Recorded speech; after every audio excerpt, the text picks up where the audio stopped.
Sitting in the southeastern corner of the Bretonnian royarchy, sandwiched between the heaths and plains of Quenay and Carcassonne's eastern borders and the western slopes of the Grey Mountains, lies the living, sentient forest of Athel Loren. It is an ancient and enchanted land of unparalleled natural beauty, untold wonders, and terror that is absolute. Deep within these forests reside the Wood Elves, called the Azrai by their own, known as the Faefolk by outsiders. They are an aggressively territorial group of elven colonists turned hunter-gatherers and their more ancient forest spirit allies. For the Wood Elves, and even more so the forest spirits that the lands teem with, Athel Loren has always been their place, and they guard it with zealotry and suspicion, since before even the Sundering. In all the millennia following the coronation of their god monarchs, Ariel and Orion, this great nation has never sought the glories and plunder of an expanding empire. They and their sacred sentient forest home seek only to persist through these uncertain and violent times, whether seeking kindling, magical energy sources, or wanton destruction. Foreign interlopers cutting down the trees, poaching the animals, befouling the soil and the rivers and the air with their unclean footsteps and their rank furtive breaths, should come prepared to defend their lifeblood against the Azrai. For the Wood Elves, every rock and tree and creature has a name, a spirit, and a life worth protecting, worth dying for.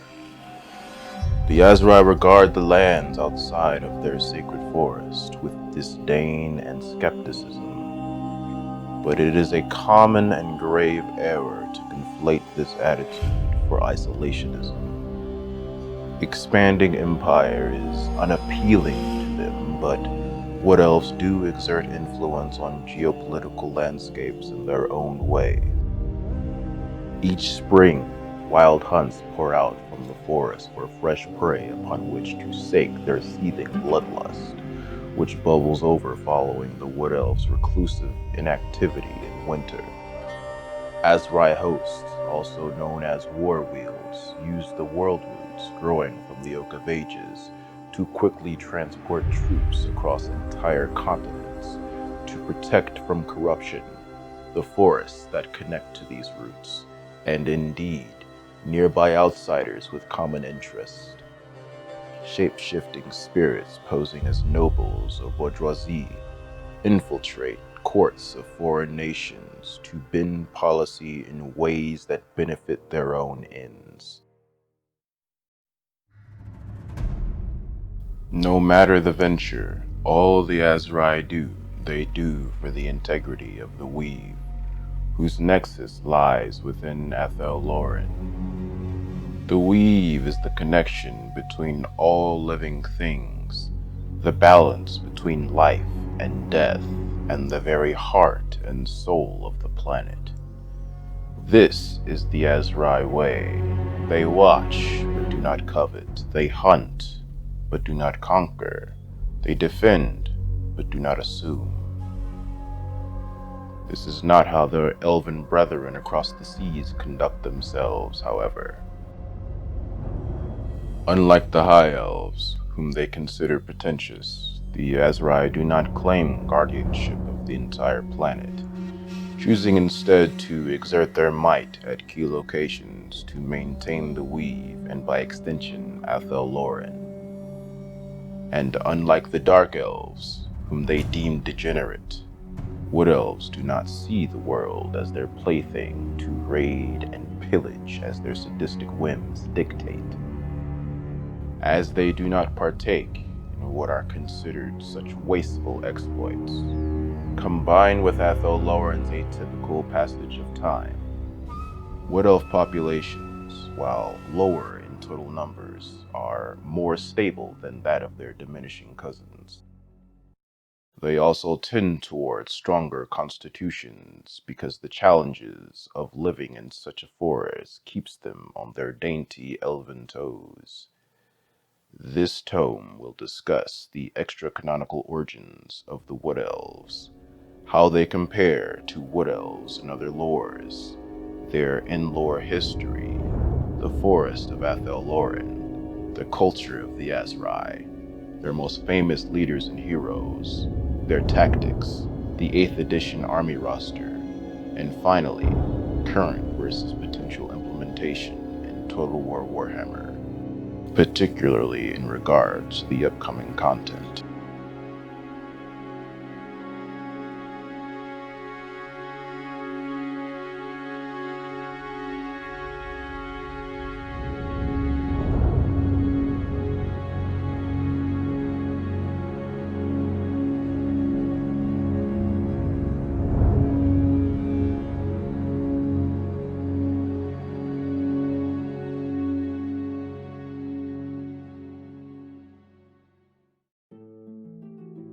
How did Games Workshop come up with their own particular brand of savage forest-dwelling elves?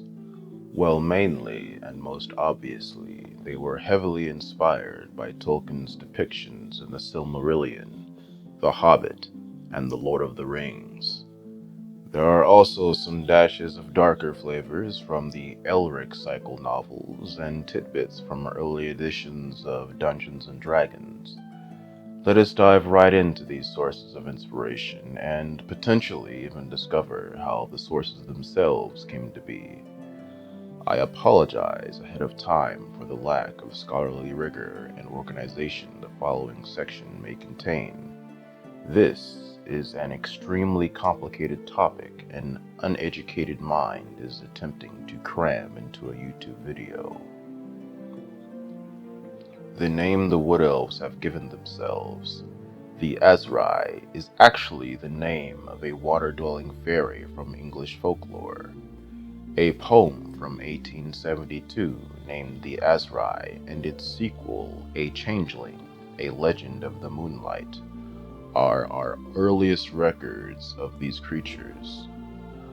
The poet, Robert Williams Buchanan, describes them as nature-loving spirits who would melt into water in the prolonged presence of sunlight.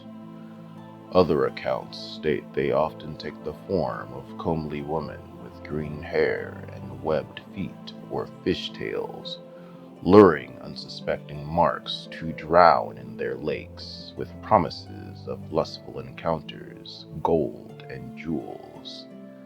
These tendencies are similar to how dryads are portrayed in Warhammer, except dryads are arboreal in appearance rather than aquatic, and they lure victims into the forest rather than bodies of water.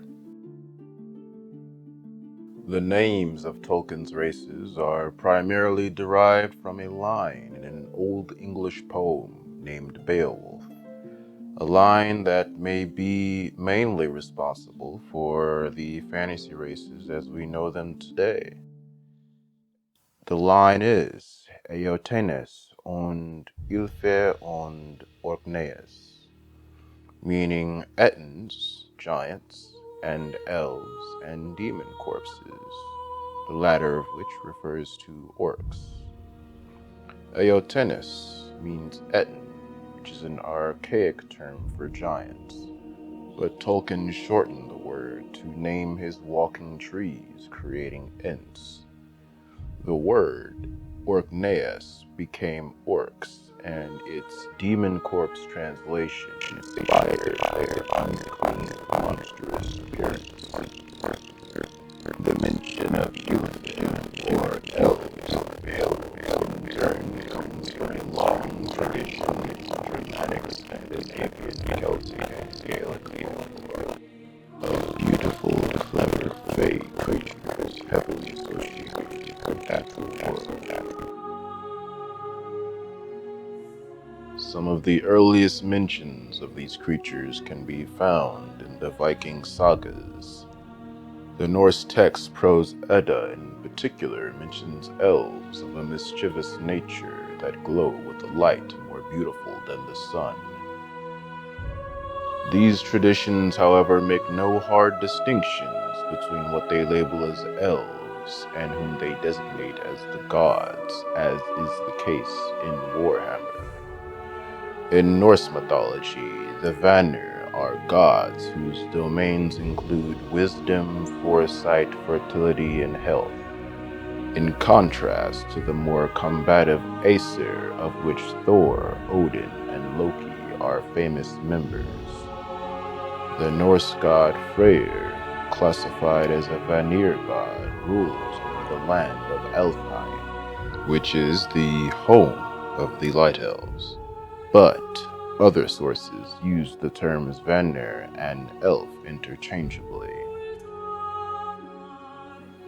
The Norse language is an offshoot of North Germanic languages, which themselves are offshoots of Indo-European languages, and records of these tongues are rife with mentions of vexing spirits, captivating in appearance, bound to the forests and rivers. These motifs are as widespread and as ancient as the first texts describing Hinduism. As early as 1600 BC, there were folks writing in another Indo-European language called Vedic Sanskrit about nature deities called Ripsus. This word means clever, skillful, and inventive, a definition that matches their elfish depiction in various legends. Whether being the descendants of skilled archers, or the inventors of chariots and river canals. From there, it is hard to definitively say what inspired those older than ancient cultures to imagine the Fae folk so prominent in our fictional media today.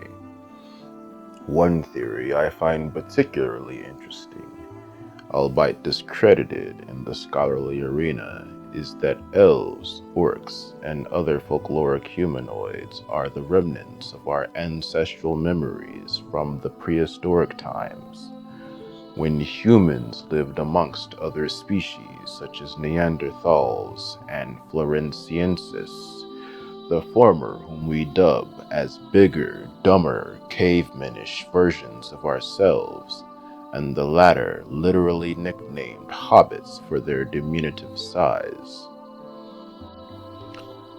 Other theories state elves were the explanation our pre-Enlightenment forebears came up with as the cause of illnesses that inflicted shooting pains such as arthritis, rheumatism, and cramps. They associated these pains with Neolithic arrowheads they sometimes stumbled upon, believing them to be left behind by malicious elves, and thus calling them elf-shot. Tolkien took the word elf-shot and the folklore behind them and made his elves skillful archers a motif that Warhammer, amongst many, many, many, many other franchises, have clearly borrowed from for their own depictions of elves. Tolkienologist Dr. Shippey claims the androgyny of Tolkien's elves, their association with nature, and their love of song and dance, comes from a line in a Middle English poem, and often shaped like women on many secret paths. Men see great numbers of them, dancing and sporting. These are called elves, and often they come to town. And by day they are much in the woods, by night up on the high downs. Those are the wretched spirits that were taken out of heaven, and at doomsday many of them shall come to rest. Tolkien's decision to divide elves up into subraces seems inspired by the divisions of Norse elves based on environment. Wood Elfen became Wood Elves, or Dryads, or Sylvan Elves. Wetter Elfen became Water Elves, and Saelfin became sea elves or naiads. The concept of an enchanted forest, home for the Wood Elves, comes from a variety of sources.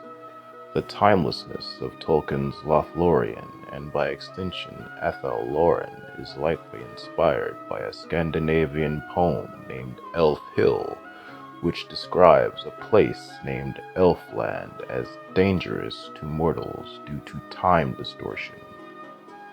Another forest in Middle-earth called Mirkwood had certain magical properties similar to Warhammer's forests, such as rivers that put you to sleep. Tolkien has also stated he enjoyed fictional stories of indigenous Americans and the enormous primeval forests they inhabited, written by authors such as James Fenimore Cooper during the literary era of Romanticism. The idea of ancient forests that once covered entire continents and are now diminished in the present day, as is the case with the forests of the Native Americans in Fenimore Cooper's stories, and IRL pre-colonial America, is actually more directly similar to Athel Loren in Warhammer than the forests in Lord of the Rings, with the latter having forests of a more consistent size. Spites are Warhammer's answer to fairies in mythology and folklore. They are forest spirits who take many forms, usually small in size and fickle in disposition. The Azrai will often leave out small baubles in front of their abodes to prevent spites from stealing more valuable treasures. There are some references to similar creatures within Tolkien's work, but they are relegated to small one-off lines, such as an alternative name the hobbits give to elves, or rumors of some distant hobbit ancestor marrying a fairy.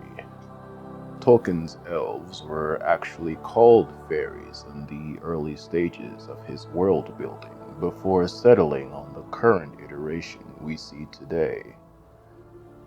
Warhammer, however, clearly draws its inspiration for spites from the more universal portrayal of fairies that come from the European folkloric traditions. The tendency for spites to steal comes from the tales that associate fairies with unexplained mischief, such as the theft of small items and leading travelers astray. Spites who take more vicious forms are inspired by those fairies whom serious illnesses and sudden deaths were blamed for. An example of this is tuberculosis, which was once attributed to young men and women being enchanted and entrapped by fairies to dance late into the night, causing the youths to waste away during the daytime due to lack of rest. The Middle English lay Sir Orfeo introduces the idea of a Fey king who rules over an enchanted forest and periodically goes out on a hunt heralded by the horn he blows and is accompanied by hunting hounds. An almost one-to-one comparison for what happens in Tolkien's Mirkwood with the Sylvan Elf King Thranduil, and even more so, Orion's Wild Hunt in Athel Loren. The Wild Hunt term specifically is a concept developed via the lens of comparative mythology in the late 1800s, through examining numerous medieval accounts of soul-raving chases, quote-unquote, consisting of mythological figures such as Odin, King Arthur, Cain, or the devil himself, leading packs of Valkyries, fairies, or elves in a wild pursuit of anyone in their path. The etymology of the word Ent is the Old English word for giant, Entus, which is famously used in the same line of Beowulf that inspired the creation of his elves. They are the most direct inspiration for Warhammer's treatment, and Tolkien claims he was in turn also inspired by a line from Macbeth that goes, "Macbeth shall never vanquished be, until great Birnam Wood to high Dunsinane Hill shall come against him." Here, Shakespeare is referring to soldiers covering themselves in branches and leaves to approach a castle unnoticed. Tolkien was disappointed that these camouflaged soldiers were not actually walking, talking trees, and thus created Ents. Like treemen, Ents are trees that walk and talk, and Tolkien gave them the purpose of guarding their slower, more tree-like kin, known as Huorns. These trees are also sentient, but they move so slow they seem like normal trees, with especially rustly branches to outsiders. Huorns do move fast enough, however, to shift the paths of their forests so one gets lost easily, which is a trait they share with the trees of Athel Loren, though the forest seems to do it more as a gestalt consciousness, rather than groups of individual beings manipulating the landscape, as is the case in The Lord of the Rings. It is also possible that Tolkien was inspired by the writings of Algernon Blackwood. This author's most popular stories involve trees that think and move, the basis for tree spirits living, working, and fighting alongside elves in Warhammer may come from elves teaching Ents to speak in The Lord of the Rings. In Warhammer, however, it is the forest spirits who teach Wood Elves how to sing architecture from trees, so there is a bit of an inverse comparison there. Dryads in Warhammer are, visually speaking, smaller versions of treemen that tend to the forests of Athel Loren. But in Greek mythology, where they are first mentioned IRL, they were known as spirits that had bonded with trees, often disguised as beautiful women. If we zoom out to a broader perspective of history and mythology, people have written about sentient trees and tree spirits for a very long time.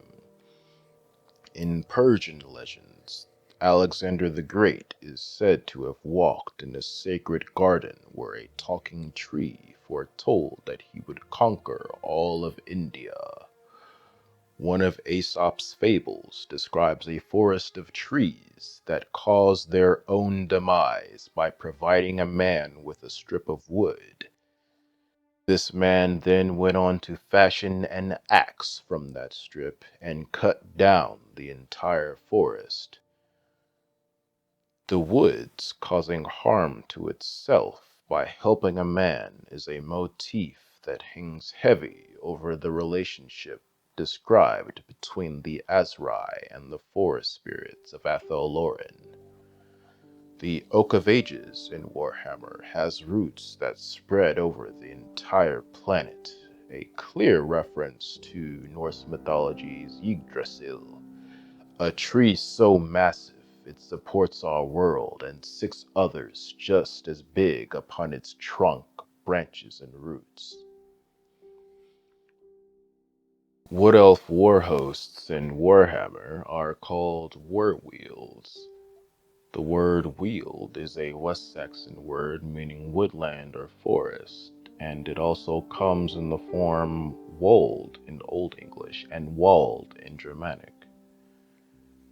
The Wold is the name of a location in The Lord of the Rings between Fangorn Forest and Anduin River. This place, however, has little to none of the trees its name would suggest. It is a barren land, with plains and sparse vegetation. Mage Queen Ariel's butterfly aspect is a direct reference to depictions of Shakespeare's fairy queen, Titania, as written in A Midsummer Night's Dream. Orion is an avatar of the elven hunter god Kurnos. The name is similar to Cernunnos, a Celtic god whose domain archaeologists have speculated to be nature, animals, and fertility. Like Cernunnos, Kurnos is also heavily associated with stags and dogs. Warhammer's Sundering is a civil war between the High Elves and the Dark Elves, ending in a section of their home continent, Ulthuan, splitting off along with the rebelling Dark Elves. In Lord of the Rings, however, the Sundering is just a word used to describe elven migration patterns in response to the Valar gods summoning them west, which is inspired by Tolkien's desire to provide an explanation to why in Norse lore the Dark Elves lived underground and have dark skin, and why the Light Elves live on the surface and are fair-skinned. In Warhammer and Lord of the Rings both, elves have a tendency to migrate and explore, becoming master seamen as a result.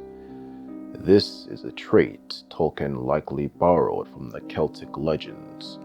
According to the Labor Gabala Erin, or the Book of Invasions, 7 different groups of seafaring mortals and immortals discovered, invaded, settled, and resettled ancient Ireland again and again and again in a series of epic conflicts and complex diplomatic negotiations.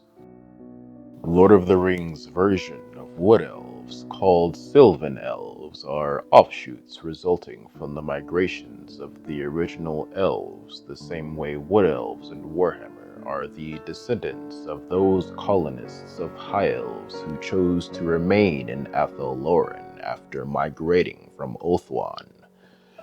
The moral ambiguity of Warhammer's elves might seem to be at first one of the clearest distinctions from Tolkien's elves and their morally pristine presentation, particularly in the Peter Jackson movies.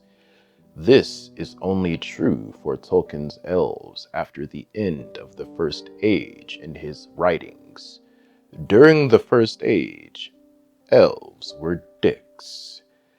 There was an elf king, Feanor, who desired to leave Valinor for Middle-earth on a quest for vengeance against the wishes of the Valar gods. Feanor and his people, the Noldor, had no ships, so they petitioned the Teleri for use of theirs. The Teleri did not want to defy the Valar, and so refused. Thus, in stubborn desperation, did the Noldor attempt to steal the ships against their consent. In response, the Teleri threw rocks and shot arrows, which were intending to warn the thieves rather than kill them. They also threw Noldor off ships into the sea. They even attempted to blockade the escaping ships. While it is possible the Teleri were responsible for the first kill due to these actions, it was the Noldor under Feanor who drew their swords en masse at first. The resulting battle became known as the First Kinslaying, and Feanor, with his people, were forever barred from the lands of the Valinor by the gods Valar. The second kinslaying started after a dispute between Feanor's sons and the kingdom of Dariath over one of the precious jewels known as the Silmarils, also called the Second Sacking of Dariath. This conflict involved Feanor's sons slaughtering many fellow elves in the underground settlement known as the Thousand Caves. In the end, they were unable to retrieve the Silmaril due to the wearer's escape, making the entire endeavor an exercise in futility. There was Ael, also known as the Dark Elf, due to having darker skin and hair than his Sindarin kin, whose hair and skin usually took silver, gold, or blonde hues. Ael ensnared his would-be wife Eredhil in enchantments that lured her, alone and vulnerable, to his abode deep within the forests of Nan El-Moth. The subsequent interactions that led to their marriage and the birth of their son Maeglin can be described by the following disturbing quote from the Silmarillion.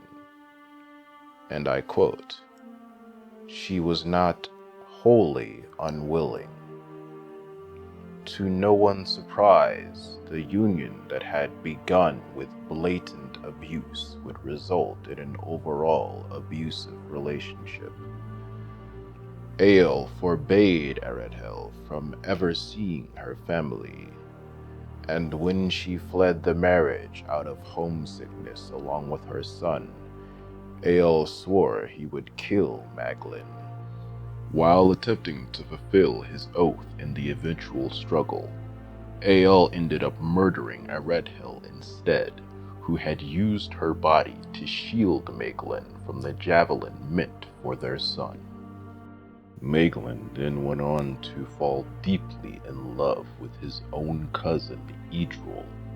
So great was his infatuation with the woman that he sold his own kingdom out to Sauron's master Morgoth for the promise of ruling the kingdom alongside his cousin as his wife. There was the elf lord Turin, who married and had sex with his own sister, Naenor, unaware of their true relationship. When Naenor discovered the blood they shared, and that the unborn child growing within her was one conceived of incest, she threw herself into the gorge of Cabed-en-Ares. Turin discovered what had happened from Lord Brandir, and then murdered him out of disbelief and blind rage, shortly before turning the sword on himself, committing suicide. From these tales you can see the moral ambiguity in Warhammer's Wood Elves is generally shared by Tolkien's elves early in their history, before they began learning some very hard lessons. Tolkien's Sylvan elves from the Second Age onwards may imprison a man should he trespass in their forest, and they may even throw away the key. But the Azrai are just as likely to help you on your quest as hunt you down for sport and then torture you to death like a child pulling legs from a spider. The strained relationship between elves and dwarves in Warhammer is similar to how things are in The Lord of the Rings.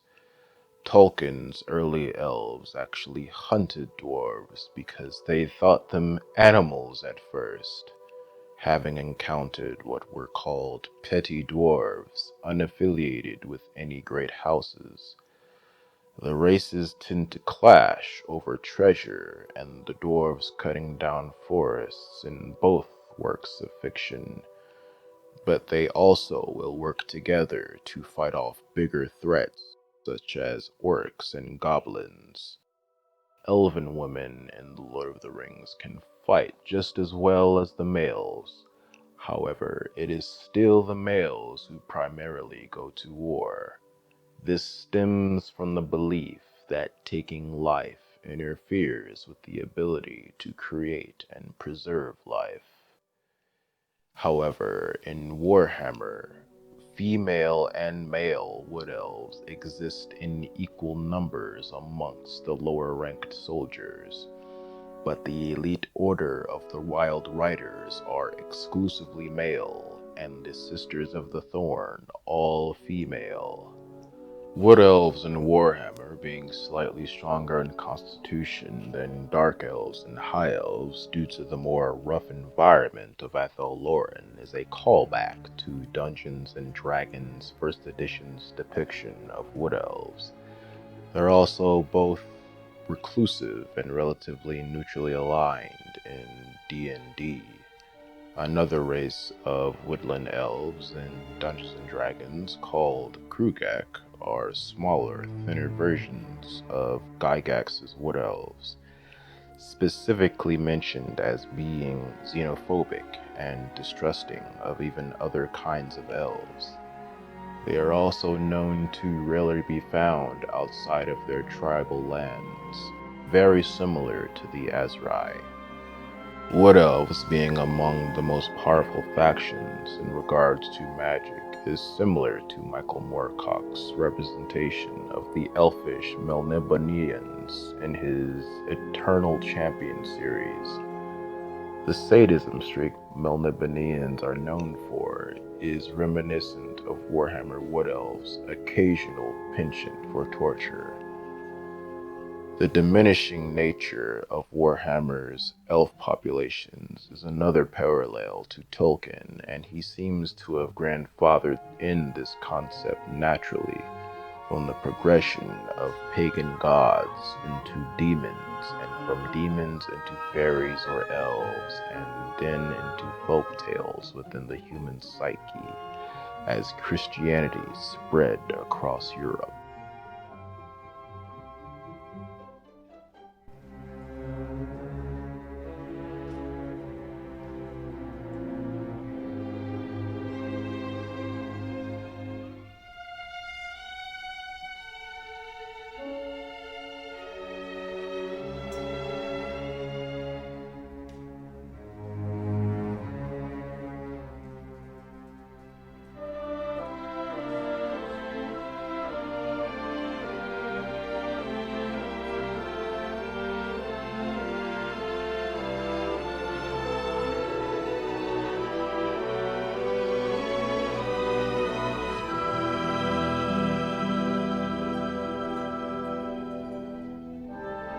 We've now seen how various mythologies and cultural traditions came together to influence the portrayal of Wood Elves in The Lord of the Rings and other older works of fiction, which themselves influenced Warhammer's Azrai.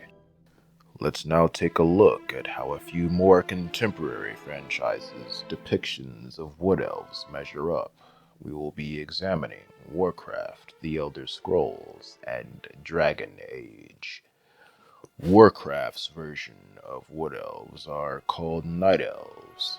Like in Warhammer, they are considered savage by other races and have tribalistic tendencies, including living amongst the forest and a reverence bordering worship of its various aspects. One big difference separating Warcraft's Kaldorei from Warhammer's Azrai is the nocturnal nature of the former. Night Elves are more active when the sun goes down.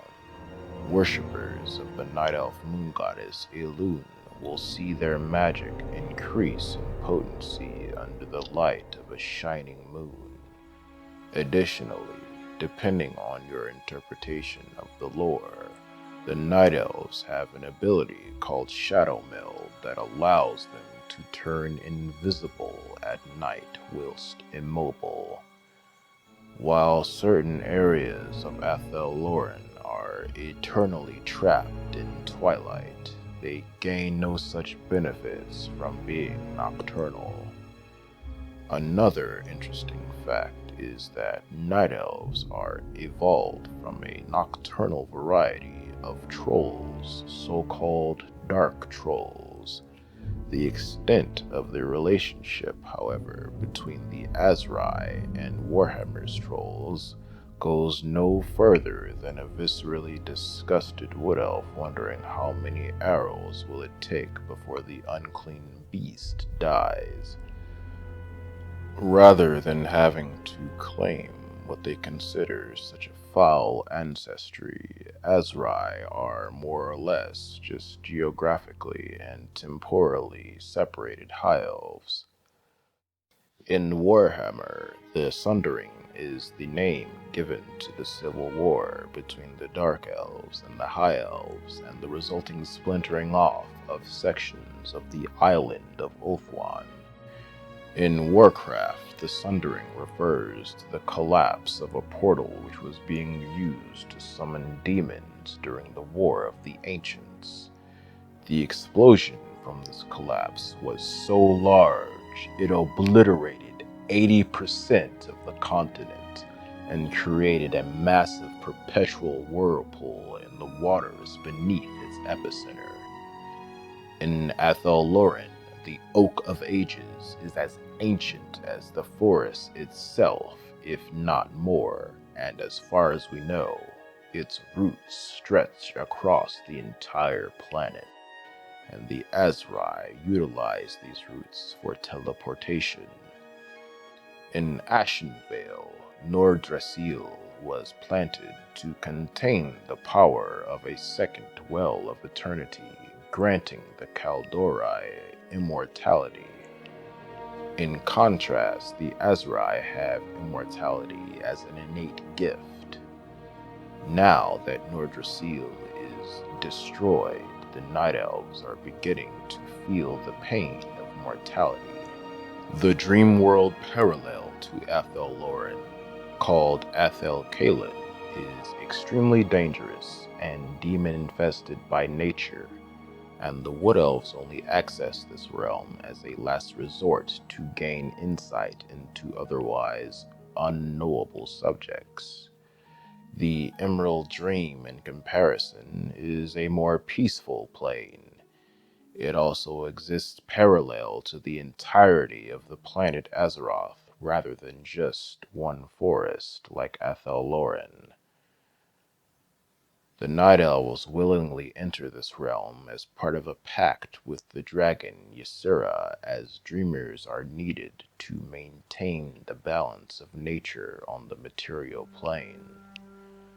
Both Night Elves and Wood Elves worship nature gods with strong stag motifs, and both of these gods walk the material plane.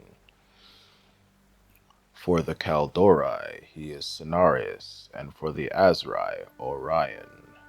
Like the Azrai, Night Elves' armies are bolstered by spirits of the forests. Trents are walking trees that eventually grow into bigger, more powerful entities known as Ancients, unlike the treemen in Warhammer, who are simply tended to by their smaller dryad kin, rather than being matured versions of them. And in Warcraft, dryads are peaceably dispositioned, nature-loving deer centaurs spawned from magical acorns, instead of the spiteful bark creatures we see in Warhammer. Both Wood Elves and Night Elves have dragon allies. The dragons aligned with the Night Elves are called the Green Dragonflight. While they are usually fast asleep within the Emerald Dream, the Dragonflight will usually awaken when Azeroth is under threat, for their souls are bound to nature just as the forest dragons in Warhammer, similar to how forest dragons breathe soporific gas instead of fire for the sake of not burning their own homes to the ground. The Green Dragonflight's breath are also nature-aligned, but can come in more varieties than that of forest dragons, whether it be corrosive acid, noxious gas, or emerald-colored flame that does not burn trees. The Bosmer of the Elder Scrolls have a few similarities to the Azrai as well. They both obviously live in massive forests, for one, and both have trees large enough to build cities upon.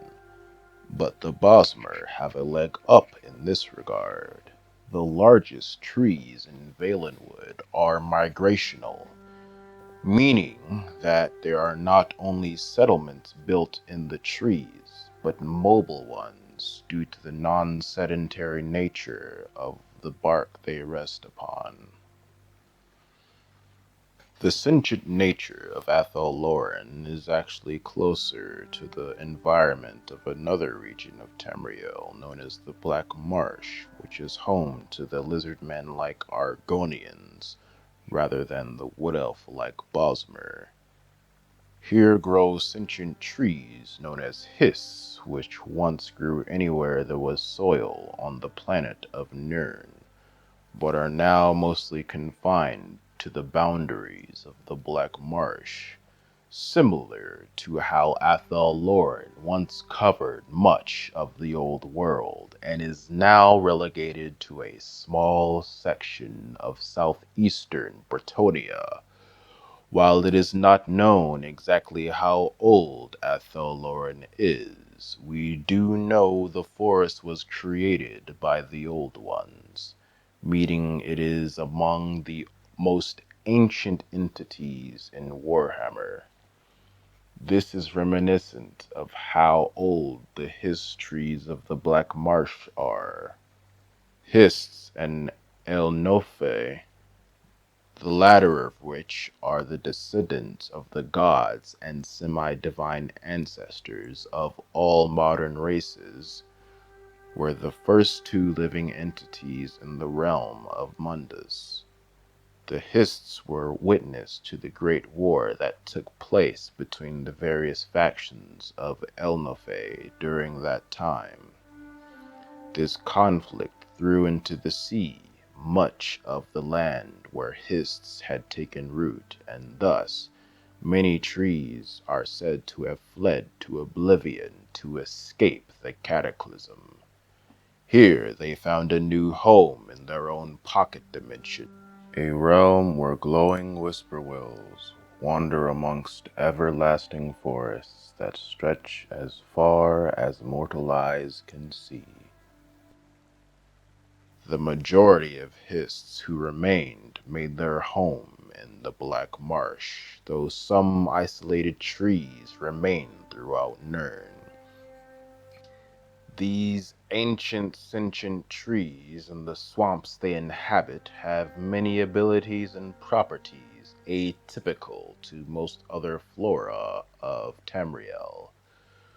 Red bioluminescent flowers grow from the branches of most breeds, while other rarer strains are known to blossom blue flowers or even icicles. Like the Oak of Ages, Hist roots grow wide across continents and burrow deep into the heart of the planet. The Hists use these roots to hold the swamps of the Black Marsh together, and are able to shape it to their collective will. Similar to Athel Loren, even the most learned survivalists and navigators wind up traveling in circles due to histories shifting the paths to deter intruders. All Hists are connected by roots to each other and frequently communicate amongst themselves.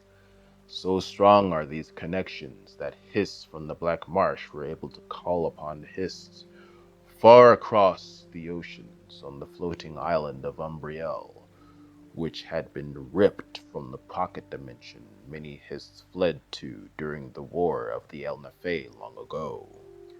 A spore is said to have fallen from this island during the journey, growing into one of the few Hists outside of the Black Marsh, known as the Sleeping Tree of Skyrim. Hiss can also communicate with Argonians through hallucinations and dreams induced from the sap they secrete. Many times throughout history have the Hists warned the Argonians of Black Marsh of threats to their land. The trees foretold of the Oblivion Crisis, and as a result, Argonians from all over Tamriel returned to Black Marsh, and together with the Argonians already living there, bolstered their defenses and successfully fought off the invading Daedra. Factions within the Black Marsh even marshaled forces to charge through the Oblivion Gates in raids that were devastating for the Daedra within.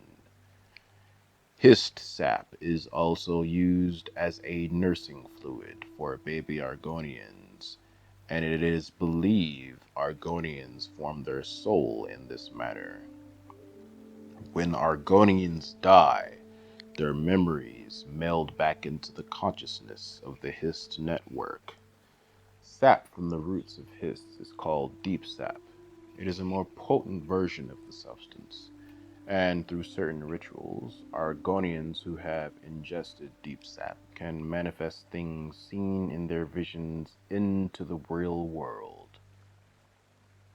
Not unlike the immune system of the human body, cannibalizing cells that have become harmful, Heaths will isolate and destroy one of their own if the tree should prove harmful to the group. Such was the case for the Heath tree that summoned the zombie island of Umbriel. As far as the Wild Hunt is concerned, both Bosmer and Wood Elves from Warhammer have some version of it, but the Bosmer's is more of a transformation than a hunt. It is a mysterious power from the times when Tamriel was as chaotic as the Chaos Realms in Warhammer have always been. The Wild Hunt changes an individual Bosmer into a rampaging swarm of otherworldly beasts and vermin, tinged with aspects of plants and trees, even transforming mundane animals that wander too closely. It tears apart and devours everything in its path, and when no targets remain, the insane pack of god-faced animals, serpent heaps, and carnivorous insect colonies turn on each other, consuming all. Many of the most dangerous monsters in the Elder Scrolls are said to have been products of the Wild Hunts in the past. The Wild Hunt of the Wood Elves is less dramatic.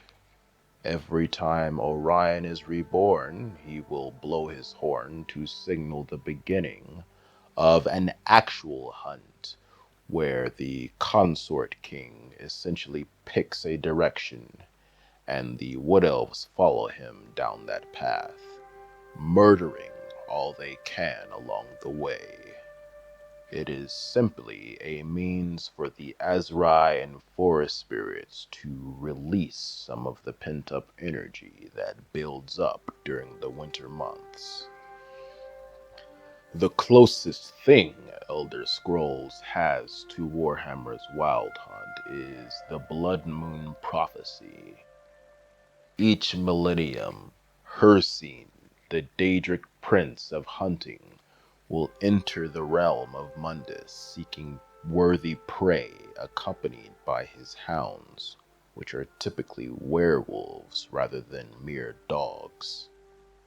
Not only is Hircine's domain the hunt like Orion, but both of the demigods' depictions are inspired by the IRL god Cernunnos. They share the Celtic god's stag-like appearance and canine associations. Werewolves, wereboars, werebears, werelions, and were-crocodiles all worship Hircine, as well as hunters, trappers, and fishermen. In Warhammer, werebeasts are creatures spawned of chaos corruption, something unrelated to Orion or Kurnos. The Wood Elves in Warhammer treat the forest with great respect and use no more flora and fauna than what is required for shelter, food, and armaments. The Bosmer take this one step further in their respect for Valenwood. They follow the theocratic decree of the Green Pact, which states that no plants may be eaten or harmed. This means most Bosmer are entirely carnivorous, except for those few they call salad eaters. In more ancient traditions, Bosmer were also required to eat the corpses of their enemies within 3 days of them being slain. Yes, indeed. Some of these cannibals will even file their teeth to better tear flesh from bone. This custom has fallen out of practice for obvious reasons, but is still observed in some areas of Valenwood amongst more isolated and savage Bosmer. Both the Wood Elves and the Bosmer do not cut down trees for shelter, but instead shape trees into homes through various magics. For the Wood Elves, this extends to any outsiders, and any poor fools caught collecting firewood by the axe are shot dead. But the Bosmer do not mind other races cutting down trees in their home under certain regulations, and in fact are known to sell timber from Valenwood, which coincides with their general friendliness towards outsiders.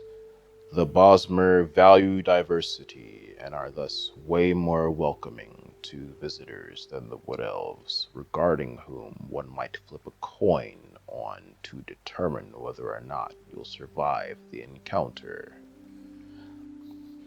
As is the case in the Silmarillion, Warcraft, and Warhammer, the Elder Scrolls has its own version of the Sundering, though in this case it is most similar to the Silmarillion, simply describing the migrational patterns and the fracturing among cultural and racial lines of the Aldmer, so-called the Sundering of Aldmeris. The Elnathe of Tamriel became the Dwemer, meaning deep ones, the Chimer, meaning changed ones, the Bosmer, meaning green or forest ones, the Falmer, meaning snow ones, the Meomor, meaning sea or tropical ones, and the Altmer, meaning elder or high ones. The Wanderers became the men of Nirn, eventually splitting off into many different racial groups, including the Bretons, the Imperials, the Needs, the Nords, the Red Guards of Yakuta, and possibly the Saichi of Akavir, and other aboriginal groups. Lastly, and indeed the least, in my opinion, are the Dalish. Unlike the other races, the Dalish are Wood Elves, partially because the alternative is death, discrimination, servitude, or some combination of all of the above. Not necessarily because they are in love or in tune with nature. Due to various conflicts and rampant racism towards elves, the Dalish are completely nomadic, and oftentimes the safest locations for their caravans to set up camp happen to be forested areas. Like the Night Elves, the Dalish have lost their immortality, but in this case it seems to be due to contact with humans. In Warhammer, the elves certainly played a part in the realms of chaos bursting forth millions of demons in what is known as the Coming of Chaos. Elves experience sensations to a greater degree than other races with duller senses. Slaanesh feeds on these feelings and emotions, and was thus greatly glutted and empowered once elven civilization reached its peak and decadence was the norm. Slaanesh was thus able to more easily help tear open the warp gates along with her brothers Khorne, Nurgle, and Tzeentch. In Dragon Age, the material world and the spiritual one, the latter of which is known as the Fade, were once merged together. There was an elven mage who, for reasons of vengeance we will not explore further here, separated the Fade from our world. The spirits and magical aspects of the Fade are heavily influenced by perception. When these spirits and otherworldly energies became isolated from the senses of living beings of flesh and blood. These perceptions grew negative. Consequently, the aura of the Fade and the disposition of the spirits that lived there also grew to be negative to the point of becoming demons, and the Fade a living hell. Thus are the Elves, and by extension the Dalish, directly responsible for the Fade being as dangerous as it is, and the proliferation of demons.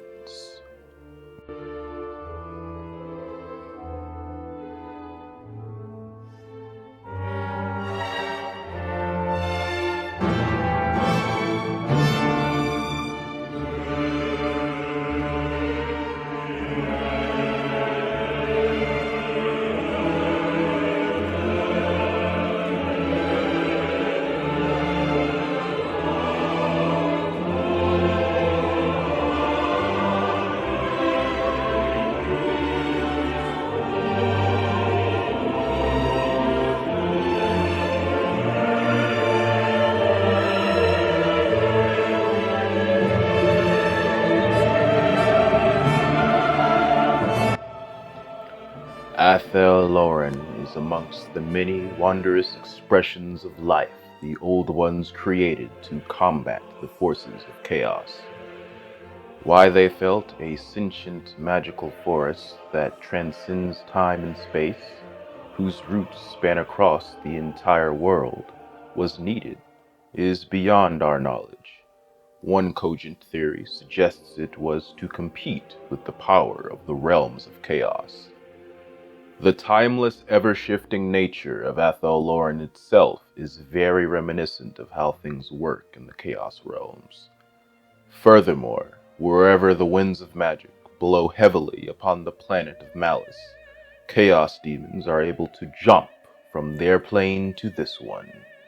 This is similar to the world roots allowing instant transport across the world, wherever its roots remained unsevered and forests still grow. Through these roots, the forest spirits of Athel Loren discovered the woods of Avalorn within the elven home island of Ulthuan, far across the sea. For their part, the elves quickly grew enamored with the mischievous and eldritch nature of the spirits, and tried their best to coax what secrets they could from the ancient entities. This interest was mutual for the spirits, who sought to awaken Avalorn into sentience the same way Athel Loren had been. The most prominent of those spirits who came to love the elves in turn was the Treeman Ancient, Elder Durthu. He taught the elves to sing wood and brush into shapes providing shelter and tools without harming the bodies of the flora. Spirit and elf would now join together to transform Avalorn into a verdant utopia, shortly before chaos would bare its ugly, multifaceted head. The warp gates from which the Old Ones had entered this world shattered. From pole to pole and sea to sea, demons and madness descended upon the primeval lands of this world. The first Phoenix King of the Elves, Anarion, fought valiantly against the unholy onslaught, but he had left his children, Yvraine and Marillion, and his wife, Astariel, the Everqueen, vulnerable within Avalorn's forests, while he battled in distant campaigns. While the spirits and the elves of Avalorn fought more effectively as a combined force than they would have separately, the time came when Astariel and her children came under direct threat from Enkari, the favored greater demon of Slaanesh, god-goddess of pleasure and pain. To save the lives and souls of her children, Astariel made a pact with Durthu. The Elder would spirit away the Everqueen's children via the world roots. In exchange, the souls of many of her descendants would one day become eternally bound to the forest across the seas known as Athel Loren. What was once an indulgence of curiosity had now become the price for salvation. Ancient voices dissented. Who are these impetuous, short-lived, upstart creatures to presume they could stand eye to eye with the forest itself? What did they know of the Oak of Ages? Of the Weave? What did they know of the voices of the trees, or the passing of the seasons? But Durthu had seen in battle that the elves were the allies the spirits needed in order for them to survive the darkness of the millennia to come. The pact was made.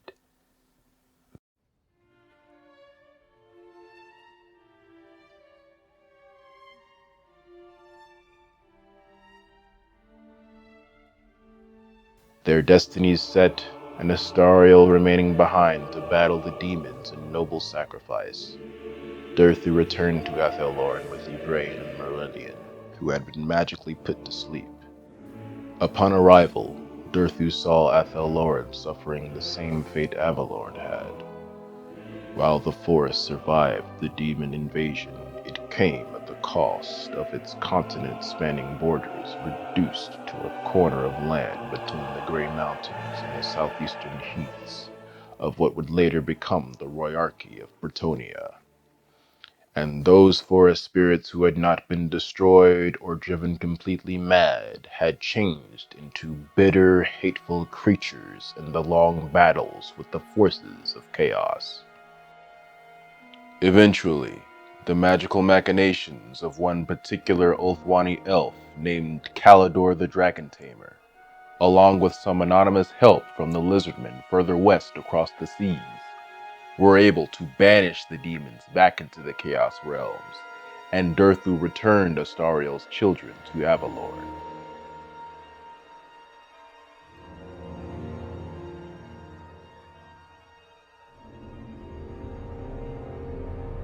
Soon, Ulthwan became a world superpower. Its trade colonies spanned the globe, and no navy could contest their sea power. During this time, many elves were drawn to the settlements near Athel Loren, whether by vision, dreams, curiosity, or natural inclination. Durthu's price was being paid. Back in Ulthwan, a civil war began. This sundering started when the son of Anarian's second wife declared himself the Phoenix King against the wishes of the Council and against protocol. From then on, those who followed the usurper King Malekith were called Dark Elves, called the Druchi by their own. Those who sided with the officially recognized Phoenix King were the High Elves, or the Azure. This civil war would end the friendship the elves shared with the dwarves through Druchi deception and Azure arrogance, after a diplomatic incident we shall explore further in another tome. In any case, Phoenix King Belshazzar called all elven colonists to return to Ulthwan to help fight during the Sundering. The colonies around Athel Loren refused. They had grown to love the forest too deeply, and had even set up magic channeling waystones to maintain the integrity of its borders. After this refusal, dwarves from the Grey Mountains came upon Athel Loren seeking vengeance against the High Elves, unaware that these particular elven colonists had nothing to do with the grievances they harbored towards the High Elves of Ulthwan. There are also greenskins on the march to the west. The forest shifted its own paths, blocking the dwarves where they could, and where they couldn't, they guided the dwarven companies into elven settlements that retaliated against the aggressors, peppering them with arrows. But both forest and elf began to realize the dwarven numbers were too great. The spirits of the forest promised aid at a price. As is always the case, only death may pay for life. The cost was the blood sacrifice of the elven colonists' greatest warrior, Lord Orion, and their wisest mage, Lady Ariel. This couple had disappeared during the meeting, and so the elves reluctantly marched to war against the dwarves without their greatest leaders. But their forces were bolstered by the swarms of forest spirits. This combined force drove off the dwarven throngs, but the greenskins had yet to be dealt with. More worrying was that winter had just begun, and the spirits began to slow and stammer and freeze, making them less effective, if at all, as battle allies. Through overwhelming numbers, the greenskins pushed the elves back to what would one day be known as the King's Glade. Here, they prepared a grim final stand. Before the battle lines collided, a magnificent cry from a horn was heard. From the forest emerged the likeness of Kurnos, the elven hunter god, having incarnated into the body of Lord Orion, whom the elves had thought disappeared. The horn sounded again, ethereal hunting hounds snapping at his heels. The demigod plunged into the rank of the surprised greenskins, scattering and goring dozens with each thrust of his divine spear. The sight of their god performing such glorious deeds reinvigorated the elves, and they followed this powerful being into combat with savage fervor. By the day's end, every single orc and goblin within Athel Loren had been slaughtered to a greenskin. The tired elves returned to the King's Glade, where they coronated Lord Orion and Ariel, the latter who had already been waiting near the Oak of Ages, having herself been transformed into an incarnation of the elven goddess of life, Isha. As a spirit utterly in sync with the seasons, Orion threw himself onto a burning pyre when winter finally arrived in full force, and the snows started to fall. The elves were confused and saddened at first, but when that following spring they heard his horn and saw his splendid form emerge from the forest line once more, they fully understood the nature of their new consort king. This was the founding of the Azrai, now and forever, forest spirit and elf, ruled by consort king Orion and mage queen Ariel.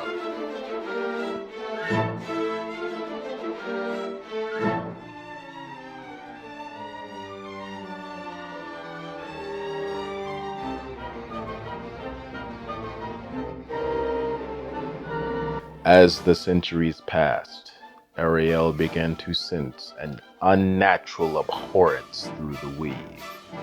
After some time searching, she and her informants found the source of this corruption. It was a foul entity, worshipped and followed by the beastmen, Morgur the Shadow Cave, named Sianathar, or the Corruptor by Ariel. Where this vile creature walked, plants would twist into wretched shapes in blighted mockery of the natural weave. Crops wept black blood, trees bore rotten fruit, and the sanity of those nearby ebbed away into dark madness. Ariel immediately incinerated this creature and his followers where they stood with barely a deeper thought before returning home. But the Mage Queen did not realize the extent of Morgur's regenerative capabilities.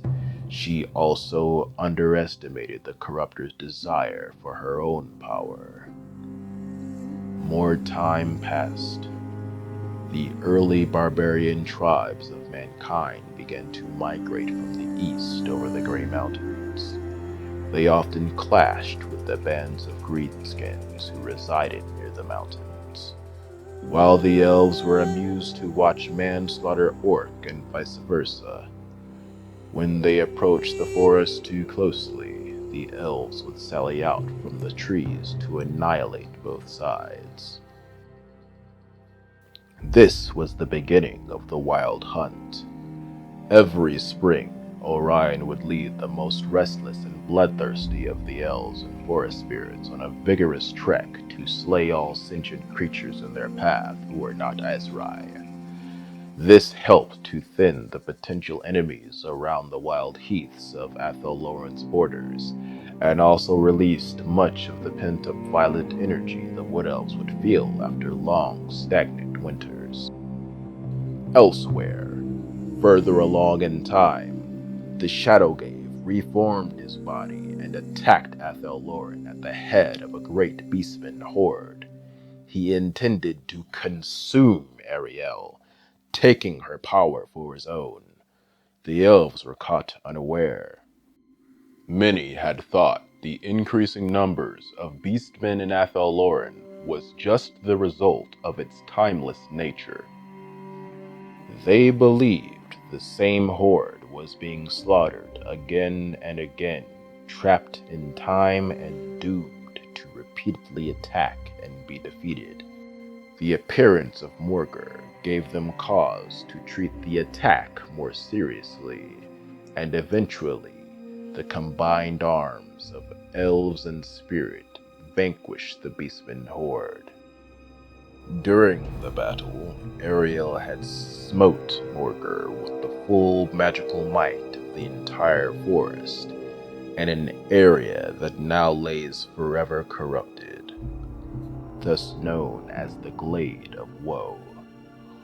All life touched by his spilt blood has never recovered, and furthermore, this perpetual taint attracts unending tribes of marauding beastmen. So began the eternal shadow war between the Azrai and the children of the ruinous powers beneath the canopies of Athel Loren. Among the ancient treeman elders who helped defeat Morgr was Coadil. He had despised the presence of the elves from the start, and now that many spirits were driven to greater bitterness and hateful thoughts by the taint from Morgr's fallen corpse, Coadil and some number of forest spirits who shared his dark rage decided to attack their former Wood Elf allies. They even tried to prevent Orion from reawakening from the Oak of Ages, but were quickly noticed and thwarted by Ariel following the first drop of elven blood shed, which disturbed the weave. She imprisoned Coadil and his forest spirit followers within a region of Athel Loren now known as the Wildwood to contemplate the error of his deeds until the end of time.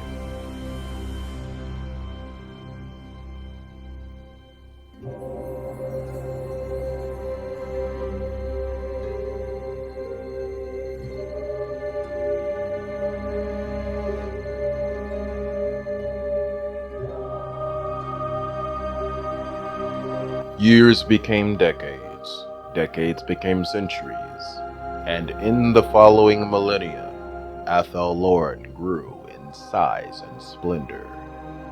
There was peace for a time. Then Sianathair revealed his vile visage once again. Instead of attacking the forest, this time he and his unwashed hordes of slobbering beastmen aimed for a mountain known as the Silver Pinnacle, from which a great river flowed. While Ariel was grateful Morgr had switched targets from Athel Loren, she soon realized that the river the corruptor was headed towards could not be left to its fate. The world roots of the Oak of Ages spread far and wide, and defiling a water source this close by would be a catastrophe for Athel Loren. To stop this, Orion let out a wild hunt, murdering any human tribes caught in their path. Orion sensed a strange presence upon approaching Silver Pinnacle. After rending Morgr limb from corrupted limb with his own bare hands, and then throwing the gory mess into a flaming pyre, Orion led his wild hunt home to inform Ariel of the strange presence that he had felt.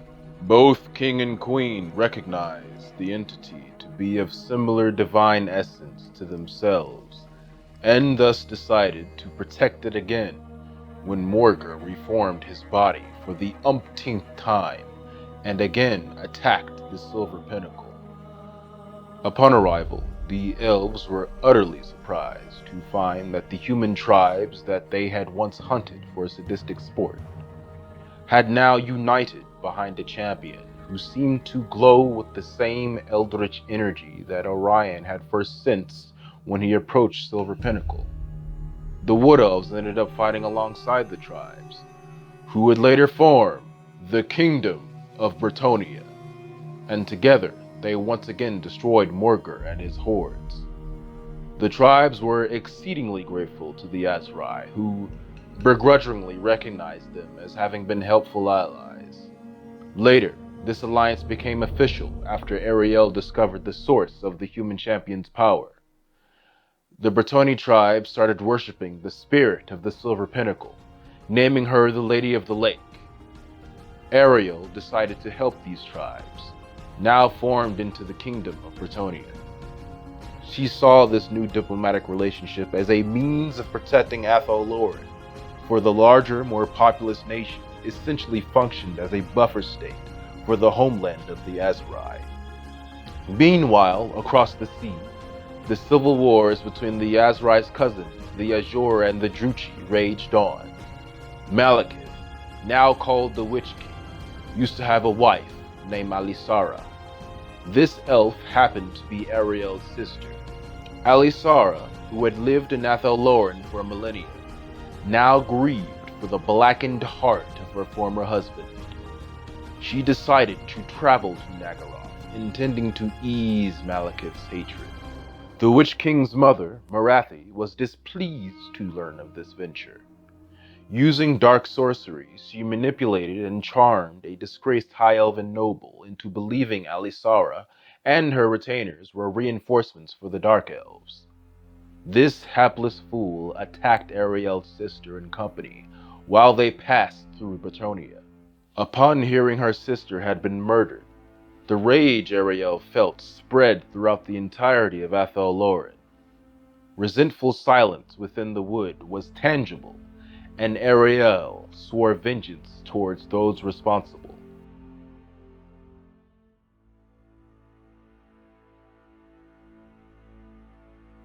Morathi's enchantments had been reinforced by the dark winds of Dar, a type of magic Ariel was completely unfamiliar with. She found it difficult to discern who was originally responsible for her sister's death. She dove deep into the lore of forbidden spells to find answers, eventually learning to harness the power of dark magic herself. The Mage Queen used this newly discovered power to restore a few key world roots. The first gave access to the kingdom of Valyrian on the high elven home island of Ulthuan. Here, Ariel, Orion, and the great Azrai Warwield following the two brought terror and bloodshed upon the confused subjects of the noble that Morathi had deceived. The Azure here put up a pitiful resistance, as this kingdom primarily worshipped Kurnos, of whom Orion was an avatar. Defying what was clearly an aspect of the Hunter God would be blasphemy. The consort king soon wished to end the fight, which had become a slaughter without the challenge he felt his wild hunts should face. It was at this point that Ariel shattered the enchantments concealing Morathi's ill deeds. The Warwields once again traveled the world routes, this time to Nagaroth, a bleak, piney, cold realm the Dark Elves called home. They immediately began to assault the nearby fortress of Grond, Morathi's stronghold. Although she pleaded with Malekith for help, he slyly forbade any reinforcements to help her, as repayment for the murder of his wife Alisara, even as the Witch King feigned forgiveness in public, for he knew that Morathi was responsible. With fists the size and hardness of boulders, scores of treemen tore down the walls of Morathi's inner citadel. The Hag Queen, ever the deceiving opportunist, begged Orion and Ariel for forgiveness in exchange for greater knowledge of the Wind of Dar that she could sense Ariel had been using. Orion, for his part, was more than ready to tear her lying heart out, but Ariel, having already been partially corrupted by the dark magic she employed to find Marathi, agreed to this exchange. Knowledge for life. And yet, the true price would fall upon Ariel's own life and the lives of her subjects. For when Ariel and company returned home, a tangible sense of spite and bloodlust seeped through all the realms of Athel Loren. Sister fought against sister, spirit preyed upon elf. Needless expeditions of violence were fielded into foreign lands. All but the most ancient of spirits could not even perceive how terrible a place the forest had become. So deep had the darkness polluted the minds of the Azrai, stemming from Ariel's use of the dark winds of magic. Even worse, Orion was unable to be reborn in the spring. In addition to these myriad woes, Morgur reared his ugly head once more. In response, Ariel marshaled a host to fight his horde.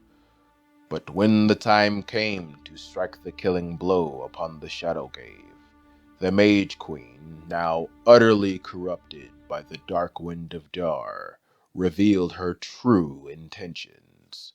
With the help of the best spellweavers in Athel Loren, she transported Morgur through the world roots to the King's Glade.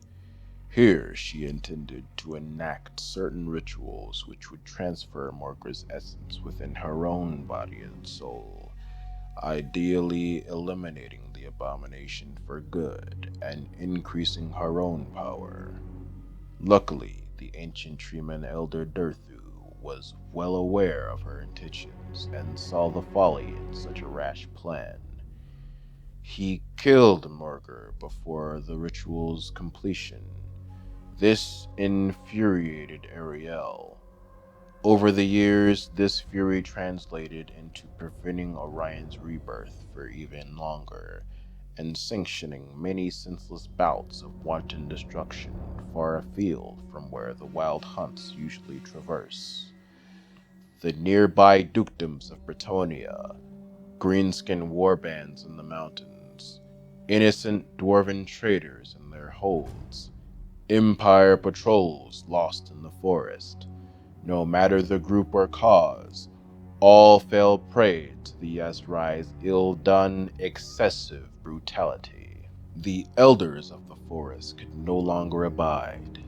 They and a company of elves and forest spirits who had retained their sanity traveled to the King's Glade to make Ariel see reason. The Mage Queen saw this confrontation as a usurper's defiance and called on her maddened kin to attack. The Untainted fought a losing battle against this onslaught, but in the end, one of the ancient Treeman elders, so-called Adonhu, managed to save all. Out of desperation, he reached to Ariel through the weave of life and death that bound all living things together and siphoned out the darkness poisoning her soul, drawing the corruption into himself. He died almost instantly, but he had done what he had meant to do. And then, not unlike a veil being lifted to reveal a comely face, not unlike sunlight finally shining through the canopy after a dark and terrible storm, Athel Loren was finally free from the stranglehold of Dar. Ariel retreated to the Oak of Ages to seek penitence, now utterly aware and mournful of her part in the corruption and desperate to redeem herself and all that she had lost.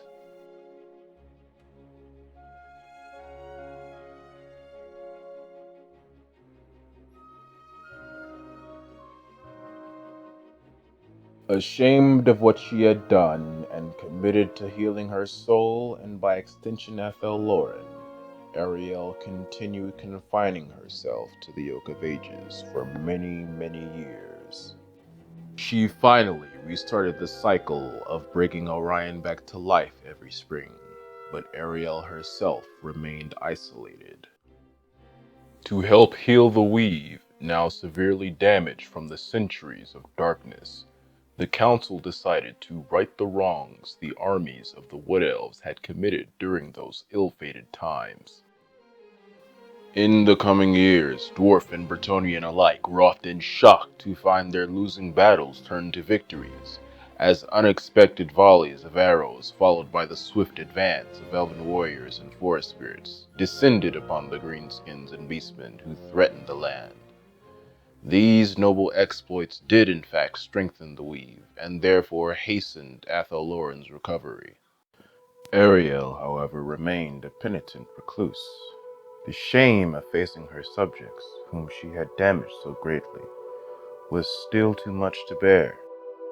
To make up for her absence from the council, she appointed 2 emissaries in her stead. These twins embodied different parts of Ariel's essence, and thus the forest itself. Naestra was a black-haired elf imbued with the generous and bountiful aspects of nature, along with the prudent temperance of winter. Arahan was a white-haired elf with a bold and fierce temperament, representing the rapacity of forest life in summer. At first, the elves were wary of this mysterious pair, claiming to be Ariel's representatives, for none had seen them before, and the forest spirits are wont to disguise themselves via shape-shifting magic. The doubt was quashed following Orion's return from a wild hunt. He confirmed the twins were very much of his spouse's essence. The Wood Elves reassured, Naestra and Arahan became valuable members of the council, providing equal measures of bold action and cautious consideration between the two as needed. Somewhere nearby, Morgur had risen again, and Ariel knew she could no longer grieve the days away within the Oak of Ages. While some part of her soul would never recover from the winds of Dar she had exposed it to, she had healed enough to confront a threat as grave as the Corruptor. The citizens of Athel Loren were simply pleased as punch to see their king and queen reunited as husband and wife should be, back at each other's sides. Between the dragon-riding twins of Twilight, Naestra and Arahan, Orion, consort king of the woods, Ariel, the mage queen, and a newly invigorated war-wield of elves and forest spirits, Morgur and his new war herd were swiftly crushed without much trouble. Having achieved a glorious victory and now bolstered with the addition of the magical twins and the long-awaited reunification of Ariel and Orion, the Azrai were the strongest they had been in centuries.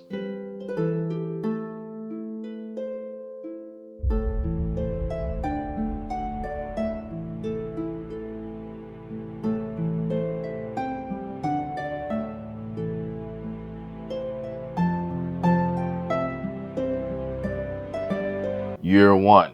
Naeth the Prophetess was a powerful seer and among the few Azrai to resist the madness and corruption that had plagued Athel Loren for so long. This clarity of vision allowed her insight into particular omens that told of doom and destruction to come. These dire portents, along with Ariel's detection of a disturbance within the weave, became enough of a push for the Prophetess and the Mage Queen to investigate further. Ariel determined that entities like herself, Orion, and the Lady of the Lake were vital to the stability of the weave, and something was constantly threatening the balance by targeting these entities. Ariel, Naeth, and several hundred spellweavers decided to enter Athel Loren's shadow realm, the Dreamwood, called Athel Caiellin, for greater insight regarding how to proceed. Their spiritual inquiry cost the lives of nearly half the spellweavers who entered the realm, their souls consumed by packs of rapacious, bloodthirsty demons dwelling within. Naeth Ariel and the survivors discovered that many godly avatars such as herself that maintained the balance of the weave had already been totally obliterated, irreversibly corrupted, or entirely consumed. Ariel blamed these losses on the Azrai's refusal to engage with the outside world, a characteristic she was partly responsible for cultivating. She pledged to play an even more active role in defeating evil in the outside world. In the year 19, the fallen and imprisoned ancient treeman Elder Coadil had a particularly spiteful handmaiden named Drycha, the so-called Briar Maven of Woe. She led a horde of spirits into the lands of Carcassonne, defeating the Lord and army who stood in their path, then sacking Le Child Abbey and claiming the sacred relics housed within as spoils of war. In the year 25, Wood Elves denied requests for alliance from Azure and Druchi diplomats. The High Elves, despite many millennia having passed since Athel Loren's founding, still refused to recognize the Wood Elf nation as a sovereign one, instead of a lost colony needing to be reined in. Regarding the other proposal, the Azrai saw with swift clarity what the Dark Elves' assurances of shared glory actually were: a veneer of thin, meaningless words covering for obvious treachery. Year 77. Particularly strong winds of magic blew open the eldritch vaults of winter, unleashing demons upon the realm of Arranoc. Lord of the realm, Amadri Dawnspear fought valiantly and died regardless.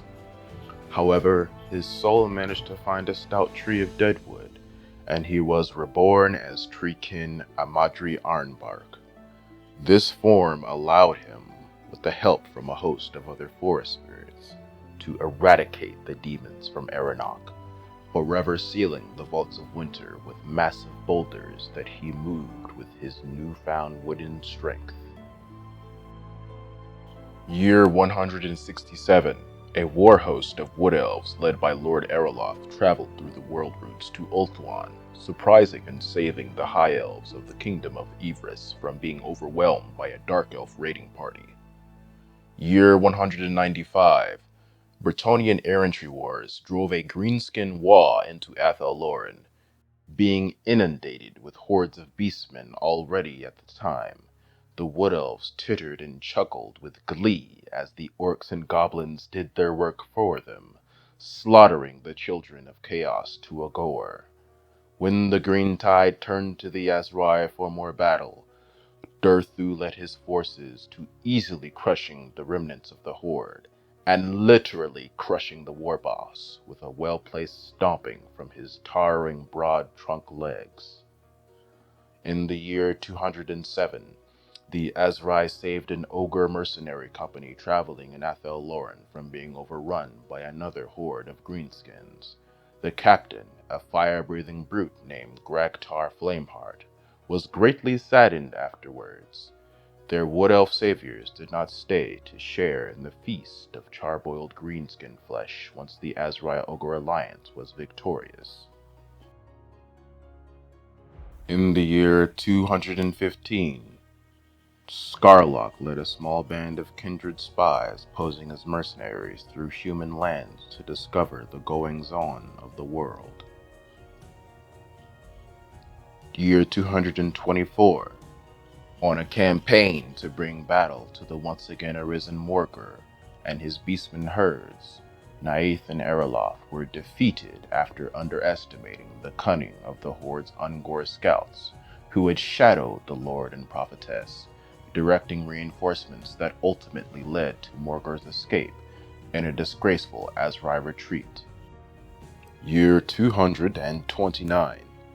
A contingent of Azrai Wildwood Rangers saved the destitute Empire village of Lockenbod from a demonic incursion, while presumably pursuing a rogue forest spirit that had escaped from the Wildwood. When the last demon was slain, the Rangers disappeared back through the world routes, leaving the villagers dumbstruck. Tales began to spread like wildfire throughout the old world of the Wood Elves' noble deeds. Year 239. With the predictable reappearance of Morgur, Arraloth, Lord of Talsyn, marshaled out a great Azrai war wheel to avenge his past defeat. The Wood Elves hurried through the lands of Bretonnia towards the forests of Arden, concealed from peasants and knights by enchanted mists. When they arrived at their destination, they immediately noticed Morgur's corruption in the form of trees leaking black sap and grass growing as red as blood. The Fey host found the herdstone where Morgur and his new war herd set up camp, and the battle began.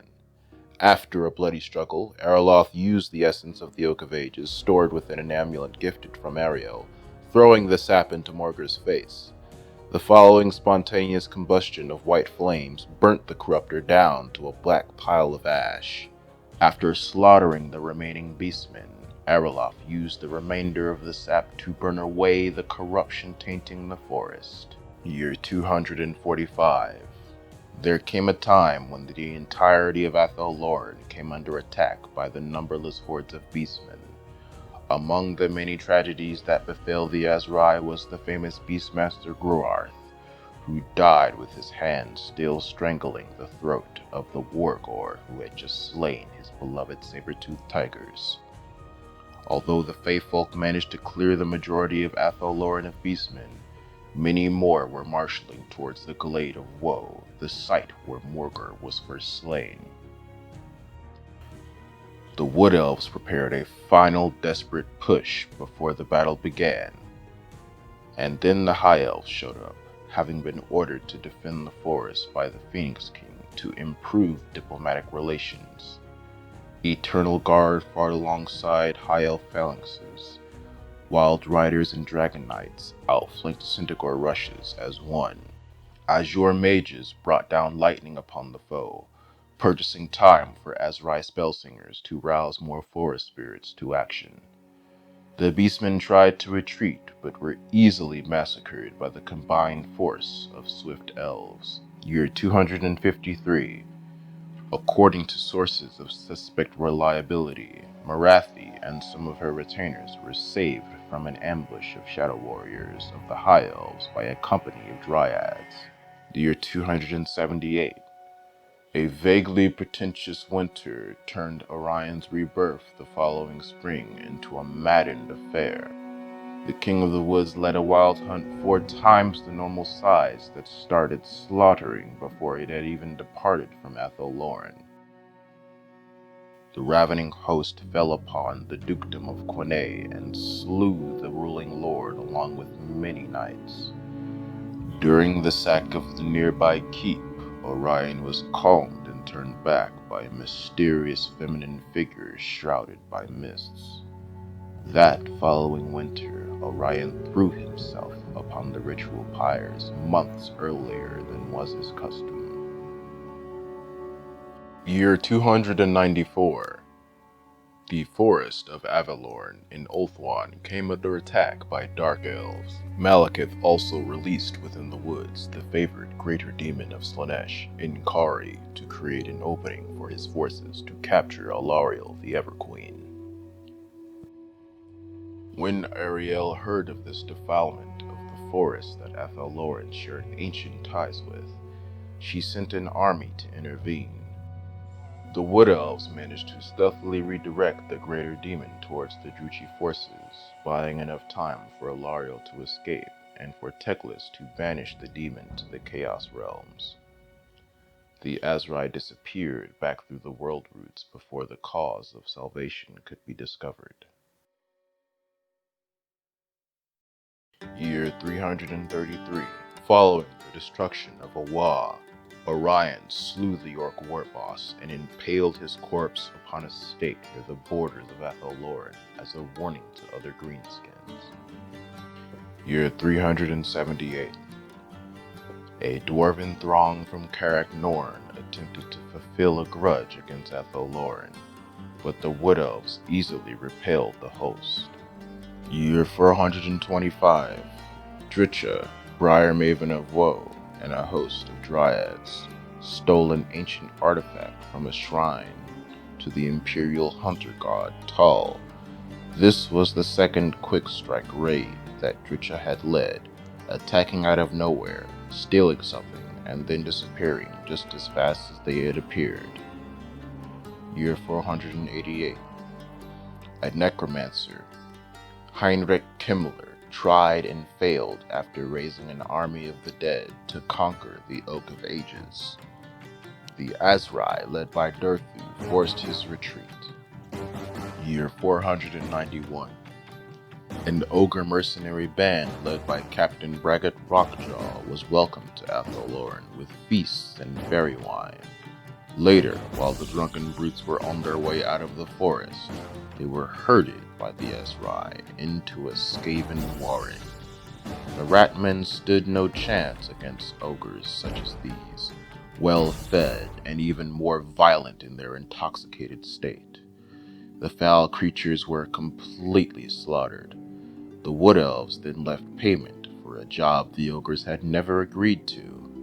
Upon achieving his sobriety once more, Captain Rockjaw swore to never step foot within these forests again. Year 496.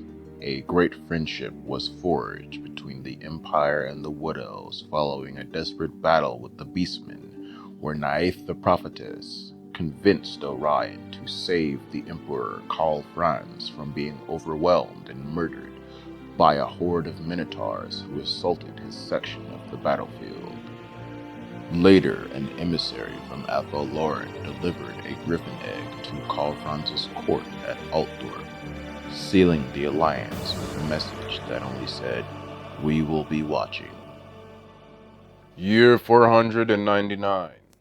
The Wood Elves helped a dwarven throng led by Slayer King Ungrim Ironfist in a fight against Greenskins. But when the orcs were defeated, the dwarves turned on the Wood Elves for unsettled grudges, forcing the Azrai to retreat. Year 500. The Azrai besieged Karak Kadrin for revenge after what Ungrim Ironfist had done, betraying them, and only withdrew when the lord leading the assault felt sufficient blood had been spilled for repayment. Year 511. Dritcha found the last artifact she had been searching for in the Bretonnian Dukedom of Paravan, and was thus able to free her master Coadale from his prison in the Wildwood, before the Wood Elves were even able to respond. Year 514. The Bretonnian usurper called Malabad the Snake attempted to overthrow his father, King Luen Leoncoeur. He was thwarted by the Duke Armand of Aquitaine, his knights, and a contingent of dryads led by Dritcha, who had appeared from nowhere mysteriously, as she was wont to do. While they defeated Malabad, the Fey Enchantress, while she was helping to lead the Bretonnian forces, had disappeared along with Dritcha and her dryads once the battle ended, presumably kidnapped. Not long after, a Naiad spirit came to treat with Ariel and invited the Mage Queen to talk with the Lady of the Lake. That night, wild magic sparkled and exploded across the skies, and the following morning, Ariel claimed there had been a quote-unquote siblings dispute, which was now resolved. Year 515. The Azrai paid little attention to the battles between Malabad the Snake and Luen Leoncoeur. That was before the usurper began to use necromancy to bolster his forces with undead soldiers. This affront to the weave needed purging, so Ariel sought out the Lady of the Lake to sort out their differences and solidify a final alliance. The lady agreed given the grave situation and used visions, dreams, and voices on the wind to call all knights across Bretonnia to Quinay to march alongside Leoncoeur and a Wood Elf wild hunt.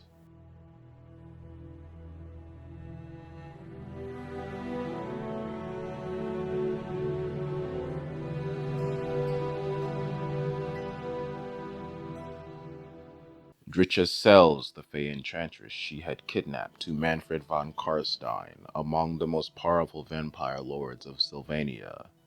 Manfred, ever the treacherous one, attempted to kill Dritcha and failed, but indeed later found great use for the captured mage in summoning the Lord of all Undeath, Nagash. In Bretonnia, the civil war between Malabad and Leoncourt continued on. On one side was the Snake and his undead forces, gifted to him by the traitor Tomb King Arkan the Black. On the other side were the knights and peasant levies, led by King Luen Leoncourt and their Wood Elf allies, led by Ariel and Orion. Due to the superior numbers of the zombie army, the Azrai Bretonnian alliance suffered a crushing defeat to Malabad. Worse, the Lady of the Lake, who the Azrai had thought to be their ally, had secretly never forgiven the 1,000 or so wild hunts Bretonnians had suffered through their lands, slaughtering her worshippers, who were, in turn, expected to act as a shield between the outside threats of the world and Athel Loren. Furthermore, Dritcha's kidnapping of Lilith's chief priestess, the Fey Enchantress, and Ariel's subsequent lukewarm response to such a blasphemous transgression was the final straw for Lilith. The elven goddess used the knowledge she had gained from Ariel in times past to severely wound the Mage Queen. This hurt not only Ariel, but the goddess of life, Isha, whose essence is eternally tied to Ariel, and the Oak of Ages, the nexus of all living things on the planet, and by extension the balance between life and death the Azrai referred to as the Weave. So great was the damage from this act, that queen and tree and goddess, and indeed nature itself on the material plane, began to wither away. Indeed, within the Oak of Ages now swarmed a brood of writhing maggots. Alariel the Everqueen also felt this affront to nature to her core, even across the seas in Ulthuan. She was also an avatar of Isha, just like Ariel. She traveled to Athel Loren to heal the Oak of Ages. In the meantime, herds of beastmen took advantage of the forest's weakness and attacked. When Alariel arrived in Athel Loren, she began the process of restoring the ancient oak. In exchange, a Wood Elf force led by Erloth is dispatched to help save Alariel's daughter Aliothra. The Ever-Princess was being used by Arkan the Black in the same Shyish-infused ritual Manfred was participating in to resurrect Nagash. Erloth, along with a High Elf ally, Eltharion the Grim, failed to save Aliothra. Erloth escaped, but not before Arkan the Black crumbles Eltharion into dust. Meanwhile, back in Athel Loren, Alariel had managed to heal the Oak of Ages. But Mage Queen Ariel, and by extension, the Weave, and by further extension, Isha, and by even further extension, Alariel herself, were still unwell. Ariel was dying. Isha was suffering from divine dementia. To truly heal things back to the way they were, Alariel ended up having to absorb Ariel's ebbing life force into her own body.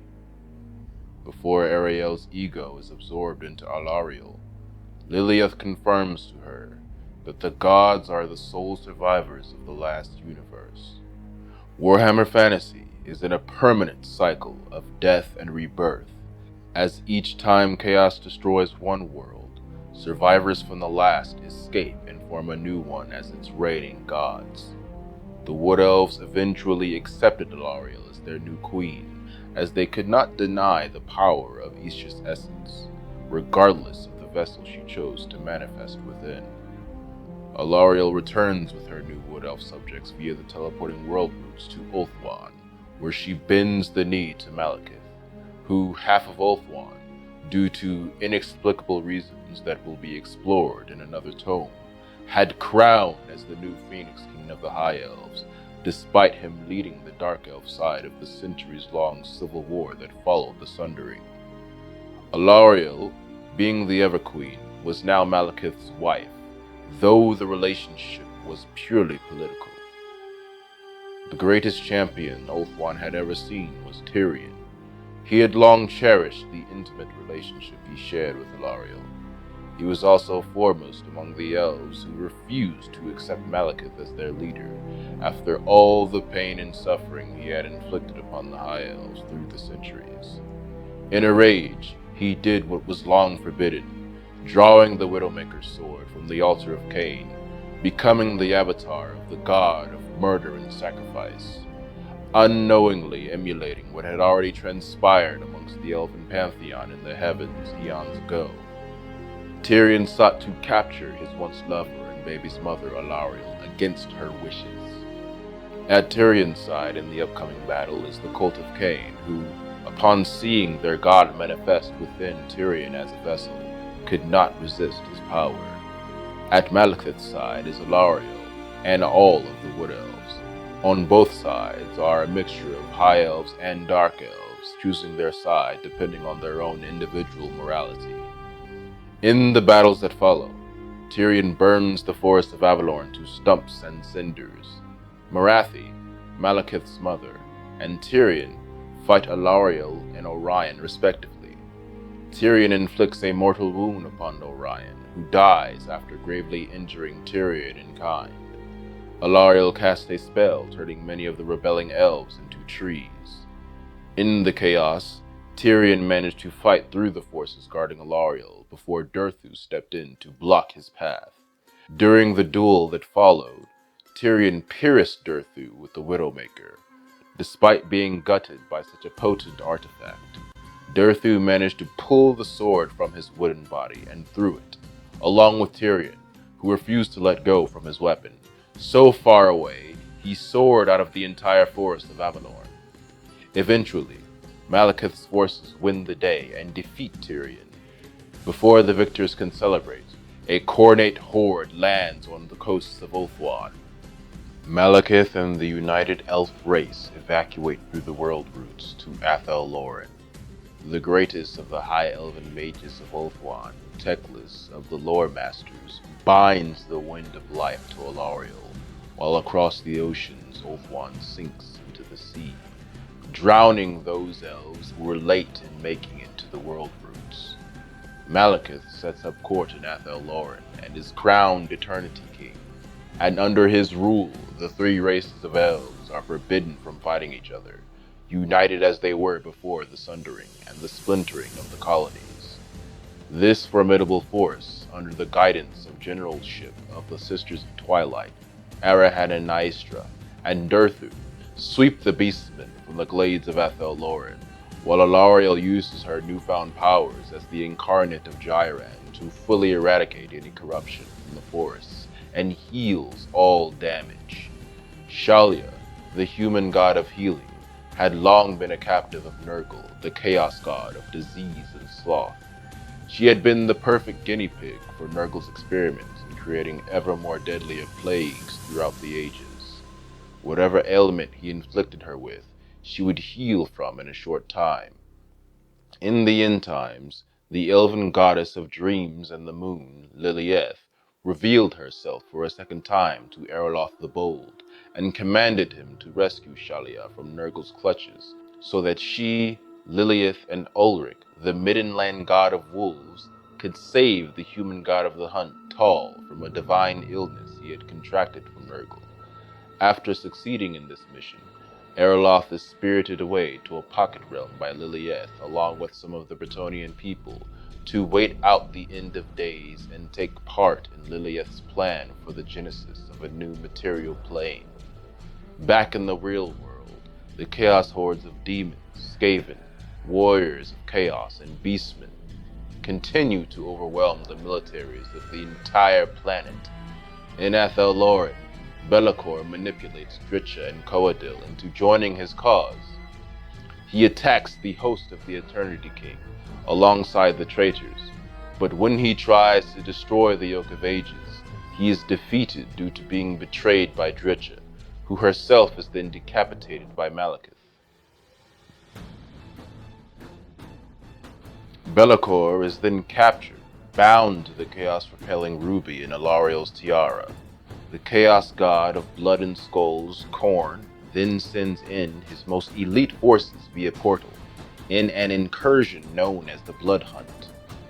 Realizing the entire world is in flames and Athel Loren cannot be the only lands the elves defend, the host of the Eternity King splits itself to fight two battles at once. Durthu and Alariel are teleported to Middenheim for the final battle, but they appear right in the midst of a Khornate host. Durthu single-handedly beat a bloodthirster into submission with his bare branches, and then, in a single motion, drew his sword, immediately cutting the greater demon of Khorne in twain. Durthu then tore apart an altar of Cain, hurling the gargantuan cauldron of boiling blood at the Khornate hordes, crushing and scalding thousands of demons and warriors in the process. He hurls his sword of Daith towards an approaching Nurgle host, eviscerating swaths of plague-bearers and drones before slicing in half a great unclean one, making that yet another greater demon that Durthu had effortlessly annihilated that day. Realizing sacrifice was needed for a chance at victory, Durthu eventually pours his own life force into Alariel, who was dying from being injured in the battle. This gave her the energy to invoke a large banishment spell, which knocked the invading hosts back into the warp, buying some time for the besieged forces. But of course, this was a worthless gesture in the face of evil infinite. Athel Loren was the last patch of land on the planet that the encircling chaos fell upon. With the world ending all around them, Alariel retreats to the forest to watch in futility as the end times reach its final conclusion, with everything and everyone she had ever known and loved consumed by the realms of chaos.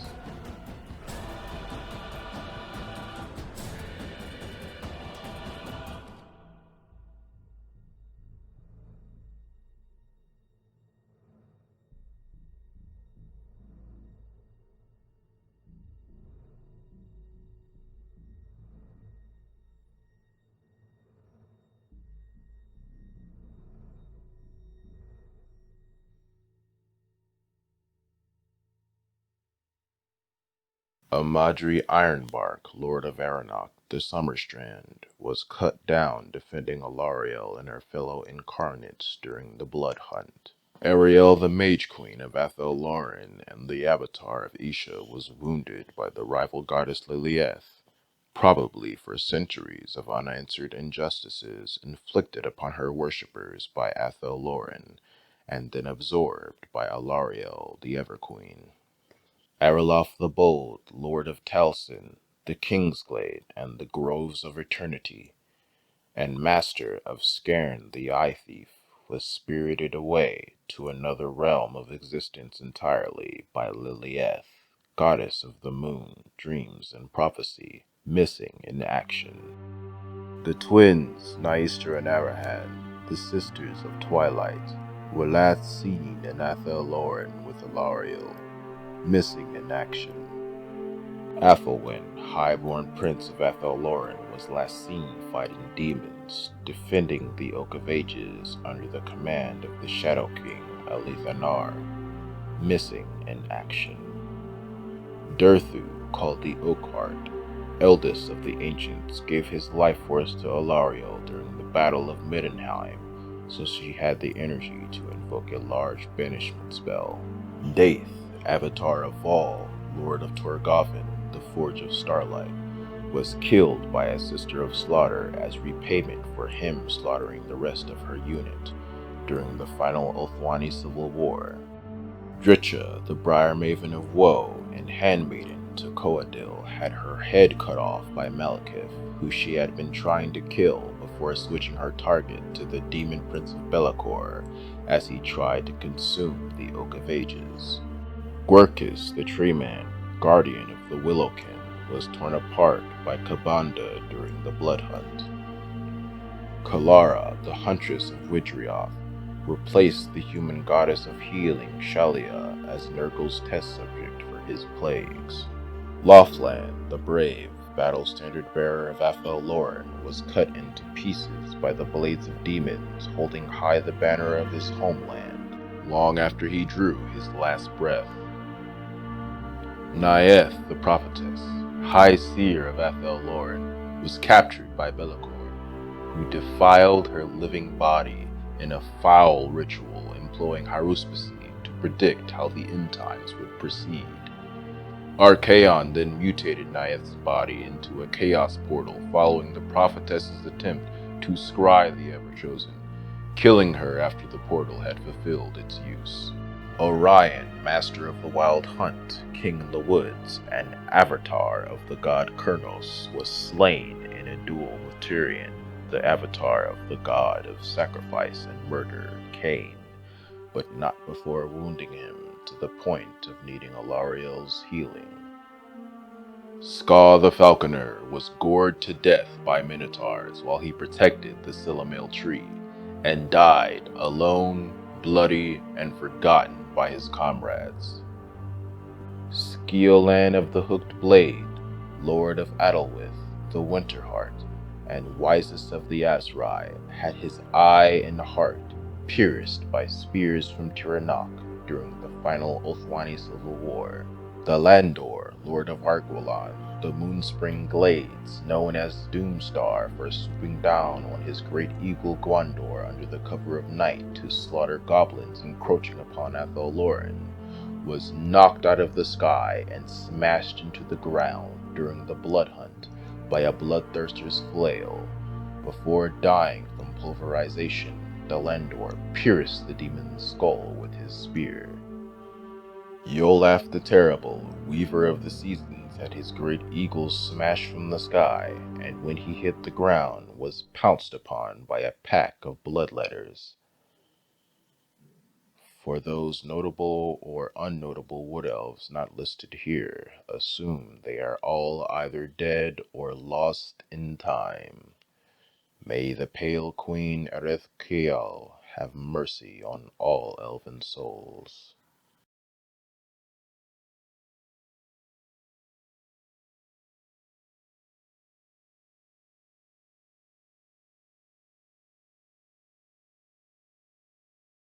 The winds of magic from the realm that chaos destroyed managed to persist through time and space. Among these was the Wind of Life, Jyran, whom before the conclusion of the end times Alariel had become an incarnate of. Jyran blew through the cosmos, eventually manifesting its energy into a new green-growing arboreal realm that matched its nature, and in this realm it coalesced into Alariel once again. But the former Everqueen was asleep. Sigmar, god of the Empire from before the end times and incarnate of the heavens, happened to be awake, so when he came upon Alariel in his travels through the cosmos, in the aftermath of the devastating apocalypse, he awoke the Everqueen from her slumber. For a time, Alariel was filled with grief from seemingly being the sole survivor of the catastrophe that had consumed all she had ever loved and known. And for aeons, she walked the verdant halls of Jyran, alone and mournful. But her grief slowly transformed to hope, realizing she was now in an entire world that was in tune with her essence. She planted a new people for her to love and protect, channeling the winds of Jyran, so plentiful in both this realm and herself, sowing the earth around her with soul pods.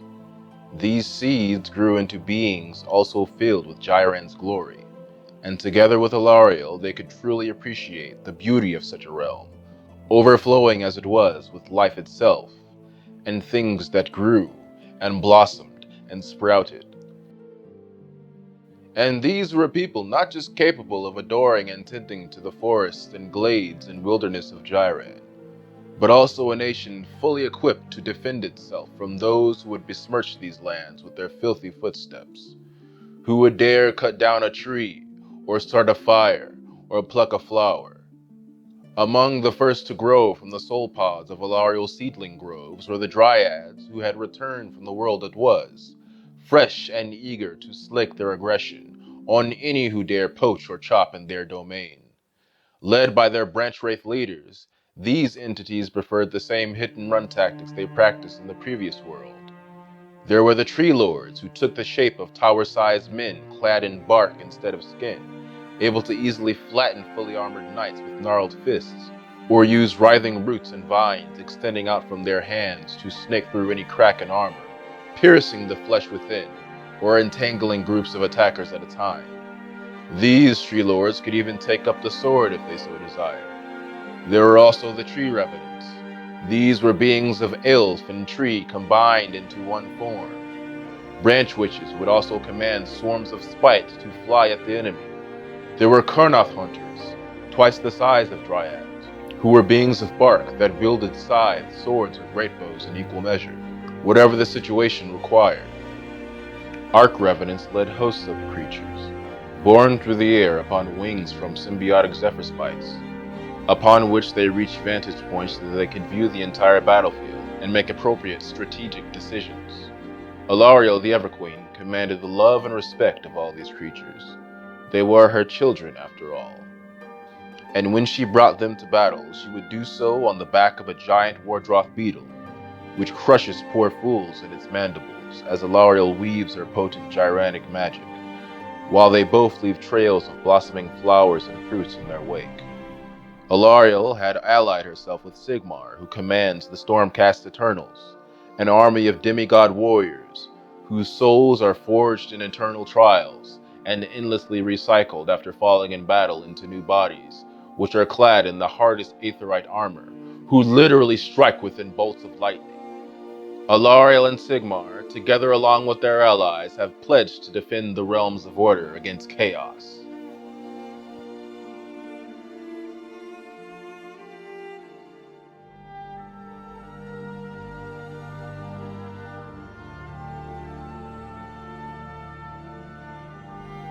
Long have the Wood Elves designated themselves as protectors of the natural world, whose heart rests in Athel Loren. But how deep is this commitment really? I argue that the Azrai are arbitrarily selective in the parts of nature they consider worth protecting.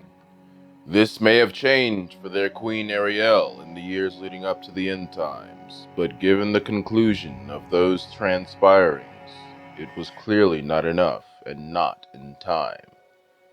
The Azrai see themselves as being the only true appreciators of Ish's bounty.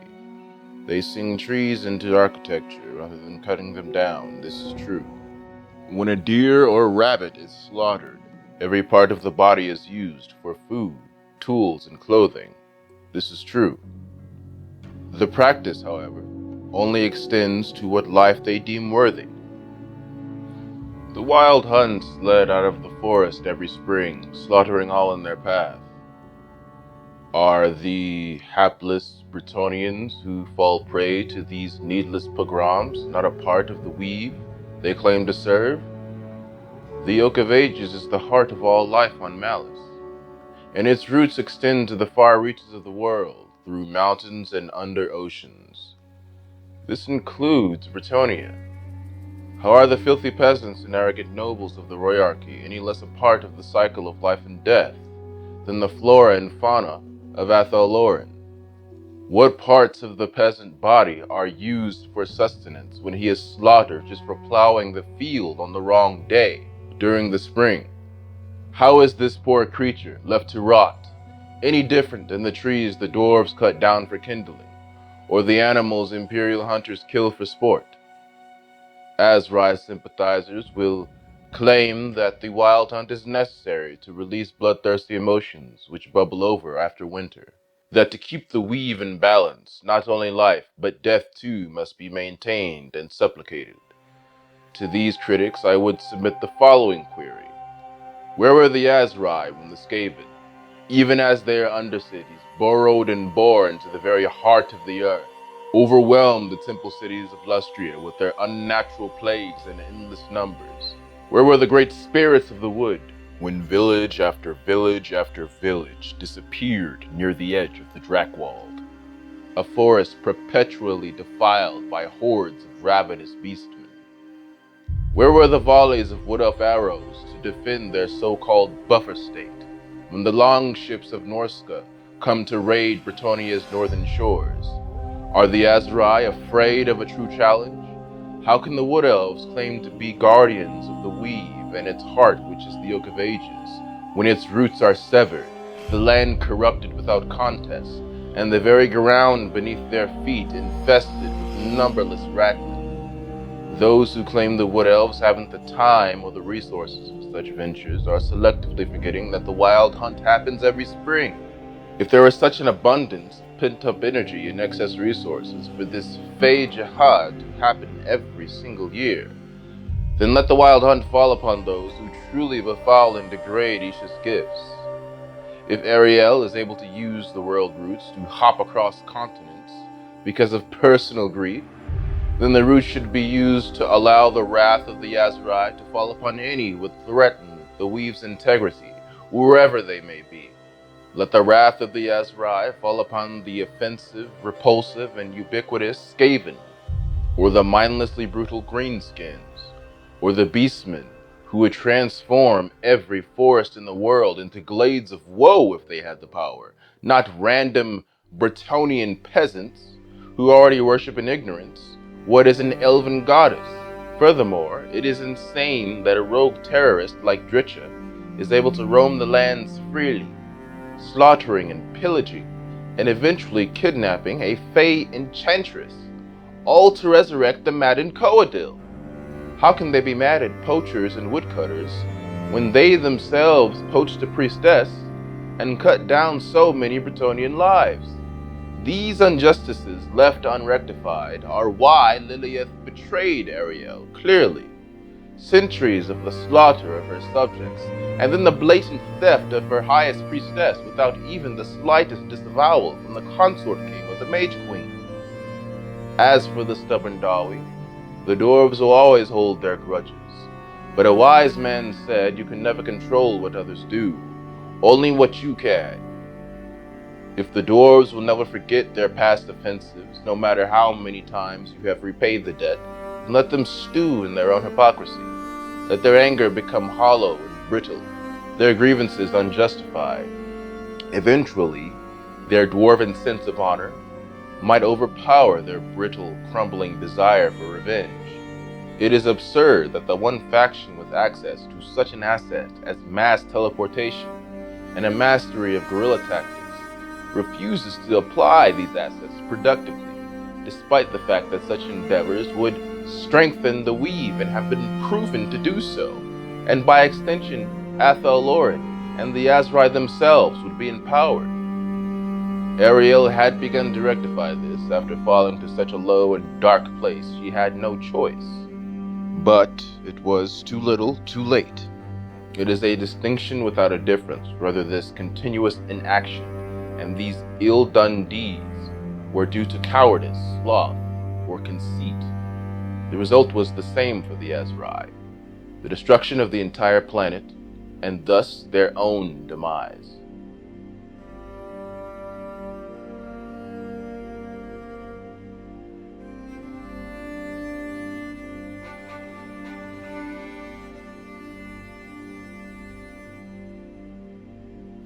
The wise abandon reason and expectation upon entering the forests of Athel Loren. The foolish will find themselves being lured by malicious spirits, posing as guides, following paths that disappear beneath their feet, pursuing settlements hidden by magical fog, wandering amongst ever-shifting trees for what seem like months, only to emerge precisely where and when they first entered. This is the nature of Athel Loren, and not unlike the Chaos Wastes, the land does as it will, and time itself is convoluted. The Azrai rule over this land via 12 realms and their 15 reigning lords and ladies. This council answers to King Orion and Queen Ariel, whose seat resides within the King's Glade at the heart of Athel Loren, next to the Oak of Ages. In all matters, Queen Ariel has the final say, as she is the forest, and all that dwell within manifest. Wood Elf settlements are not cut, but woven and grown from the trees and foliage of Athel Loren using special singing techniques taught long ago to the Azrai by Durthu, last of the Elders. Between homes and cities melding into and from the forest, and illusory spells that further mask the settlement's locations via mirages and fog, foes and unwanted guests lose themselves within these woods frequently. The halls sung from these trees have walls and ceilings of roots and branch, adorned with gorgeous jewels and precious metals. Deeper within the floral abodes are often elaborate networks of caves filled with the sound of laughter and merriment, as the elves glut themselves on the bounty of the forest in celebration. Lanterns containing fey luminescent creatures shine ethereal light down upon the frequent dancing and feasting of the Azrai.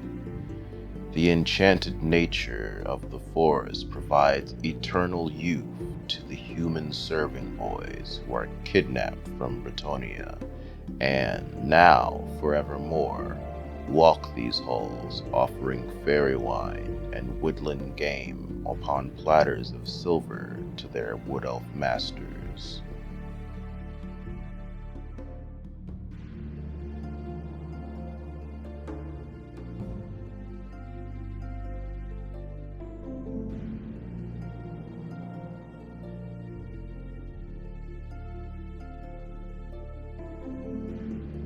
Talsyn, the Groves of Eternity, ruled by Lord Arralof the Bold.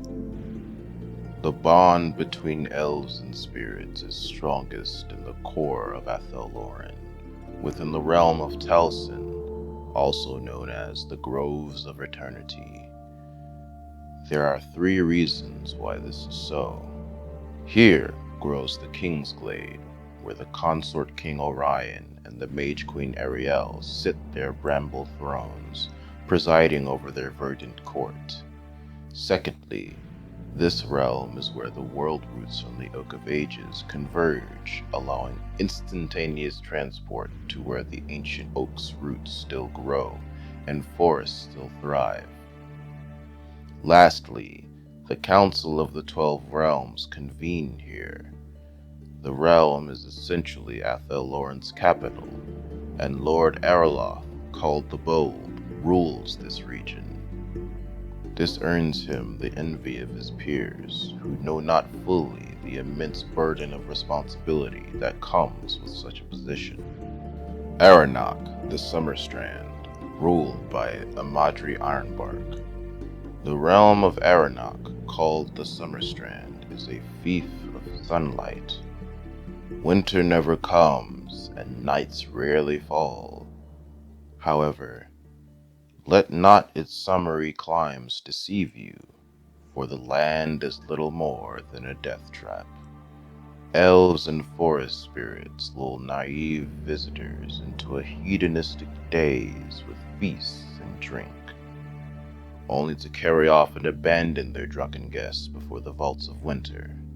Here they are consumed as sacrifices by creatures who feed on those glutted with pleasure. Argwylon, the Moonspring Glades, ruled by Lord Thelandor Doomstar. The rivers and waterfalls of Argwylon teem with singing spirits, for it is a particularly magical realm, even for Athel Loren. It is here that old and forgotten lore is kept and guarded by the elves, who have grown arrogant in their studies, becoming even insufferable to the usually friendly water-dwelling naiads. The great eagles of Moonspring Glades Mountains still get along with the resident Azrai, however, simply due to the ancient tongue they share. Modryn, the Night Glens, ruled by Lady Morlana and Lord Arlas. The perpetual twilight of Modryn, the Night Glens, is a remnant of darker times in Athel Loren's history. Mage Queen Ariel's once corrupted soul, and the lands this corruption spread to, have since healed, but this realm never fully recovered from those ill-fated days. Where once this kingdom was bright and welcoming, now the only light to be had within its shadowy glades comes from the fake glow of spites in the canopy, darting amongst the branches. The customs practiced here are taboo, and the gods worshipped should have been abandoned long ago. But such is the culture in a land long steeped in bleak darkness. Cavaroc, the Skymark Reaches, ruled by Lord Adriel of Equos. The horse masters of Cavaroc's Skymark Reaches are the first to battle when Athel Loren marches to war. Conversely, they are always the first to be attacked due to the geographical position and lightly wooded grasslands of this area. This vulnerable terrain has fostered a brashness and ferocity in its people, who are always eager to pour out from the plains and valleys upon their elven steeds to charge headlong into enemy ranks. In more recent years, the elves here have transitioned to more subtle approaches in defending these lands.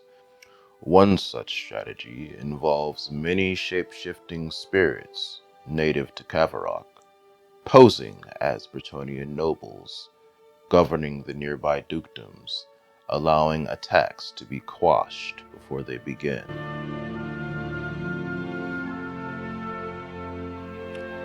Adelwith, the Winterheart, ruled by Lord Skeolan of the Hooked Blade. Adelwith is a realm of eternal frost and cold.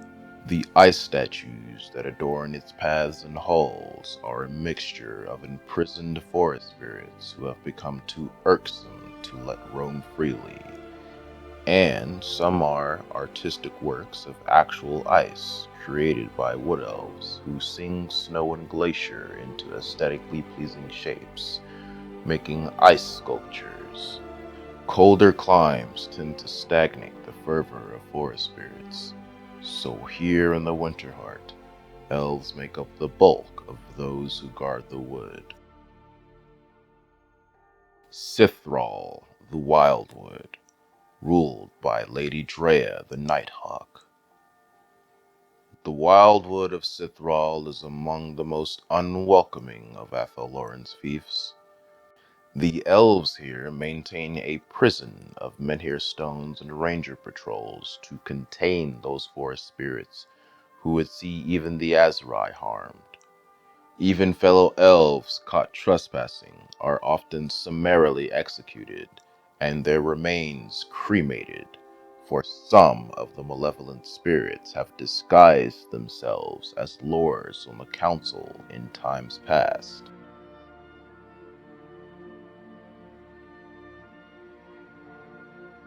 Tirsyth, the Ashen Hall, ruled by Lady Arda of the Parted Veil. Azrai residing outside the Ashen Hall of Tirsyth consider the realm a dismal and dreary place. The lordship's colors are ashen, his people's disposition gloom. This drab reputation comes from an ardent respect, not just for the growth of life, but the diminishment of death. To this end, the forest spirits here often stand guard by statues of elven heroes whose bodies have long since been returned to and consumed by the forest. Wydrioth, the Pine Crags, ruled by Lord Findal and Lady Evelyn. Leagues upon leagues of walls and castles sung into shape from rockbriar and sky-crown oak make up the pine crags of Wydrioth. Tunnels and maze-like pathways woven from roots connect these fortifications into a defensive network. The fief is impenetrable by the greenskin walls or dwarven throngs that threaten from the Grey Mountains, and utterly inescapable by any army nurturing second thoughts and considering retreat. A feature most pleasing to the reigning lord, Findal, who is more bloodthirsty than most Wood Elves, and rules over the craggy partitions of this fortress realm.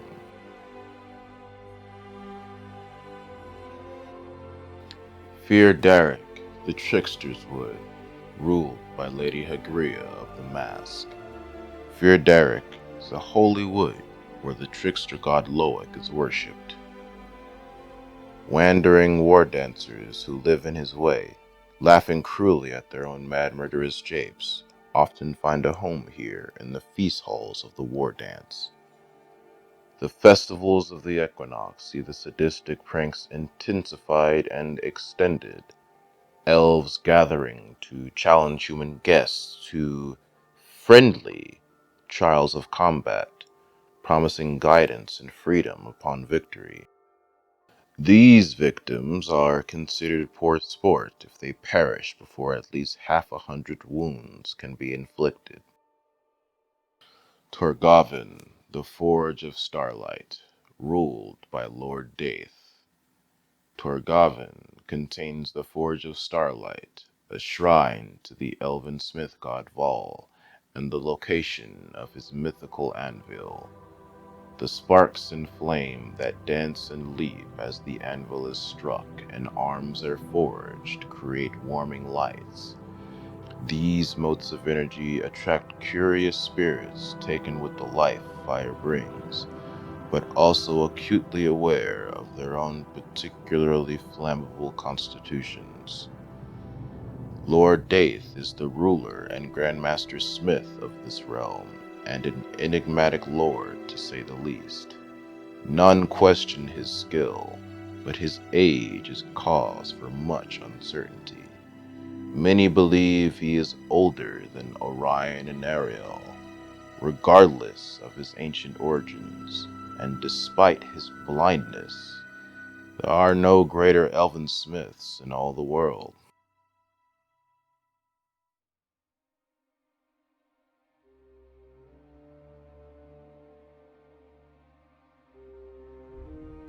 Anmyr, the Witherhold, ruled by Lady Cavaroc and Lady Delina.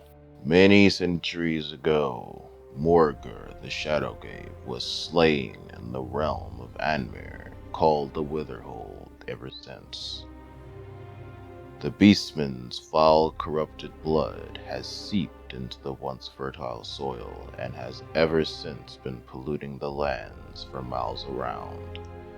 The great elm Adivok, which once housed the rulers of this forest within its wooden halls, now stands a withered husk and a grim monument to what was lost.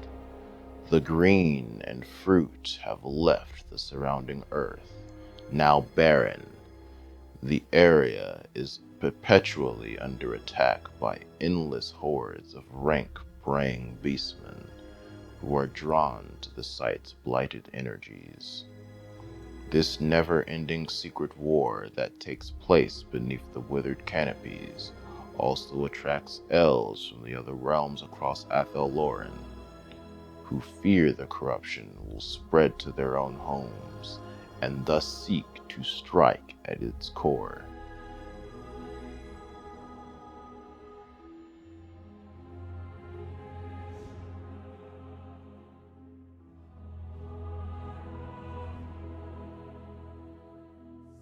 Perhaps the most important landmark in Athel Loren is the Oak of Ages growing from the center of the Kingsglade. An absurdly massive oak tree brimming with magical power. A single acorn dropped from its rotund branches contains within immense amounts of the wind Gyran, the wind that powers the lore of life. Once upon a time, a squirrel who ate one of these acorns grew to such enormous size, it took the entirety of Athel Loren's forces to prevent the gargantuan rodent from leveling the 12 realms. When collected properly and safely, shortly after they fall from the oak's boughs, they are used to restore damaged and burned parts of Athel Loren. Beneath the Oak of Ages, its roots spread far and wide under land and sea, thus called the World Roots. These roots extend eastwards to the Dragon Isles within the Sea of Dread, westwards all the way to the frosty pines of Nagaroth. It was through these world roots that the spirits of Athel Loren first made contact with the elves of Avalorn's forest on the island country of Ulthuan. Athel Caiellin, the Dreaming Wood. Areas of Athel Loren where magic hangs heavy in the air often contain ripples and tears in reality to a shadow realm known as the Dreaming Wood, or Athel Caiellin, a parallel dimension existing alongside the forest proper. The Azrai only seek this realm out in the most desperate of times. Crossing the veil invites Slaanesh and his her minions to feast on your wandering soul. The Wild Heaths. The Wild Heaths make up the eastern border of Athel Loren. Stunted trees and shrubs meld into the sprawling moors that encircle the 12 realms. The Azrai erect enchanted stones here called menhirs to contain the forests. It is a constant, urgent struggle to maintain these partitions. Constant because of the natural inclination of the sentient wood to spread ever outward. Urgent because if the spellweavers and spellsingers neglect this duty, the woods will overextend, and many spirits and trees will either die or be driven insane by the corruption of the outside world. Thus is Athel Loren protected by the elves, who themselves are protected within. Laurelorn. At the peak of worldwide Ulthuani dominance, the elves had settled virtually all of the non-mountainous regions of the Old World, including the lowlands of Bretonnia, the Empire, Kislev, Telea, and Estalia. Unfortunately, the elves suffered a crushing defeat at the hands of the dwarves during the War of the Beard, and the Phoenix King called all elven colonists to retreat back to Ulthuan. Athel Loren was not the only colony to refuse these calls home. There was another group of elves, deep within the heart of the lands that would later become the Empire, who also decided to stay within the forests they had settled. Calling themselves the Aeonir, these elves were at first worried that dwarven vengeance would now fall upon them due to their decision to stay in the Old World when so many other colonists had fled. In truth, the dwarves, while victorious, had suffered grievous losses of their own, and were too focused on rebuilding to bother with a couple of isolated elven colonies. Laurelorn and Athel Loren were safe for a time. Meanwhile, the human tribes of the surrounding lands eventually coalesced into the Empire. After the disappearance of the first emperor, named Sigmar, 3 of his subordinate elector counts from the nearby provinces of Westerland, Middenland, and the Drakwold all laid claim to Laurelorn. The elves successfully held the humans back, eventually claiming a decisive victory against an elector count history only remembers as the Unlucky. So devastating was his defeat that no major human expeditions were made into the forest from that day onward. There then came a time when the elves decided to make common cause with the humans to stave off an incursion of Skaven. They allowed Emperor Mandred Skavenslayer and his army to cut through key paths of their forests. Though the army greatly benefited from marching for mere hours over a distance that should have taken several days, a number of soldiers were lost to the forest during the journey, lured by fell voices on the wind and whisked away by branch-like hands. In the end, the Imperial host was able to emerge from Laurelorn mostly intact, surprising the Skaven at the village of Dieterschaffen, driving the Ratmen back into their tunnels. Recognizing the value of the Empire as allies against Greenskins, Skaven, Beastmen, and whoever else would threaten Laurelorn, the Aeonir entered into agreement with the Elector Count of Nordland and allowed the humans to settle between the rivers South and Dimst. The borders of how large the settlements could be and how many could be built were strictly enforced, however, and even more so what resources Imperials could take from the land. This caused the lesser nobles of Nordland to constantly pressure their Elector Count to break the treaty and expand deeper into the forest. In time, the Queen of Laurelorn ordered an Aeonir settlement to be built outside the walls of Altdorf amongst the Amber Hills for the purpose of keeping a closer eye on human politics. While they claim the settlement is temporary, this stated time frame is from the perspective of the immortal elves. Thus have the nearby Imperials seen more and more Aeonir frequent the Reichland as the decades roll by. There was a village by the name of Schlagugel that defied the terms of the Laurelorn Nordland Treaty and was built west of the Dimst River. The villagers wanted to explore the land, believing the stone circle present at the site was of religious significance to the practitioners of the old faith. This belief system predated the formation of the Empire and was older than even the Ulrican religion that Sigmar himself followed, being a worshipper of the White Wolf. In any case, the village soon vanished. The local baron sent a troop to investigate, and they discovered no signs of struggle, no bodies or burnt homes, only the words fog and mercy carved into the nearby trees. Even more confusing was the eventual return of all the villagers who carried on like nothing had happened. Indeed, not one villager remembered disappearing, and stranger still, the village priest was still missing, and there was now a door in the hill underneath the stone circle, where once there was none. Little else is known about the part of the forest the elves reside in. There are, however, rumors of a city of glass deep within Laurelorn that serves as the Aeonir capital.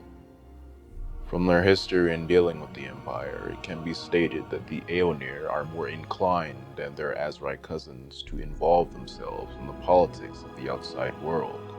Whether this is due to the lack of a geographical barrier comparable to the Grey Mountains of Athel Loren's eastern border, or a deliberate strategic decision by the fabled Queen of Laurelorn is unknown, but the Aeonir are closer to the High Elves than the Azrai when it comes to diplomatic relations, though both forest-dwelling nations share nearly identical military tactics. I would give a playable Laurelorn faction access to the Intrigued Court and the mechanic where you are able to have vision with other factions that you're trading with, given the similarities when it comes to diplomacy between the Laurelorn elves and the High Elves, while taking away their ability to use the world roots, given the fact that they do not have access to the Oak of Ages.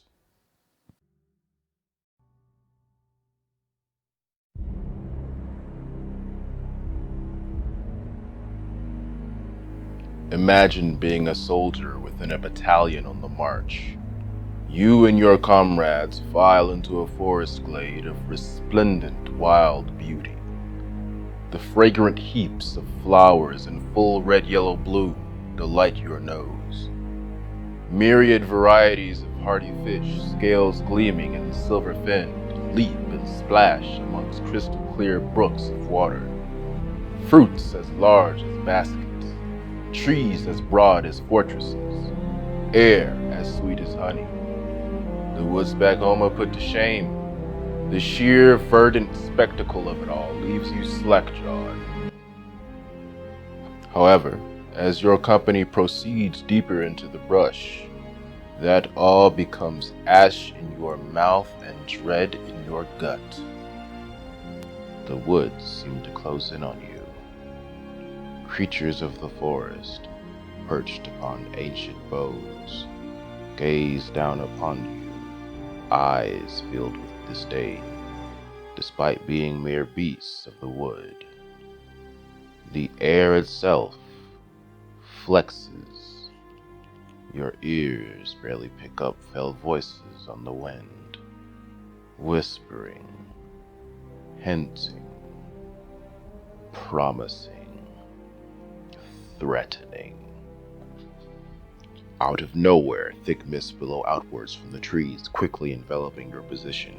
4 paces ahead of the main line, the general of your company signals formation changes to avoid the sudden fog, but as he opens his mouth, blood pours out in torrents instead of marching orders, and a long black shaft, fletched with bright green feathers, grows from the pulpy ruin that used to be his neck.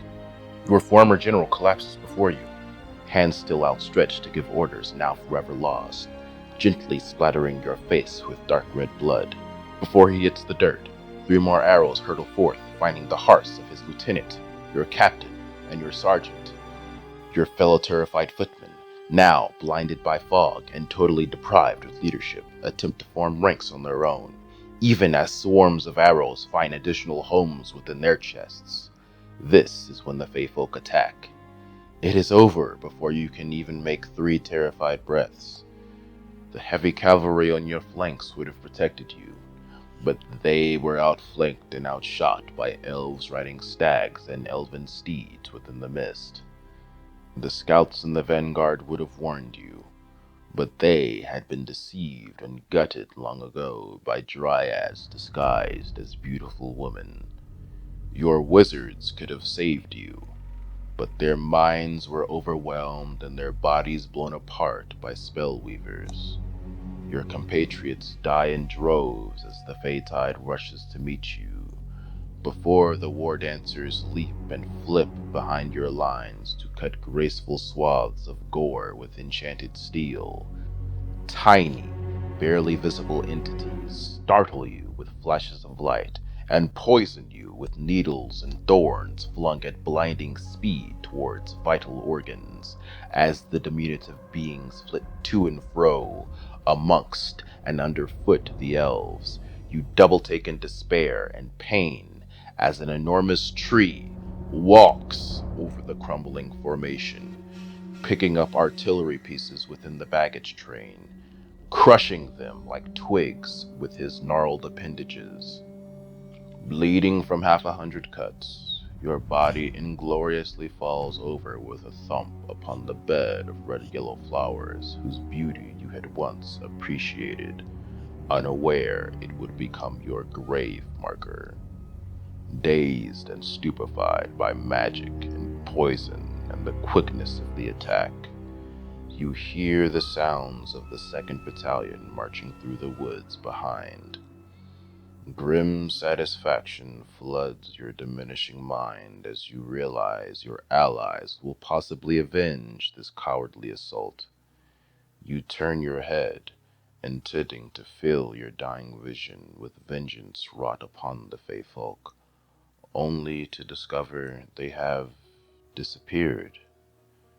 The final glimpse of them, and the last image of your life, are eyes, feral, savage eyes, aflame with bright, burning malice, slowly fighting back into the forest line like fireflies before the dawn, Corpses, gore, and the pleas of dying men are all your compatriots find within the glade.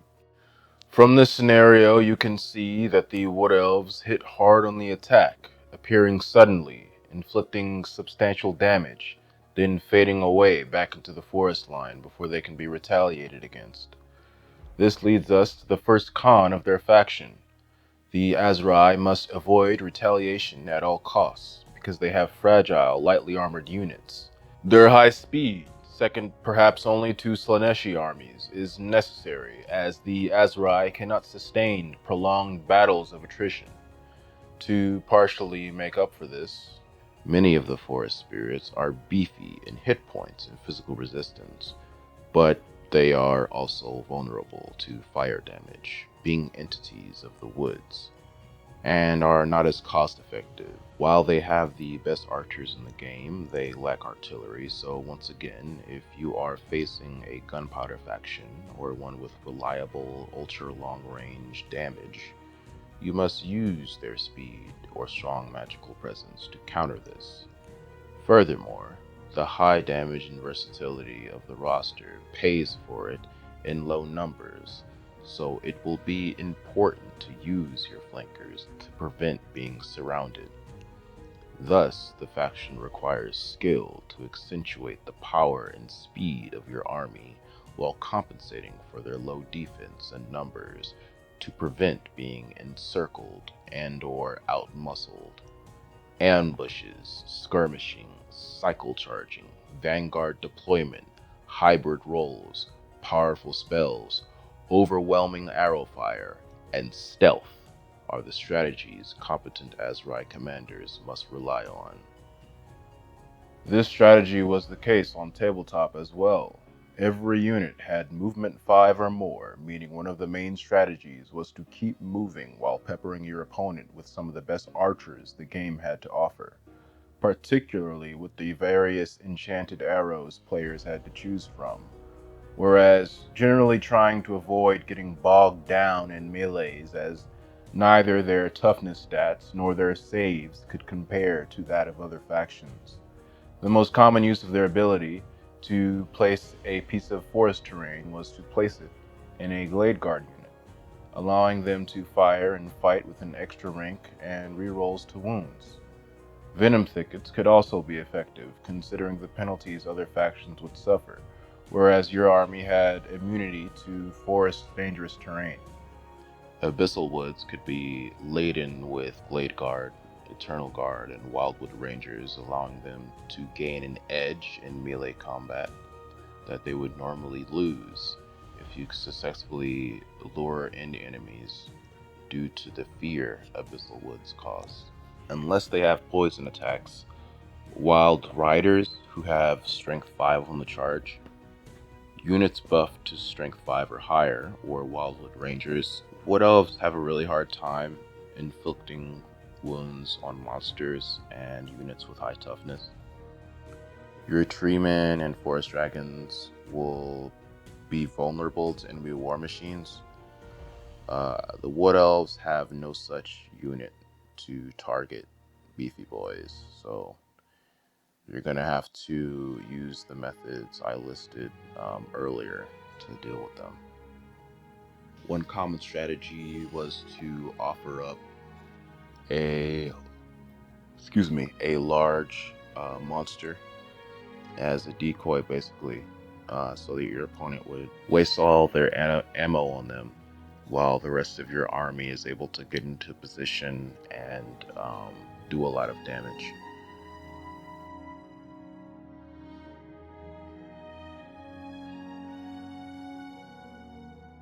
The hide in forests and woodsman rules mean within forests, all ground wood elf units pass through trees without suffering terrain penalties, and are invisible in forest terrain until the enemy gets close enough. Certain sections of the army also have the Forest Stalker rule, which increases ranged weapon accuracy and melee defense within forests. Blessing of the Ancients is based on a tabletop ability that improved casting rolls. The Azrai draw on the Spirits of the Wood for protection and guidance. Spellcasters in the army therefore have higher power recharge rates while standing in the forest. In battle, the Wild Hunt could be a temporary bonus to charge stats, speed, and the addition of fear to any units deployed in the forest.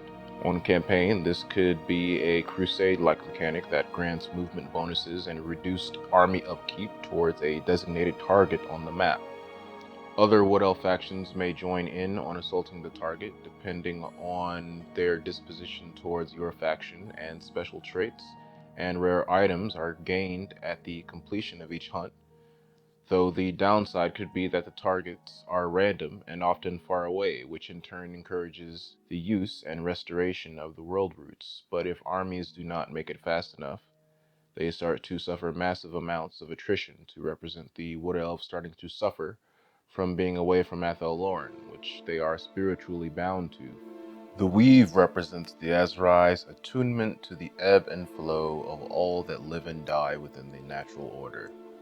When disaster strikes Athel Loren, when the lands are polluted, and the trees are corrupted, this is reflected in the darker dispositions and actions of the Wood Elves.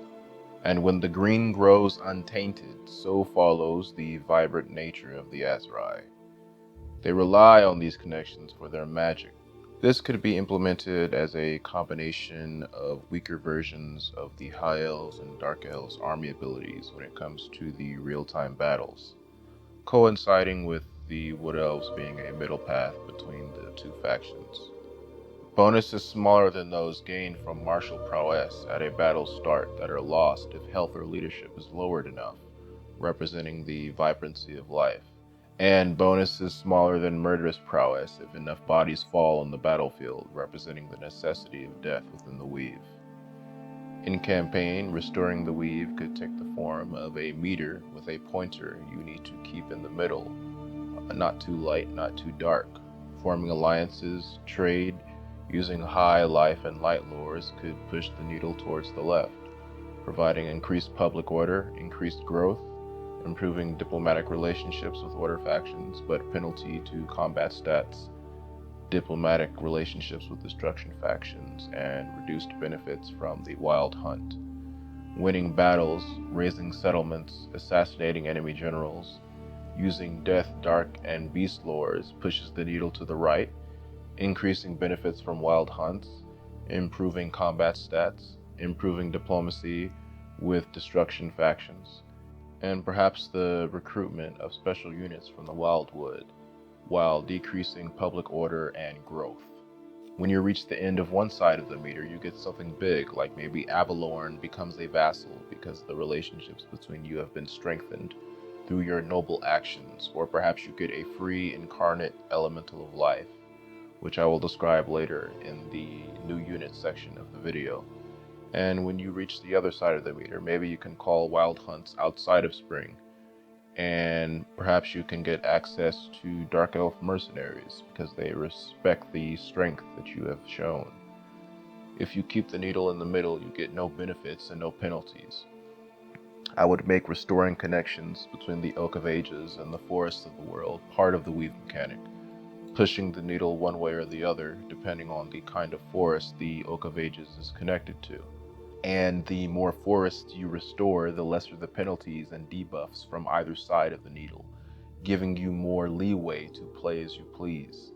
Hotter seasons should push the needle slightly towards the dark side, and colder seasons towards the light. Wood Elves in earlier editions of Tabletop had a bird-toting hero known as the Falconer.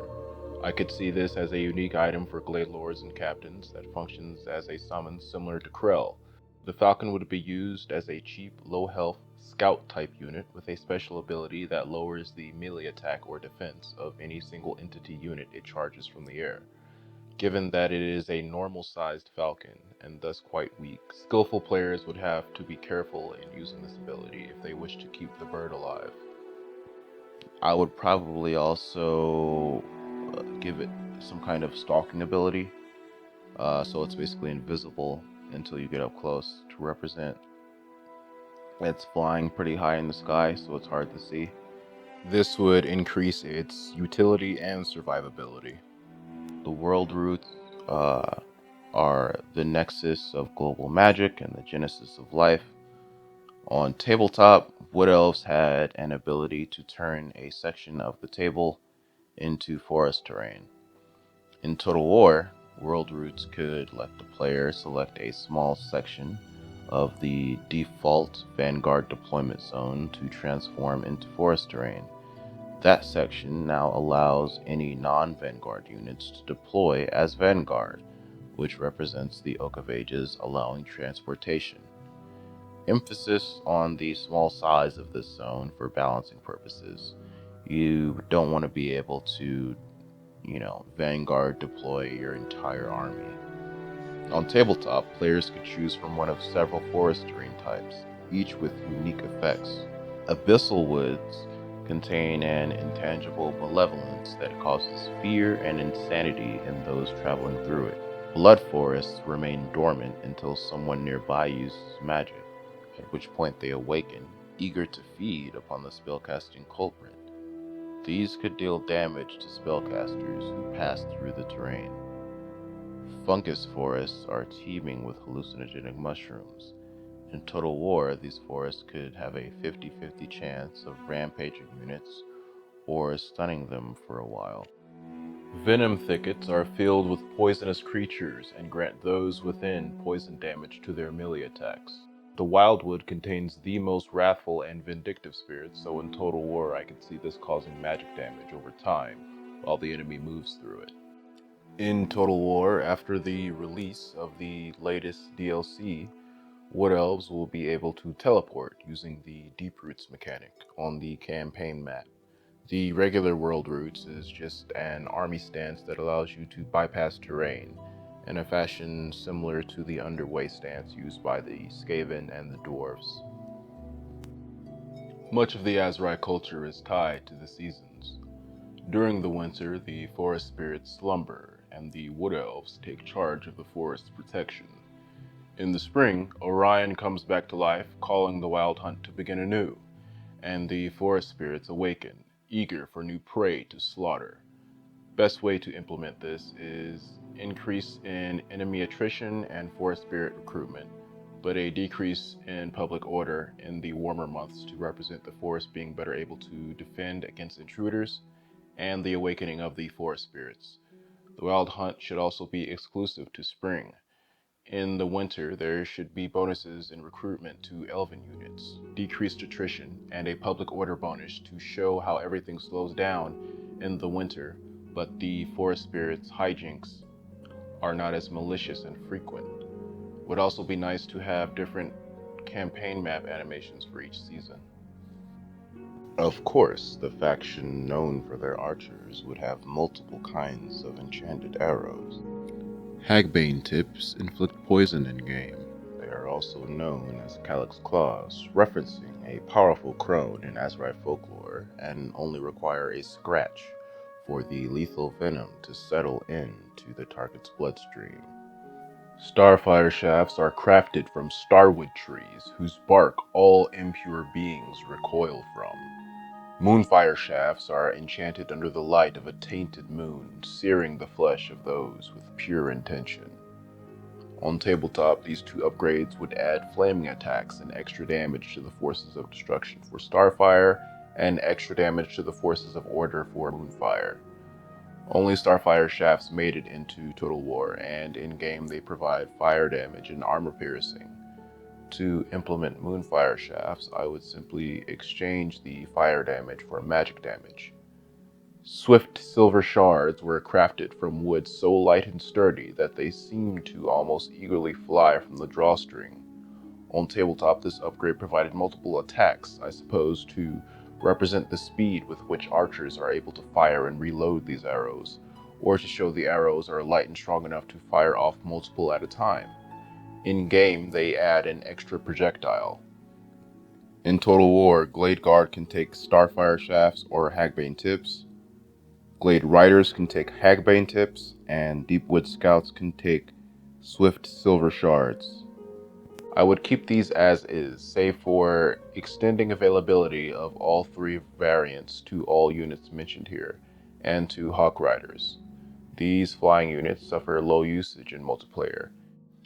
The addition of ammunition variants could increase their utility, but they may have to experience a deficit in another area, such as armor, speed, or leadership, to maintain balance. Of those arrow variants not currently in game, the ensorcelled tips of arcane bodkins cut through armor as effectively as flesh. On tabletop, this added penalties to armor saving throws, so perhaps armor sundering would be how Total War implements the upgrade. The shafts of True Flight arrows are magically instilled with a basic sentience. These arrows desire to bury themselves within the hearts and brains of those targets their owner has aimed at. These homing arrows could give an extra punch to skirmish-focused armies who need to fire on the go or from cover, nullifying any penalties from firing while moving, detrimental terrain, and spells that decrease accuracy, or having homing properties similar to the Hell Cannon, Doom Divers, or the Fireball spell. The banal dysfunction of sieges in Total War Warhammer is absurd, especially compared to sieges in previous Total War games. Anyways, the Wood Elves are not known for their ability to demolish castles, as evident by their history of failed assaults on dwarven carracks. The treemen and dragons of their armies are usually left to deal with any heavy fortifications. And if that fails, their spell singers and spellweavers use magic to soften the defenses. Vol's Hammer is a good start to fully implementing this lore into gameplay, albeit it is a high elf spell rather than a wood elf one. The simple damage spell destroys walls, but it should be chained so walls themselves may be targeted, rather than exclusively units on walls. In fact, treemen, forest dragons, and every monstrous single-entity unit in the game should be able to attack walls rather than only gates as they do now. Returning to the topic of siege spells, the mist spell we will be discussing, adding in alongside the lore of Athel Loren later on in the video, could be effective in concealing troops approaching walls from enemy missiles. Another spell I'd like to see added to sieges could be implemented by changing the silly ladder mechanic to a Wood Elf exclusive siege-only ability that covers sections of the defending wall in vines. Eternal Guard, War Dancers, and other basic infantry can then climb up to face the enemy. To differentiate this from the ladders other factions will still likely use, make the climbable surface area wider so that more troops can scale at once, but balance it by withering the vines away after a few minutes so that Wood Elf players have a more narrow window of time to get their troops over the walls. I would also give Dryads the ability to climb walls by default, as their appendages are whip-like branches with wooden grip, known for tearing men apart easily bare-handed.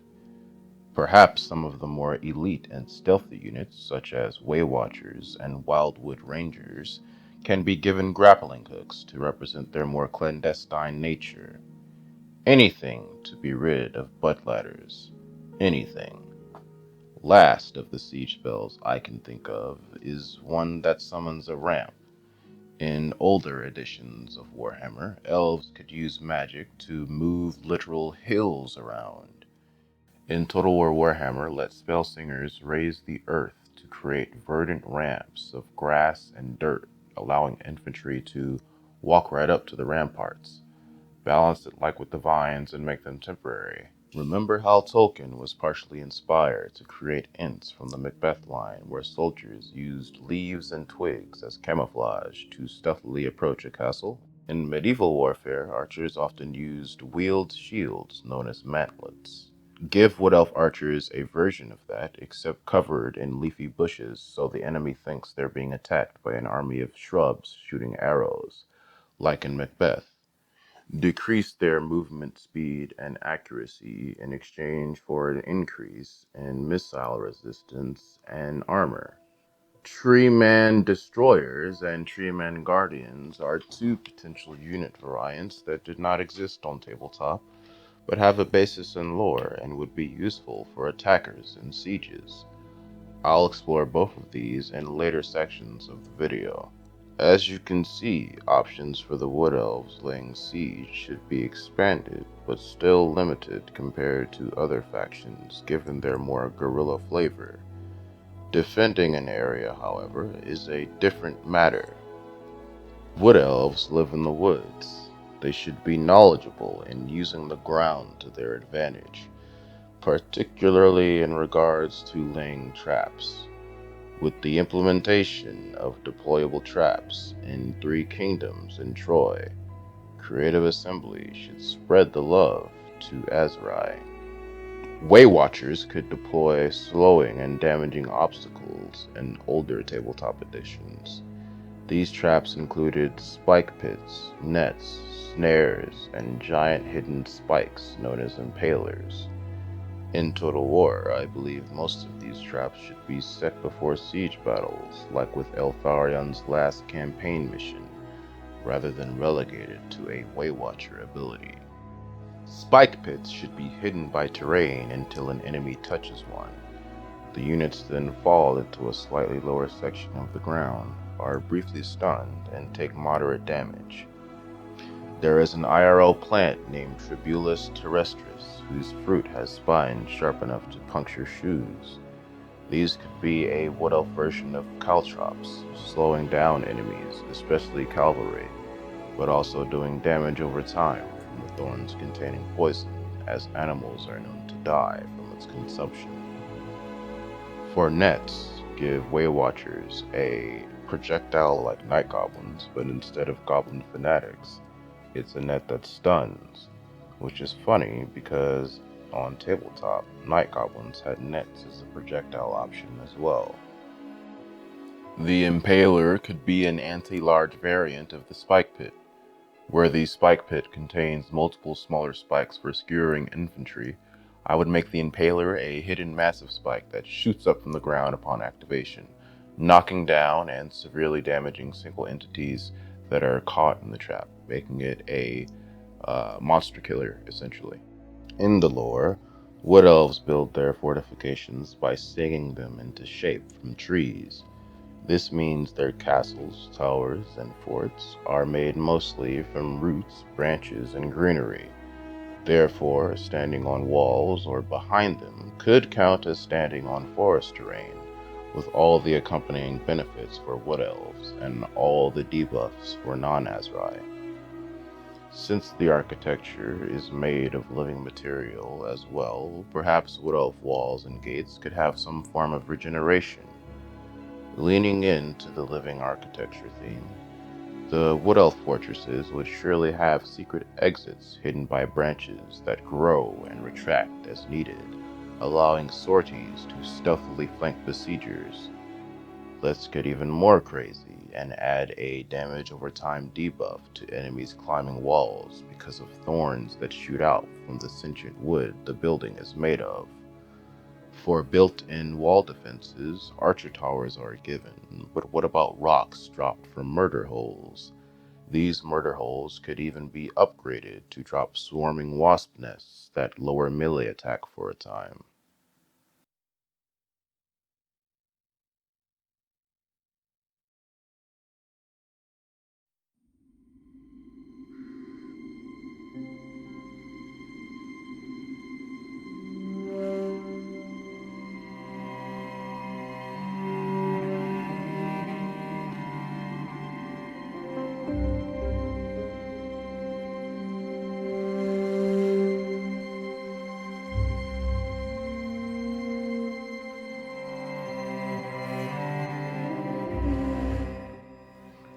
Orion is the avatar of the elven god of the hunt, Kurnos.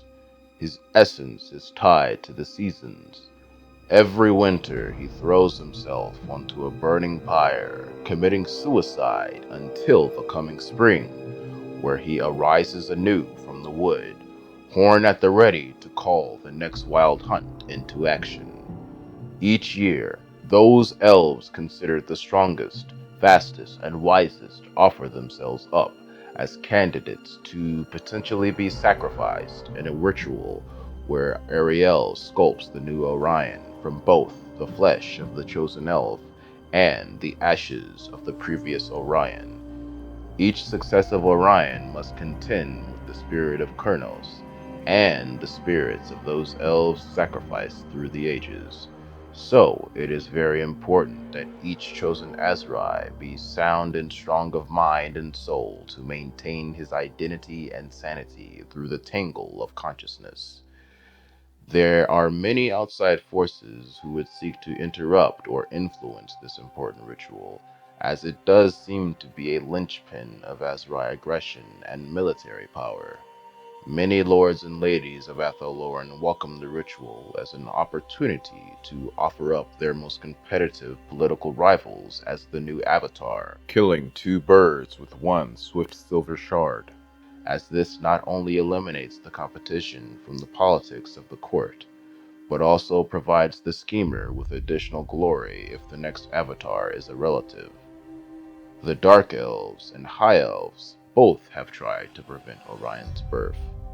The elven goddess of the hunt, Anathrema, has tried to interfere in the rebirthing ritual to produce a suitor more pleasing to her own sensibilities rather than Ariel's, for she is envious of the divine union. In-game, Orion is a speedy damage dealer that can handle himself in melee combat, but should not be left alone to fight masses of infantry due to his low armor. The only major changes I would make is a moderate boost to speed so that he may keep up with his bodyguards, the Wild Riders, and I would also change his Hounds of Orion ability, which I will detail further on. The Cloak of Isha is a leafy garment woven right before Orion's rebirth each spring by Queen Ariel herself. The Queen puts a piece of her essence into the cloak, ensuring wounds are quickly healed. This is implemented in-game by regeneration. The Hawk's Talon is a bow, sung from the rarest witherwood that only Orion's godly strength is able to draw. The bombardment spell it is represented by in-game is fine, save for the lack of animation on Orion's part upon use, especially considering the bow and arrows are present on his model, yet never used. Another armament Orion received as a gift from Isha is his Spear of Kurnos. This weapon was made from a birch growing within Isha's garden and is enchanted to grow back any damage as a tree would. It also magically returns to the owner upon hitting its target. The large and powerful nature of the spear means it functions as a bolt thrower within the incredibly strong hands of someone like Orion. And in-game, Orion's basic ranged attack does tend to skewer multiple opponents in a row. As the spear is his basic ranged attack, it also endlessly teleports back into his hand after being thrown to represent the returning enchantment. The Horn of the Wild Hunt is the oldest Wood Elf artifact. The legends say Kurnos gifted this horn to early elves to separate them from the beasts of the field, imbuing them with the god's boundless determination. This item increases the leadership and melee defense of those affected. Orion is always accompanied in battle by two forest spirits who always take the shape of two slender, lithe, savage hounds. In its current gameplay form, the Hounds of Orion is a mid-tier vortex spell. Why not change it to a summon reminiscent of Kemler's Krell? Make them two models with stats comparable to White Lions, but with the Forest Spirit rule. As Orion is somewhat squishy, giving him a summon provides a substantial but penetrable buffer to beef him up. Durthu, eldest of the Treeman Ancients, was the elder to forge the union between elf and forest spirit, and was the most eager proponent of the alliance in the beginning. As the centuries rolled by, and the elves were corrupted time and again by their pursuit of power, or by their unwillingness to cut off from the outside world, Durthu grew hateful and bitter. He has seen all Treeman elders save for himself driven mad or killed, mostly by the enemies of the Wood Elves. These losses have taken their toll on the once loving, good-natured spirit. His lamentations of despair are so great So anguish-filled, they not only manifest as fell whispers within his dreams, but also as forest spirits with physical form. In Total War, the spell is a magic missile. I would change this spell to a summon that creates a unique regiment of renowned flying version of Spites that I will detail later in sections of the video. I am inspired by 6th edition's description of a particular group of Spites under the same name. This unique regiment of renown version will also cause terror in addition to the effects listed later on. The great elven blacksmith Daith has forged a sword so Durthu may hone his black rage into a defensive instrument rather than taking vengeance on the Wood Elf allies he now resents but relies on for survival. He can use spells from the lore of beasts, making him a more offensive option than the everyday ancient treeman who utilizes the lore of life. Like all forest spirits, Durthu is vulnerable to fire, but he is still a solid fighter. If Orion is a paragon of the Wood Elves in their most ideal form, Ariel is the humanoid manifestation of the forest itself. Her aspect is both beautiful and terrible, presenting as an elf woman, twice again as large, adorned with iridescent scales of green covering an ethereal body that streams off into nothingness, leaving behind a trail of magical residue on the ground in her wake. From her face extend long moth-like antennae. Growing from her back are 4 magnificent wings reminiscent of a moth or butterfly. Upon these glorious appendages are strange markings called the eyes and spirals of Isha. Imagine a wizard that flies like a butterfly, whose spells sting like a Japanese hornet. And that's Ariel, powerful and pretty in equal measures. Her wings could give Ariel flight. Currently, Total War has no flying single-entity humanoids, but it sure would be cool once they work out the awkward animations. Malagor, Kimlor, Morgiana LeFay, Spellsang, Spellway, Necromant, Sartorial, and others. Much more interesting. The wing markings could translate to Ariel causing terror as she did on Tabletop. Ariel is described as attacking enemies who approach too closely with a fell scream so piercing and loud, it stuns and kills the target, their ears and eyes bleeding as they fall to the ground. Her kill animations should show her literally shouting infantry into bits. She had an ability called Earthbind, where the vines and branches of the forest would ensnare and entangle those enemies trying to approach her, as she is the forest personified. Could translate to a charge debuff when enemies get close, the same way it did on Tabletop. The Wood Elves revere and love their Mage Queen, so her presence inspires fearlessness. This is the aura of the Fey Queen, and should provide a passive area of effect immunity to psychology buff in Total War. The Heartstone of Athel Loren is a physical manifestation of Ariel's connection to the forests, and it offers her protection from hostile magics. On Tabletop, this increased Ariel's resistance to spells, and any spellcaster whose spell was nullified by the ability had to take a leadership test where if they failed, they would forget the spell and have their magic level reduced for the rest of the game. In Total War, this ability should be represented as a magical resistance buff that also reduces the opponent's winds of magic when any spellcasting unit routs. Ariel's Blessing is a simple regeneration and resurrection spell. Damage is healed and lives are restored. The Wand of Witch Elm is a long staff, gnarled and twisted, cut from an elm tree, known for drawing magic from inside the earth and storing it within its bark. This property results in a staff inlaid with centuries of magical energy. Only a mage as skilled as Ariel could safely wield the Wand of Witch Elm's brimming power. On Tabletop, this allowed the Mage Queen to cast spells without using power cards. In Total War, it could give Ariel additional winds of magic. Acorns from the Oak of Ages are incredibly powerful artifacts, so full of the wind of Gyran that, when dropped from the oak's stout branches onto the forest floor, they instantly grow into oak tree saplings. Ariel always keeps one of these on her person. She is powerful enough to direct the acorn's energies into transforming a portion of the map into forest terrain, with accompanying benefits to the Azrai and deficits for the enemy.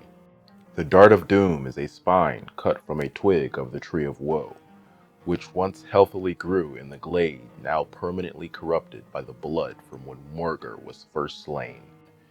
In Total War, this should be a moderately damaging projectile spell that increases fatigue to represent the energy-draining properties of the dart. Ariel frequently carries an acorn cup of berry wine, an invigorating concoction brewed from the harvest of magical berry trees. Should be an instant one-time use spell that heals a considerable amount of HP. Ariel, being known as the Mage Queen, should come with an additional lore of magic missing from the tabletop, called the Lore of Athel Loren. This lore was all about using the forest to your advantage and misleading the opponent with illusion. The first spell, named Tree Singing, is a reference to the method by which Wood Elves mold flora into shelter. On tabletop, this allowed you to move around forest terrain, and any enemies caught within that movement were damaged from the violent growing and shifting of so many large trees. In Total War, I could see this spell as giving the ability to transform into forest terrain any areas adjacent to pre-existing forest terrain, representing the Azrai expanding the boundaries of the targeted forest in question. This implementation keeps the spirit of the original spell, while not requiring the animation of something so absurd as a block of forest moving and leaving behind a space where there is no longer forest, making the terrain look like a scuffed hairline. Fury of the Forest is an area of effect spell where thorny branches and roots sprout out from the ground to attack and grab nearby enemies. The spell grows stronger when used on forest terrain. Hidden Path grants the target the ability to pass freely to and from the spirit world. Units with this buff should ignore terrain penalties and gain a significant amount of physical resistance for the duration. The Twilight Host is a powerful buffing illusion which creates ghostly figures that shadow the target. In-game, the target of this spell should receive the Fear rule, and those already with the Fear rule should gain Terror.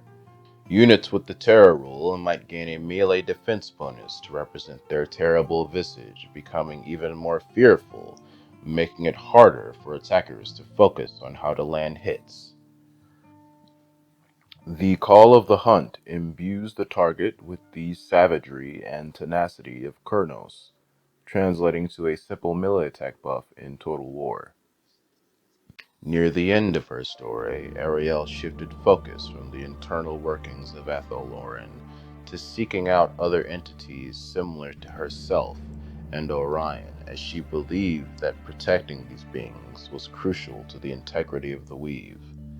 This fluff could be implemented as a campaign mechanic, where Ariel seeks out other godly incarnations such as the Lady of the Lake, Mazda Mundi, Alariel, or Karl Franz, receiving bonuses to spellcasting and spellcaster and forest spirit recruitment for ensuring alliances with these entities or preventing their factions from being destroyed.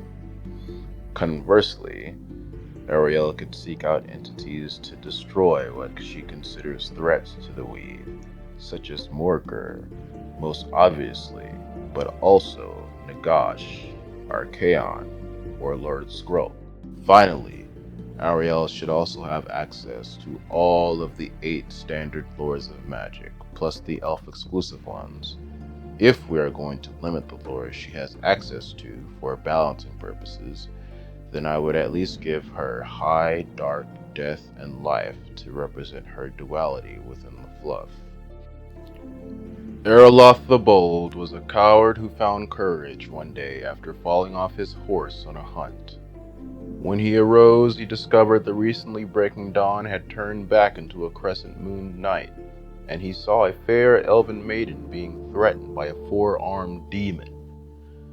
Erloth and his hunting hawk, Scairn, ambushed the beast, the elf spearing the demon through the flank as the hawk ripped out its eyes. Erloth thrust the killing blow into the demon's heart and soon realized that the elven maiden that he had saved was actually a goddess. He and the goddess walked through the forest for some time, and to Erloth were revealed many prophecies and secrets about the trials and challenges to come. Suddenly, Erloth woke, and he saw that it was dawn again, and that he had just fallen unconscious from his horse, as confirmed by the friends who he was hunting with. Later, Erloth was appointed champion by Ariel following his defeat of Morgur the Corruptor.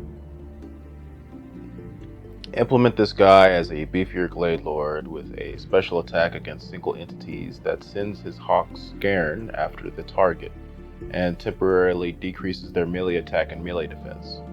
He should also have a ward save representing his blessing from encountering the goddess Lilieth, and high leadership to represent the divine courage that spawned the nickname the Bold. On the campaign map, Erloth could function pretty interestingly if we factored in his position as Lord of the Kingsglade. He could play some factor in deciding which lords are turned into Orion each winter, and depending on the lord that is sacrificed, you will get a different version of Orion, because in the lore, Orion's personality does tend to vary depending on the most recent elven highborn that was sacrificed. Dritcha, known as the Briar Maven of Woe, is ancient enough to remember the days of Athel Loren before the arrival of the elves. These memories, combined with the untold damage the forest has suffered through the millennia, have even further embittered a spirit many remember to have already been malevolent. So ingrained is Dritcha's hatred that the only words her tongue forms are those needed to recite the unending mantra consisting of the names of every single forest spirit the Elven Alliance has failed to keep alive. And it is indeed unending, for every day more spirits fall, whether to the corruption from where Morgur's blood was spilt, or to the hordes of beastmen, greenskins, skaven, and men Athel Loren constantly finds itself at odds with. Dritcha's reputation has grown more ominous in recent times as she has taken up with the imprisoned elder Coadil. For these two malevolent spirits who have made common cause is worrying, and even more so are Dritcha's various exploits since that alliance was formed. Artifacts from various factions stolen, leaving behind tales of bloodthirsty tree creatures and lightning-fast raids. Who knows what the Dryad and her Dark Treeman master have planned? Dritcha's fanatical resolve can be represented by giving her a gradual increase in attack the more damage she receives. Unlike her Branchwraith sisters, who have access to spells from the lore of both light and shadow magic, Dritcha only casts spells from the lore of shadow, but she can cast more of these spells in exchange, is how I would balance it in Total War. Naestra and Arahan, the twins who act as Ariel's representatives, appearing shortly after the Mage Queen's self-imposed exile, are named Naestra and Arahan, also known as the Sisters of Twilight. Rumors fly wildly regarding their origins. Some stories say they are the result of an elven maiden's soul split in two by the unpredictable magic of Athel Loren. Others claim that Naestra represents the even-tempered, merciful side of Ariel's essence, while Arahan is the savage, vindictive side made manifest. Still other rumors state that the twins are simply the daughters of Ariel. Regardless of origin, the Sisters of Twilight are respected and beloved champions of Athel Loren. Naestra is the more reserved of the two. She has dark hair and values caution and wisdom, seeing battle as simply a means to an end. She is the cool-headed one and represents winter. Arahan, with her bright blonde mane, is brash and boisterous, reveling in the violence of battle, and embodies summer. Their equipment has been smithed within the Forge of Starlight, as the blacksmith Dave has ever doted upon them as if they were his own nieces.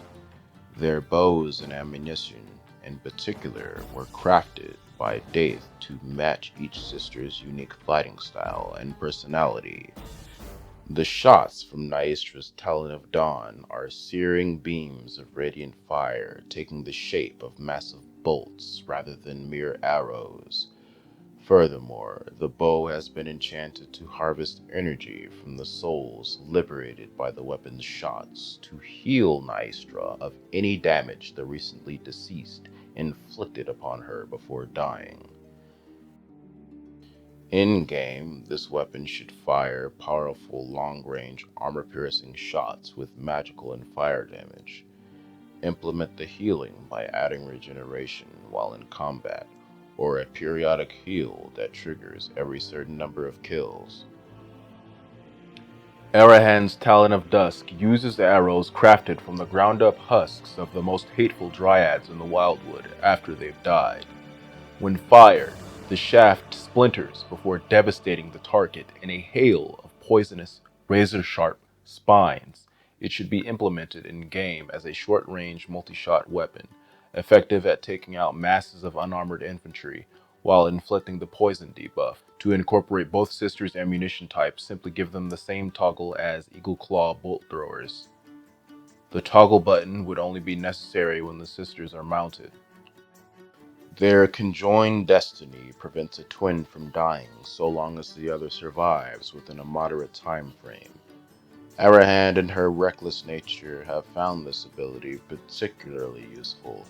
The sister often throws herself into situations that could mean certain death, such as the belly of a gorgon or the center of a cloud of dark magic, only to emerge unscathed moments later to the immense dismay of the would-be victor.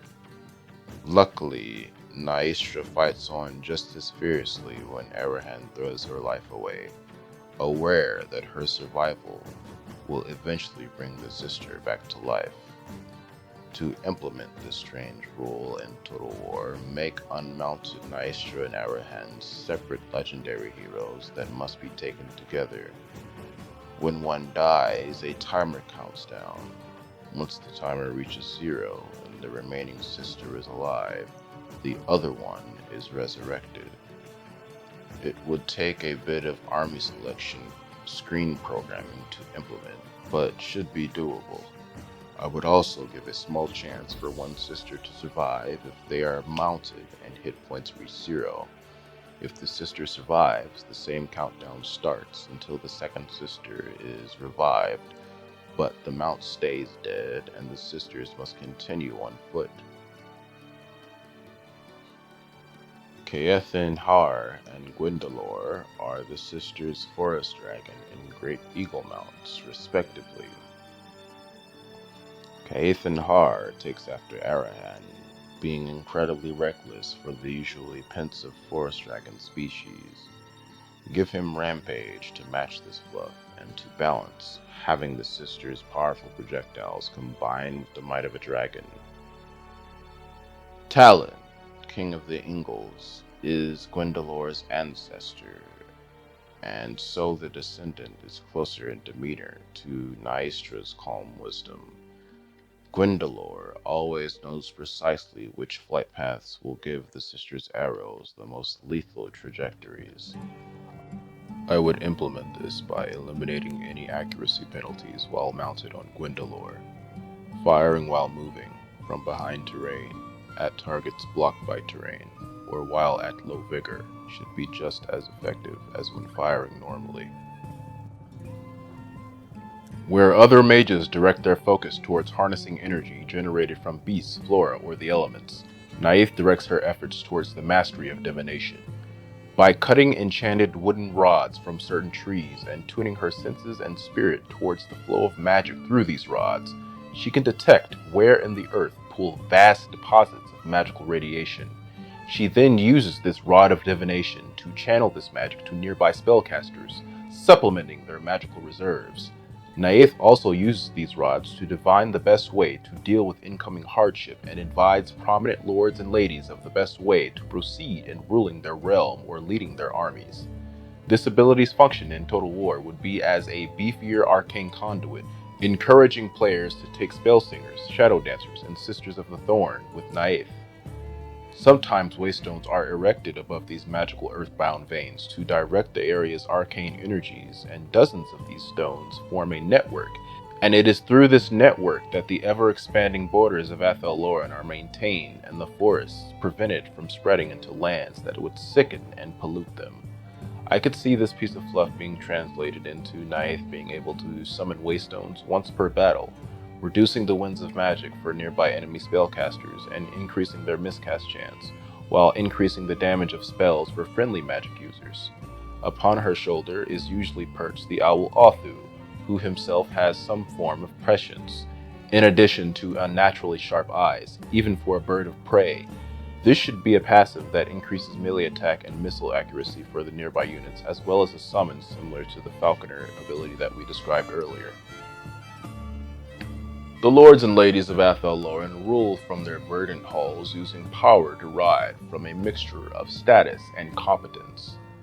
The 12 realms each have their ruler, and unlike the customs of Ulthuan and the High Elven brethren that live there, the status and rank of Highborn Azrai is not determined by gender necessarily. The sons and daughters of a lord are equally likely to receive inheritance of position and power, depending on who was born first. In fact, those families whose reverence of Mage Queen Ariel borders on zealotry will often favor the woman of the family for successions of power. Particularly skilled children will also often be considered before their elder siblings, or even before other candidates who already have a more notable rank. In this way, the most competent elves, more often than not, tend to rise to the rank of lords. And if one of these leaders should prove inadequate, the cultural shame is often great enough such that said leader will depart on a self-imposed exile, traveling among the wild, untended paths of Athel Loren. Oftentimes, these outcasts and fallen lords return days later, with the features of one who has aged for centuries. Or they will return centuries later, as hale and comely as the day they left. A few of these exiles, having learned hard lessons while lost in time, come home filled with renewed purpose. Many will gravitate towards a kindred, which is a term defining a particular tribal group's lifestyle, whether it be the hedonism, dancing rituals, and malicious pranks of the war dancers, or the Waywatchers' solemn sojourn of solitude as the forest sentinels. In a manner similar to the various vampire lord bloodlines in Total War, kindred should be an option in customizing your glade lords and captains to suit your anticipated combat situation. In fact, I believe all generic faction lords, such as Old Bloods, Dread Lords, and Dwarf Lords, should be customizable to an extent, or at least have variants to represent the variety of weapons and equipment and training they had on tabletop. War Dancer kindreds, or kindreds of Kadath, are a cult dedicated to the elven god Loic, a deity of tricks, dancing, and laughter. The word Kadath means grace, power, and star music. Highborns adhering to this lifestyle are called Feastmasters, Blade Singers, Death Dancers, and Shadow Dancers of Loic. This should give Glade Lords and Captains immunity to psychology, armor piercing, and talismanic tattoos for a melee powerhouse of a lord. The kindreds of Selethoi, or the Eternal Kindreds, have proven their resilience and reliability time and time again when it comes to defending Athel Loren during the winter. The name Selethoi comes from the root word Sarathai, which means unyielding defiance. This should give the Glade Lord or Captain missile resistance and additional melee defense. Altar Kindreds, or Kindreds of Lithe Corn, ape the characteristics of the beasts who live in Athel Loren. They are a lonesome bunch, preferring the company of other Alterkin to any other Azrai. Lithe Cor's etymology lies in the elven root word Lathain, meaning storm, wrath, and light rain that induces sleep, as well as being another name for the elven hunter god, Kurnos. This should increase the melee attack and speed of a Glade Lord or Captain. Kindreds of Arahan, also known as Scout Kindreds, include those referred to as Wayfarers, Sentinels, and Hawkeyes. The word Arahan evolved from Arhane, which is another elven root word, and it means shadows, night, stealth, secrets, and perfidiousness. They are the eyes and ears of the Azrai, warning of danger before it arrives, and advising of the best places to strike and the easiest weaknesses to exploit. Gives Glade Lords and Captains increased speed and range. The Wild Riders who form Orion's hunting guard are the Kindreds of Oryar, and comprising this group are the Pyre Wardens, the Spears of Kurnos, and the Brethren of Orion. Oryar is a word from the elven root word Orior, which means blood and birth. These Glade Lords and Captains receive the Forest Spirit rule. Waywatcher Kindreds of the Kindreds of Nimrafe are known as Wood Haunters, Patch Watchers, Shadow Striders, and Mistwalkers. The name Nimrafe evolved from the elven root word Menath, meaning skill in arms, spirituality, or the lost way. Glade Lords and Captains from this kindred receive Master Ambusher. Kindreds of Yanela, or the Glamourweave Kindreds, are a minor sect of spellsingers whose purpose is maintenance of the weave within Athel Loren. Another responsibility they fulfill is being elves' ambassadors to the more powerful forest spirits. Those called Shapers, Tree Singers, Skein Weavers, Shadow Walkers, Changelings, Wood Seers, Grovekin, and Wood Shapers are members of this kindred, and their namesake, Yanela, comes from the elven root word Yinlui, which means balance, harmony, and chaos. Spellweavers and Spellsingers of this kindred receive the Forest Spirit rule. At a battle's beginning, it falls to the Glade Lords who carry on the Azrai tradition and shoot the first arrow of the battle towards the heart of the enemy general to signal the attack. The last bit of lore manifested on tabletop via the general's sniping ability, Arrow of Kurnos. In Total War, it is a generic magic missile. Despite being generic leadership, Glade Lords came with an Azrai longbow as a standard, emphasizing how important archery is to this faction. In addition to the light armor and hand weapon they also came with, Glade Lords could pick either an Azrai spear, an additional hand weapon, or a great weapon. Shields were also an option, as well as the various Azrai longbow ammunition types discussed earlier. This variety of weapon options have been distilled down into two gender-based variants of Glade Lord in Total War. Both Glade Lords have Azrai longbows and melee weapons, but the female version has abilities focused around improving range capabilities, while the male sitters close quarters combat. Helm of Discord in particular synergizes with the male's penchant for melee fighting by nuking the stats of nearby opponents. Use this ability on a dragon, supported by Wild Riders, and you have a devastating hit-and-run strike team. The female's Prey of Anathrema immobilizes and lowers the missile resistance of the target. Combined with her already high missile damage, or a group of waiting Ray Watchers, makes for an excellent Lord Sniper. Glade Lords on tabletop could mount Elven Steeds, Great Stags, Great Eagles, or Forest Dragons. The only mount missing from 8th edition army lists are Great Stags, which will be explored in greater detail later, but they would provide a cheap, beefy option for Glade Lords to lead from the front more effectively. Mortal cultures are unable to accurately represent, with their petty, primitive numbers and mathematics, the vast expanses of time within the life of an ancient tree man. When the treaty between elves and spirits was first debated, these creatures were already revered as old spirits beyond memory. The waking world becomes ever more bland for them. As the millennia fly by, like leaves in the wind, ancients prefer to wander their own dreams, influencing the spirits of the forest from this magical netherrealm. The dryads attend to their needs in this dormant state. Should the rare circumstance arrive that the ancient need be roused, their enemies need be wary not only of sentient wooden strength, but a mastery of life magics few will ever match within even several dozen lifetimes. Essentially, a one-to-one representation from tabletop, the ancient treeman combines the tankiness of a standard treeman with the utility and healing of the Lord of Life. This lord is definitely capable in most situations of holding a front line alongside some eternal guard. As with all forest spirits, however, this thick healer boy is vulnerable to fire attacks. Elves have a great affinity for magic.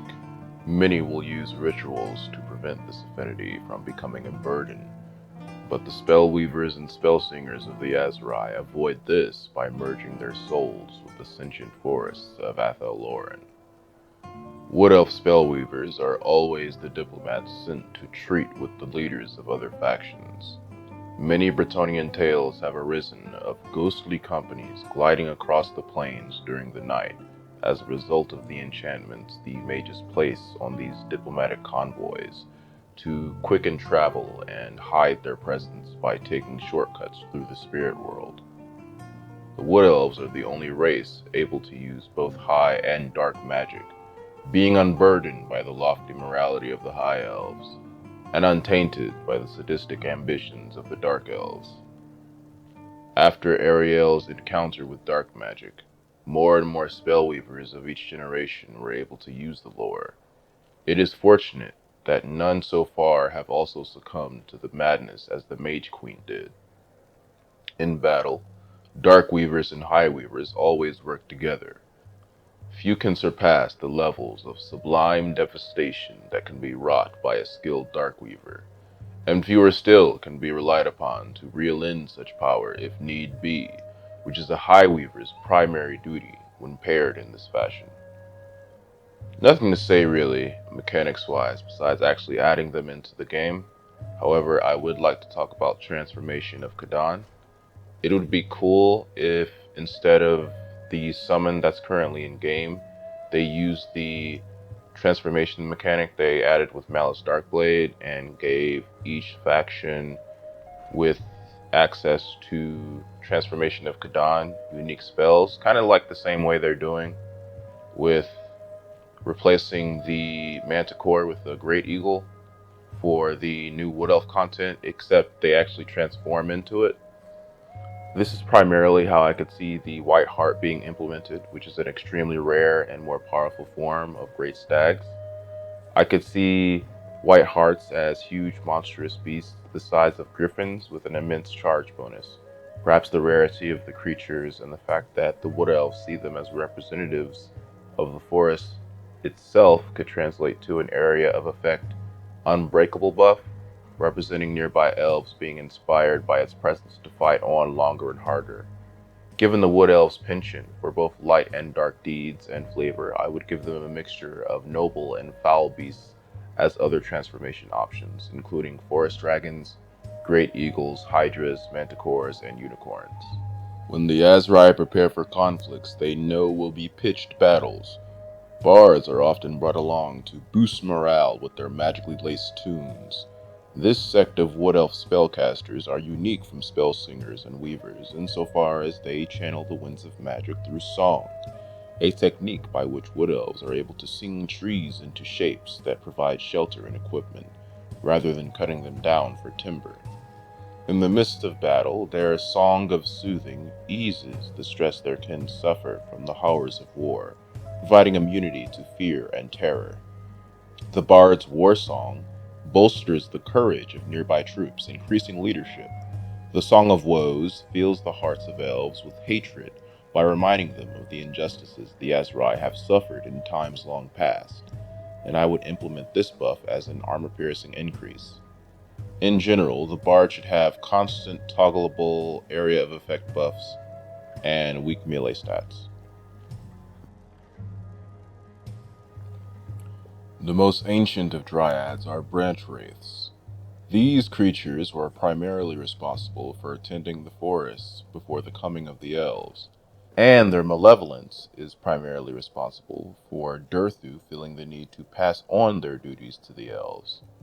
This history earns the elves resentment from branch wraiths, who would have their former positions of prominence restored. The only difference between Tabletop and Total War for this unit is that in Total War, branch wraiths can take lores of Shadow and Life, whereas on Tabletop, it was only Life. In battle, their utility spells are great at bolstering other frontline units. The only thing to say about spell singers is to add the rest of the lores, including dark and high magic. Waystalkers are consumed by the lifestyle of hunting prey. They are a quiet and lonesome lot, incredibly skilled at archery. Shooting a minuscule target amongst the seething tides of battle takes little to no effort for them. The same way their skill sets them apart from most, Waystalkers choose to eschew social mingling, preferring to stand apart, as they feel more at home in the forest on the hunt. In Total War, this hero is valuable as a leadership or monster sniper. The ability, Arrow of Kurnos, does good splash damage against groups of infantry. Glade Captains are the less prestigious version of the Lord, and they could provide a cheap frontline anchor with his armor and leadership. To contrast from the Glade Lords, give her an Azrai spear and a shield for anti-large. Alternatively, this could be an opportunity to provide armor piercing, missing through much of the Elven leadership, by giving her a great weapon. This counters factions such as the Dwarves, who specialize in fielding masses of heavily armored troops. Trickster god Loec's priests are shadow dancers. These are the fastest and most clever of the war dancers, and they display this deft quickness on and off the battlefield by blade and deception alike. Being particularly prone to wanderlust, even amongst the wandering war dancers, shadow dancers know the paths of Athel Loren better than anyone else. They are among the few who tread the Dreaming Wood, also known as Athel Caiellin, without fear or doubt. The wandering tricksters are also adept at magical illusions, using spells to distract the foe from defending against their already baffling flurry of attacks. If added from the tabletop, this hero would be a stronger single-entity version of War Dancers plus the Lore of Shadows. Currently, the various War Dance options from tabletop are split into different units in Total War, each with one dance. The Shadow Dancer should have access to all four and be able to toggle between them at will.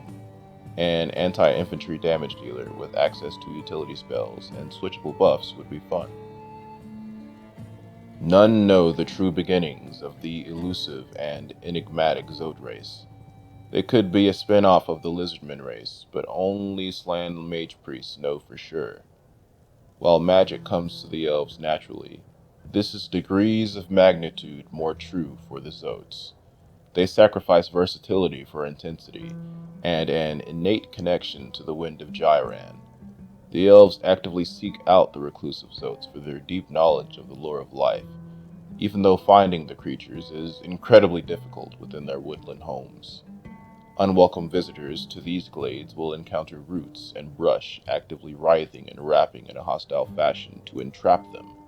And if the Zot decides to reveal themselves, the unfortunate guest will also likely be crushed by the great life staves they carry.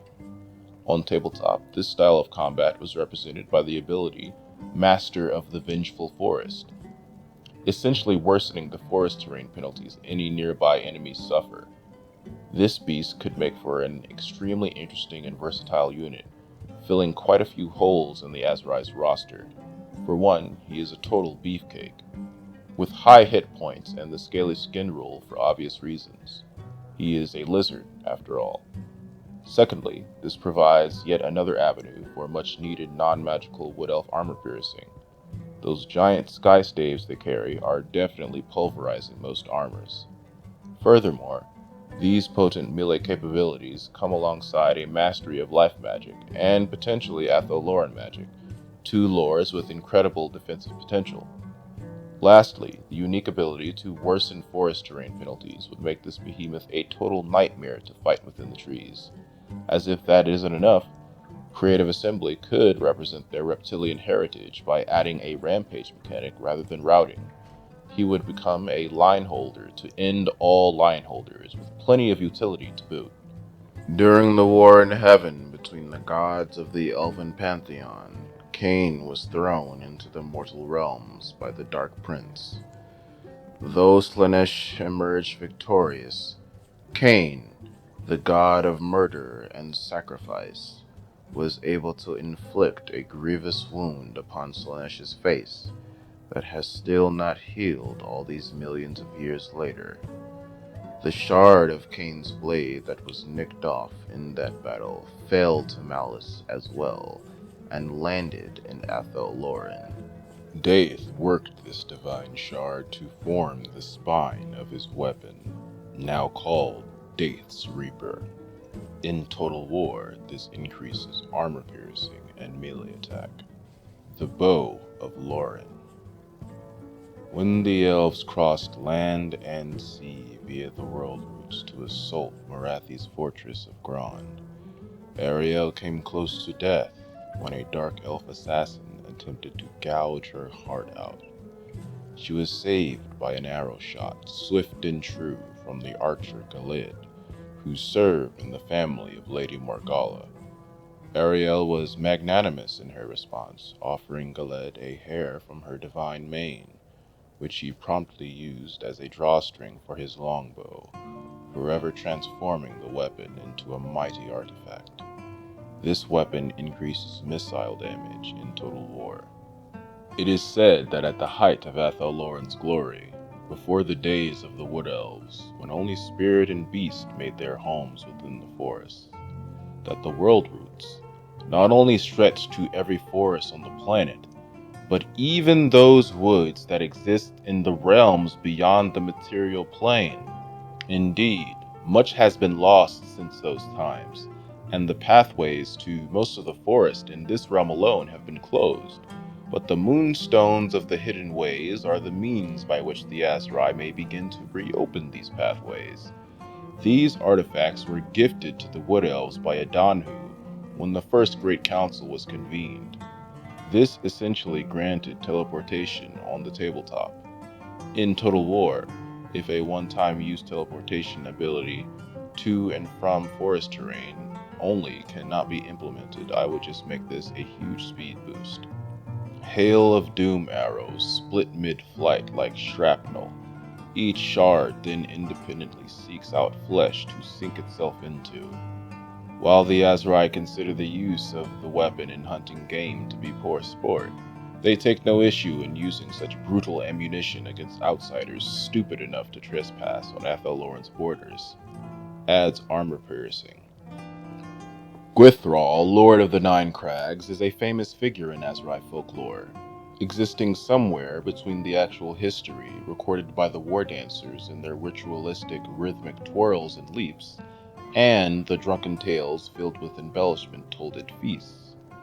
According to the legends, the goddess of prophecy, Lilith herself, summoned Gwithral to traverse the Dreaming Wood, and in preparation for such a dangerous demon-haunted trek, he traveled the 12 realms of Athel Loren in search of artifacts to aid in his journey. It is said that in each realm, Gwithral performed a great deed in service of the ruling lord or lady. He killed the beast lord Brokar. He permanently redirected the flow of the Brilliant River. At his quest's end, Gwithral entered the Dreaming Wood carrying a small armory's worth of treasure, but despite these powerful artifacts, he was not heard from for generations. The Helm of the Hunt is the only item to have returned from Gwithral's journey.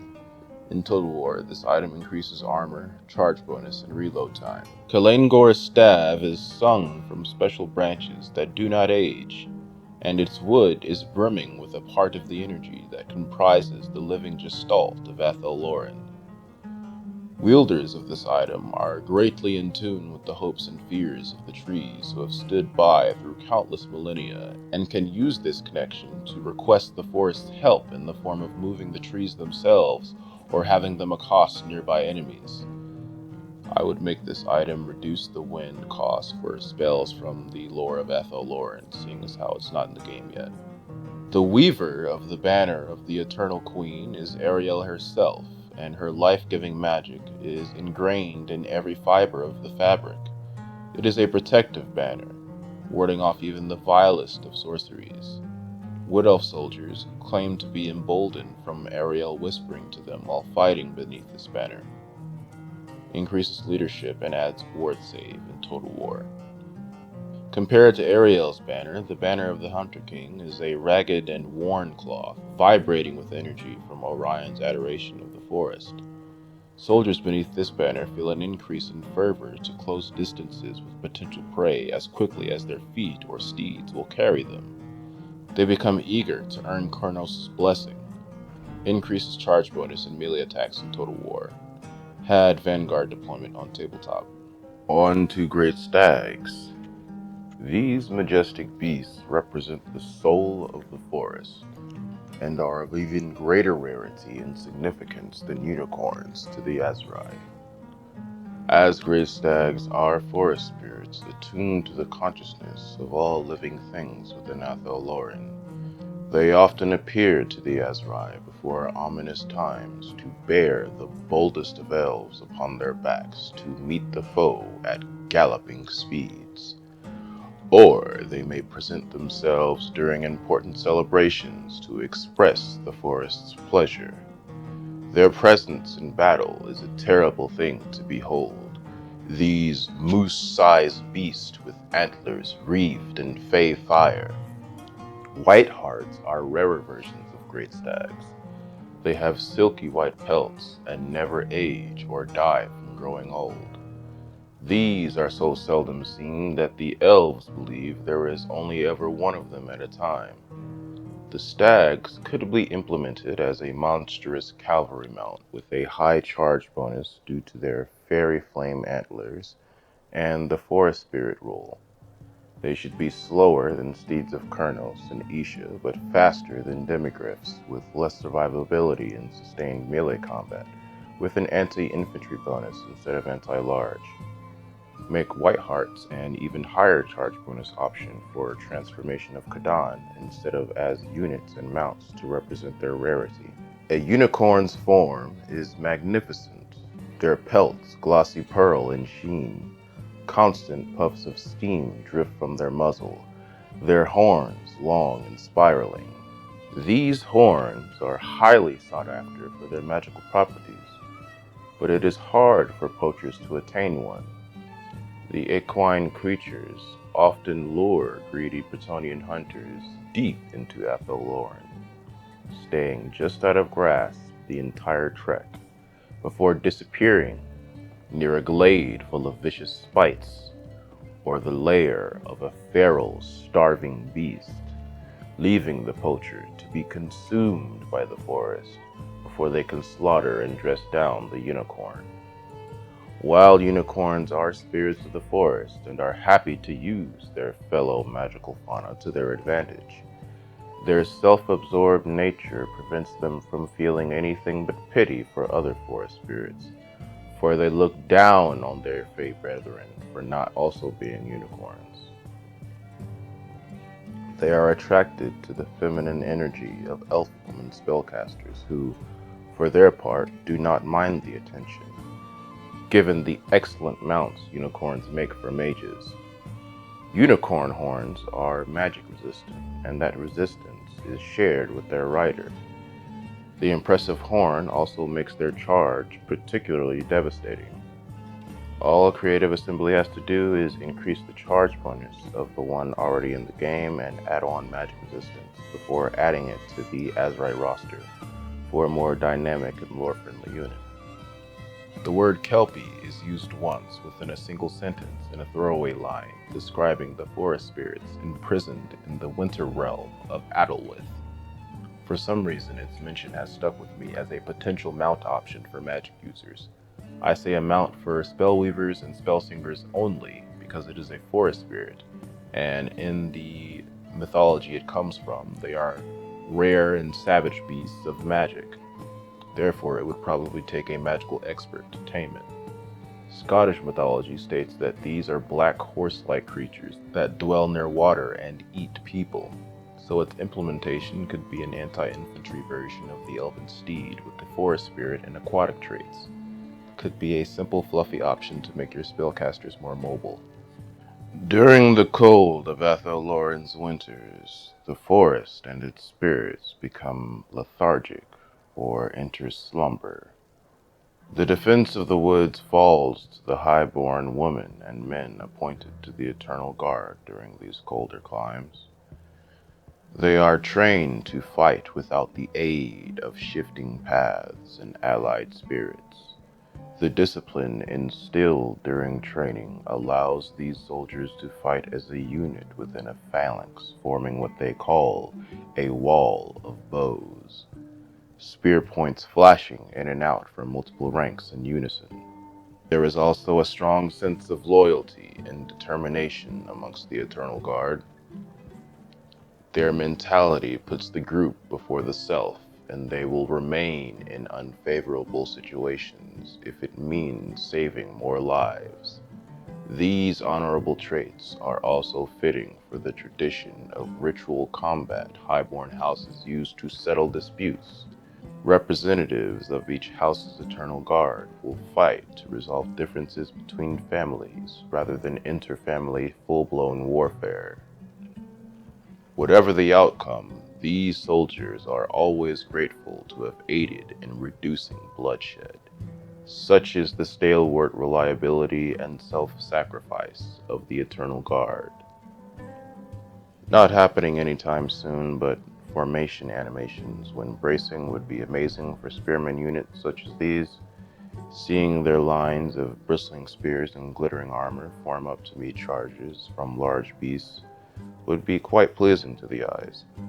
Other than that, Creative Assembly did a good job making them more elite than the spearmen of the other elven races, which is reminiscent of their tabletop stats and lore. War dancers are expressions of the trickster god Loec's love for dance and revelry. These intimate communities of wanderers lead elves in their celebrations, although the submissiveness is out of a sense of fear and ignorance rather than respect. War dancers are unpredictable to most fellow Aserai, as their actions are one continuous narrative, seamlessly flowing from one movement or intention to the next, without pause or hesitation. The dances they perform tell a more accurate history than any formal records written down, and are thus the primary form of record-keeping in Athel Loren. Fearing it would be a hindrance to their sacred dances. War dancers wear no armor, seeking protection from talismanic tattoos instead. Through these markings on their body and the movement of their limbs, war dancers seek to embody the soul of monsters and heroes through the ages, forever preserved in the sway of elven hips.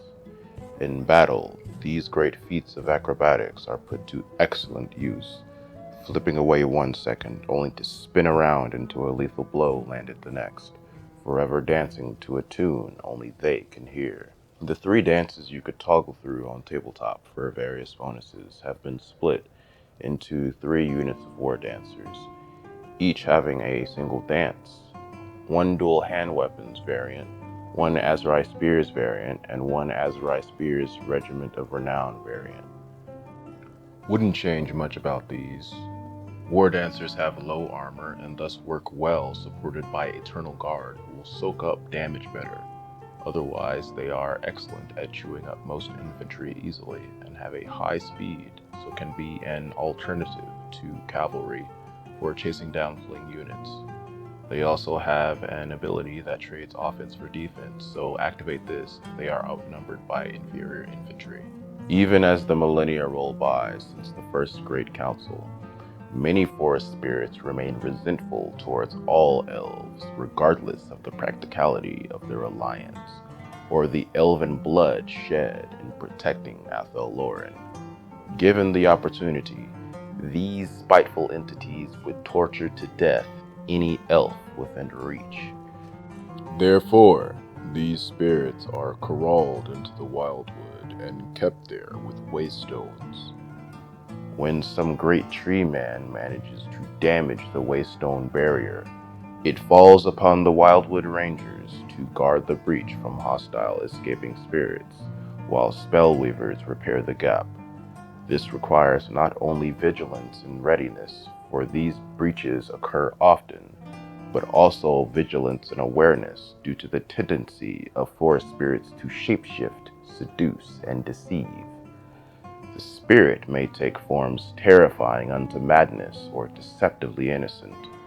These potential encounters require a complete mastery of emotion in rangers, not often seen amongst other elves, who regard them as a dour folk. Such a joyless, difficult responsibility is probably the reason that many Wildwood Rangers have a personal stake in the position due to losing a loved one to malevolent spirits, rather than volunteering because the job description is appealing. This dedication extends to adjoining armies bound for battle. This group is bound to no lord, so when Wildwood Rangers join a war host, it is not for duty or glory for that matter. It is because they believe a lost forest spirit hides amongst the enemy, and they will slaughter the poor fools the spirit deceived if they prove a hindrance in reaching the target. To represent their stoicism in the face of horror and treachery, Tabletop had a rule called Guardian of the Wildwood that gave them an attack bonus against creatures that caused fear or terror. In Total War, this ability is a simple anti-large bonus while in forest terrain. I believe the bonus should be constant. Otherwise, they are a niche unit that can be effective against some heavily armed opponents. The greatest elven smith in the world is Daith, and he rules over Torgovann, the Forge of Starlight, as its lord. It would stand to reason that this legendary blacksmith would have guards protecting his armory, which is sure to be brimming with powerful enchanted artifacts and equipment. It also stands to reason that these guards would be extremely well equipped compared to the rest of the mostly lightly armored Wood Elves. I see Guardians of the Starlight Forge as heavily armored versions of Wildwood Rangers, with the highest armor rating the Wood Elves can field, with a healthy dose of armor piercing as well, to represent Daith equipping his boys with the best arms and armor elven smithing can create. I would not add magic damage, so these units are a clear counter to the dwarves, but they should be the most expensive infantry in the roster to balance a major Wood Elf weakness being nullified.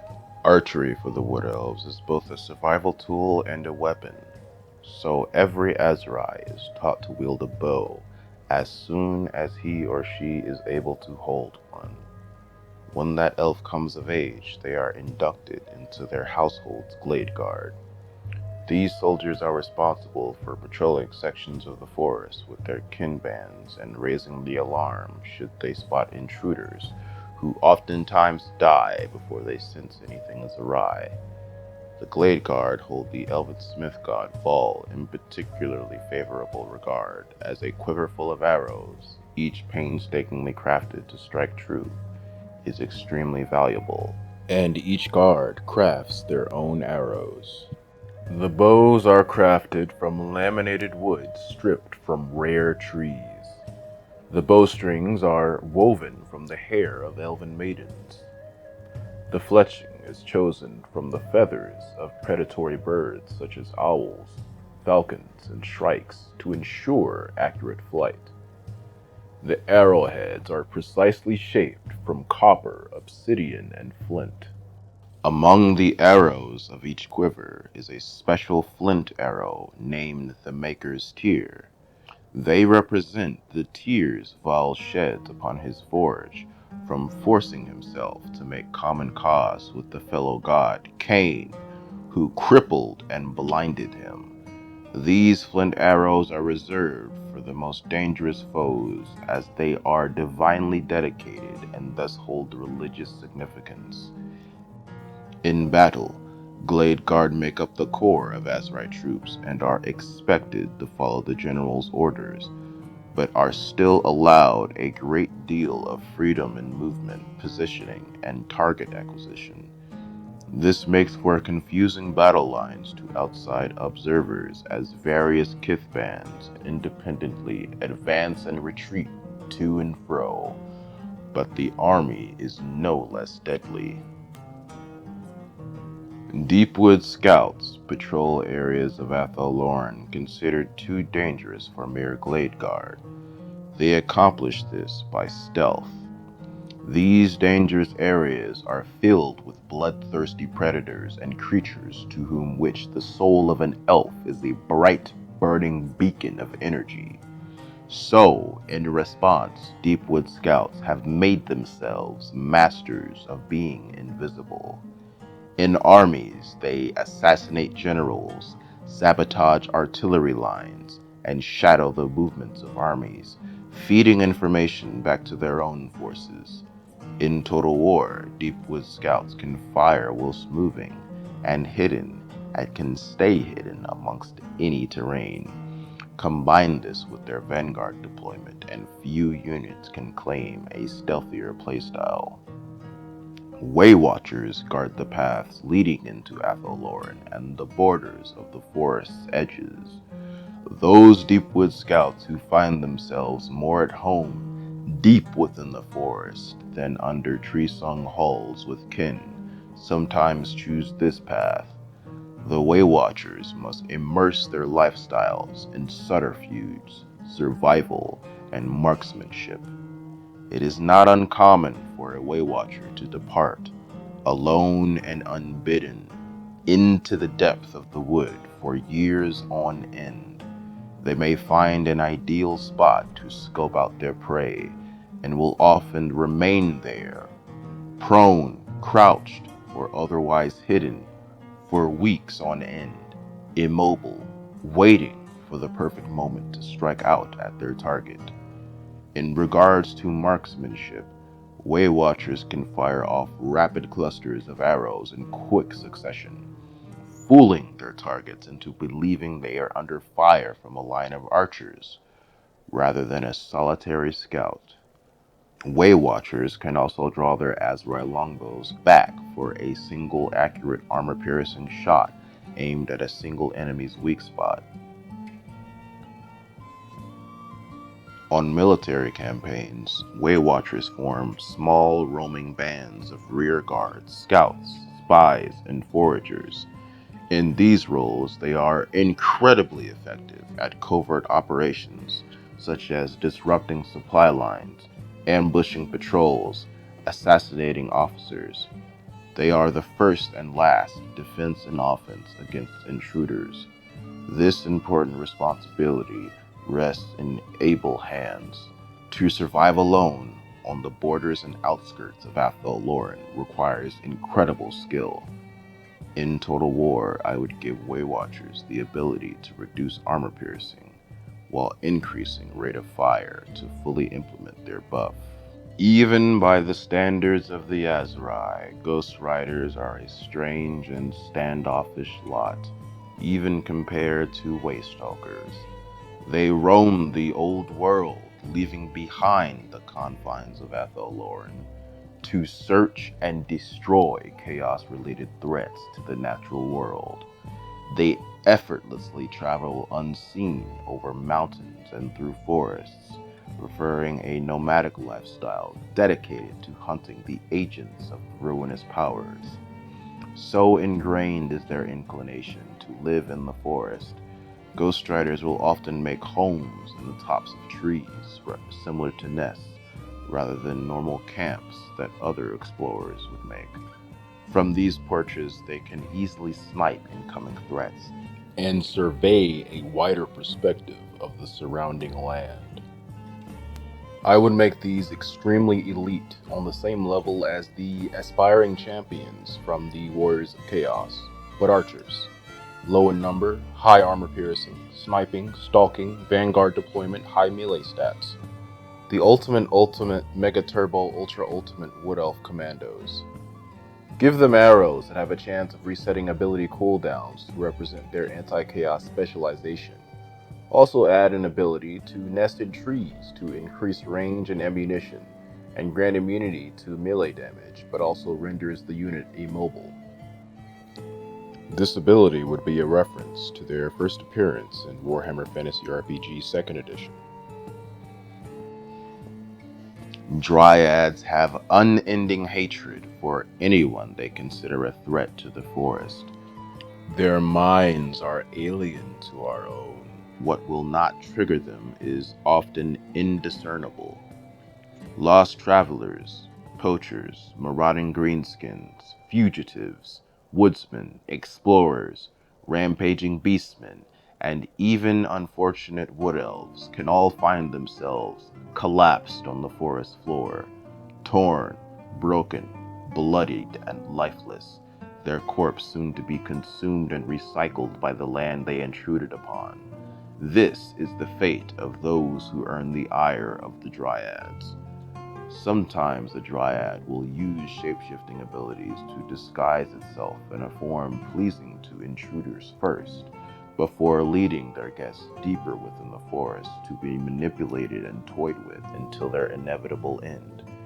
They appear as wiry, slender figures, but in battle they are as hard as oak and as supple as reeds, hissing and screeching as they dart here and there in reckless pursuit.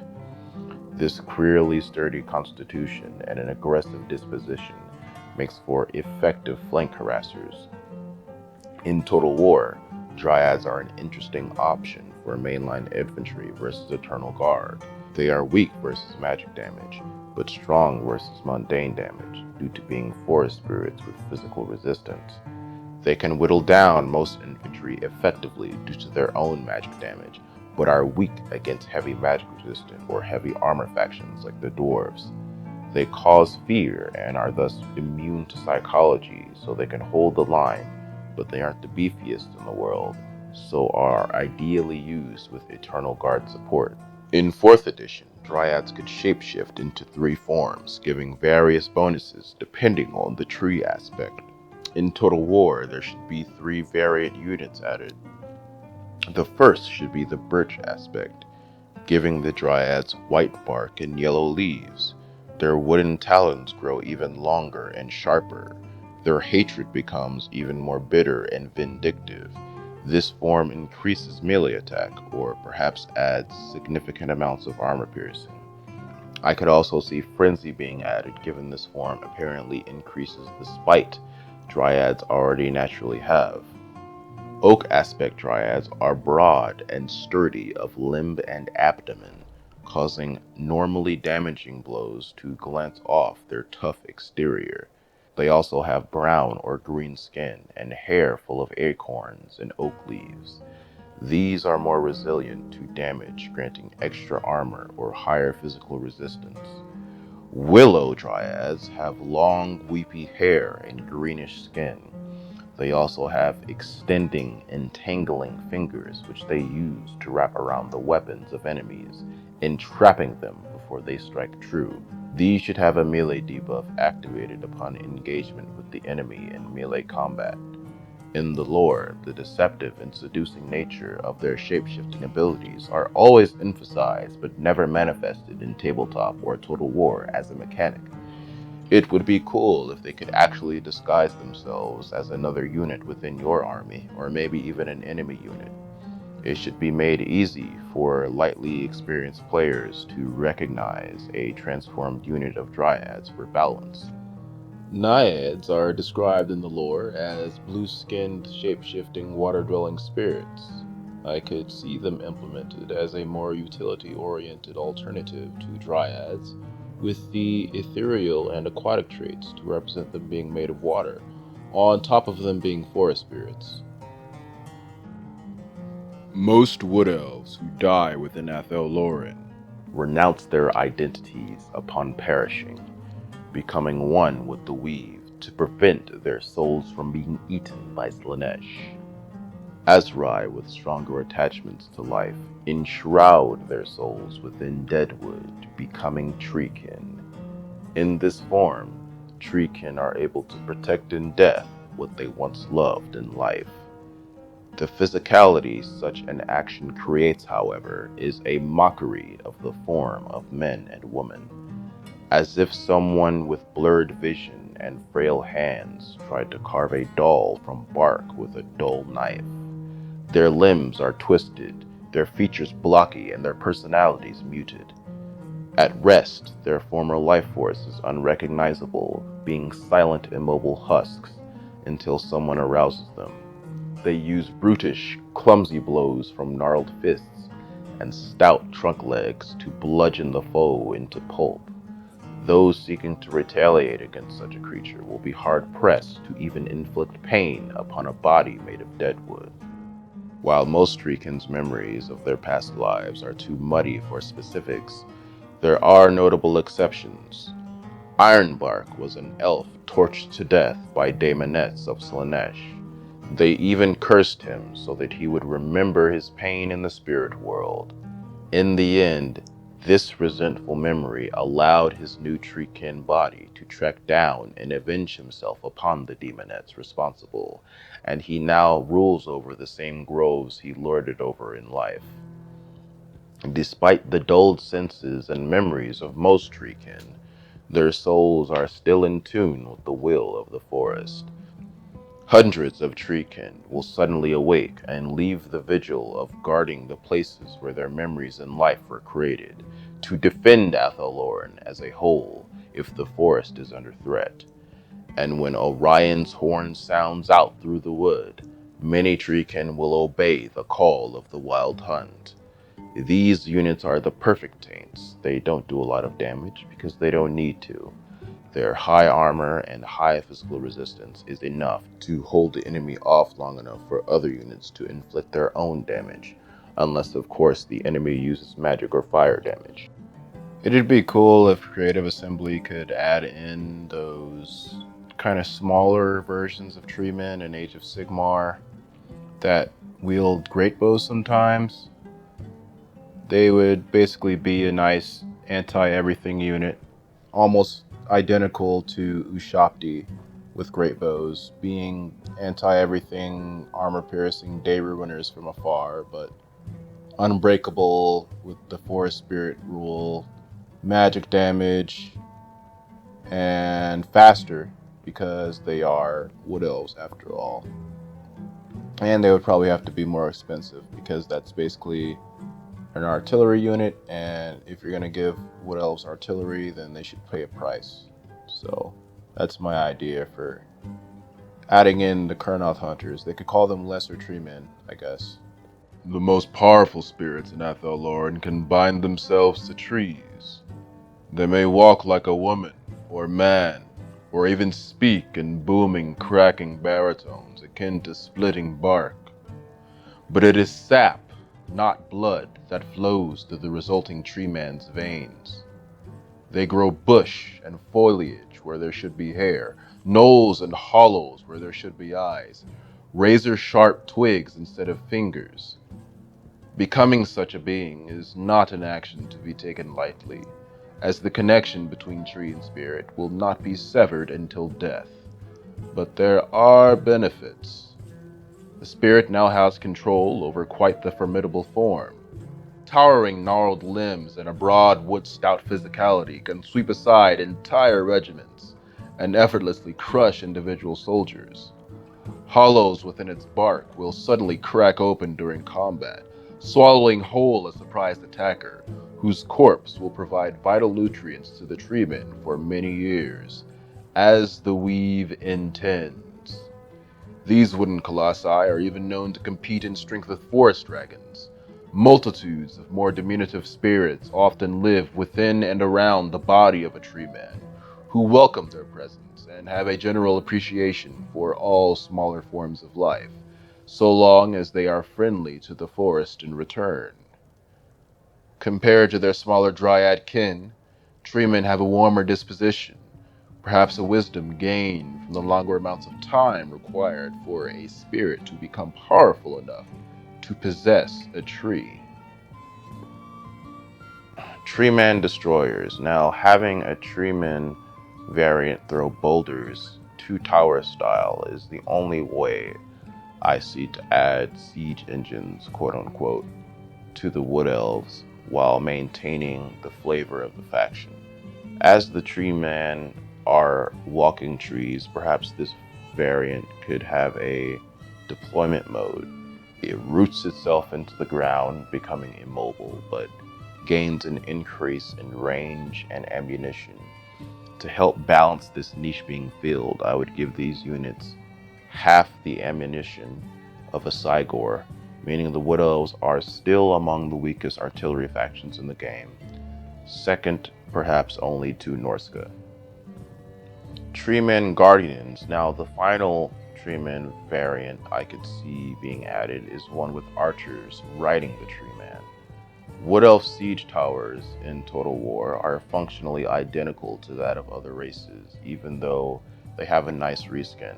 However, the lore states that Wood Elves do ride actual treemen when assaulting castles.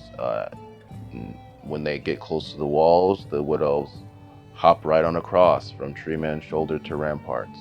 So this unit would basically do just that and would be able to go toe to toe with archers on the wall and would provide, in regular battles, a nice, archery platform, in a manner similar to the Stegodons with the skinks with blowpipes on the Howdah, or the mammoth with the javelin throwers for Norsca.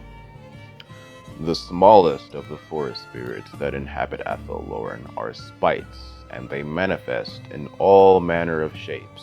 They may appear as swarms of tiny flying homunculi, borne aloft on insectoid wings, impish creatures crawling on all fours, small fairy knights riding owls and stick bugs, or withered diminutive crones cloaked with eyes glowing. Their dispositions are as diverse as their chosen appearances, for many spites are just as likely to point you in the right direction as lead you into an inescapable mire. In battle, spites pepper foes with rocks or tiny arrows. They may shoot poisonous thorns, magical flames, or emit blinding flashes of light. These spirits can be found all throughout Athel Loren's forests, and the elves often appease them by leaving out small baubles to prevent future theft of real treasures or food. 6th edition is where I'm drawing this lore from, and in those books, spites were treated as magical items. A Blight of Terrors will hide within the nooks and crannies of a treeman's bark, waiting for likely intruding marks to come near its slumbering host. Once the target approaches, the terrorists take great joy in taking on their most fearsome forms and exploding out from their hiding place, terrorizing the mark, causing them to either flee in a panic or even die of shock, much to the delight of the terrors. And this would basically be a magical item that adds terror to the equipped character. And they would also probably, animation wise, have a little, dark moat floating around them, just as a visual representation. Befuddlements of mischiefs alternate in appearance between wandering luminescent orbs and bite-sized versions of elves with big bug eyes and frayed wings. The mischiefs are fond of lulling visiting outsiders into dozing off in dangerous areas of Athel Loren, where full functioning faculties are required to survive. These could be a one-time use magic item that stuns the target for a length of time shorter than that of a net, just to balance things out. Murders of spites are all thorny appendages, cutting talons, pointed teeth, and piercing weapons. They may mask these razor-sharp forms under a more aesthetically pleasing and seemingly harmless illusion. But when the enemy draws near, disguise or no, they will swarm out, inflicting the mark with 100 wounds and a flurry of poisoned and enchanted strikes. I see murders as being the basic bitch base form, land-bound, goblin-sized, faster, weaker, and more numerous version of dryads, but with poison, Uh, there could also be a range variant as well, or the regular version could have a ranged attack as a default, but have melee as its focus, just to represent that, you know, they shoot out spines and needles and stuff like that, and they're also liable to cut you up with their talons or whatever.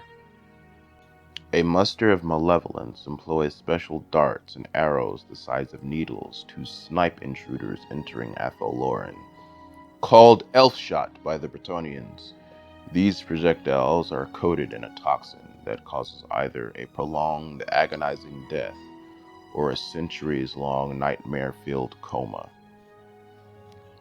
This should grant short-ranged poisonous projectiles with a moderately long cooldown and a wide cone to equipped characters. Annoyances of netlings are arachnoidal spirits.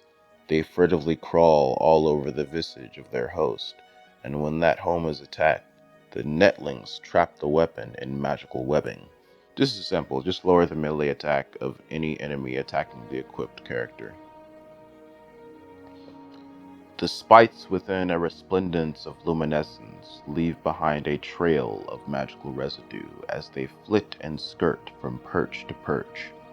Weapons touched by this residue are bestowed a minor enchantment that harms creatures of magic. This just grants magic damage to the equipped character. The appearance of 3 shriveled crones, with manes of twig and leaf, crimson-eyed ravens perched upon their shoulders, or a trio of women representing the life cycle of femininity, a small girl, a lovely woman, and a wizened matriarch. These lamentations of despair are omens signifying death. I like to see these as a weak summon that gains an absurd amount of extra damage when attacking routing enemies, because basically these appear whenever someone is about to die. And I would also give a stronger version of this to Durthu as a summon, because as it is now, Lamentations of Despair is like a basic magic missile type spell. So yeah. Amorphous, multicolored miasmas of light are the forms clusters of radiance choose to assume. They hover about millennia-old trees and are loath to show themselves to even their Azrai allies. Radiance siphon off any nearby magic, infuriating spellcasters in proximity. This gives chance to miscast with regular spells and increase overcast miscast chance. A pageant of shrikes will often transform into a troop of small figures with red caps, mounted on stag beetles, ravens, and stick bugs, in humorous imitation of knightly orders.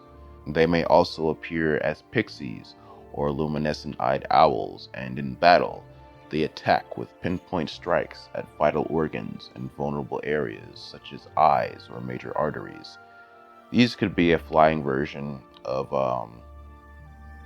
the spites from earlier that are an actual unit. The murder of spites. This could be the flying version of the murder of spites.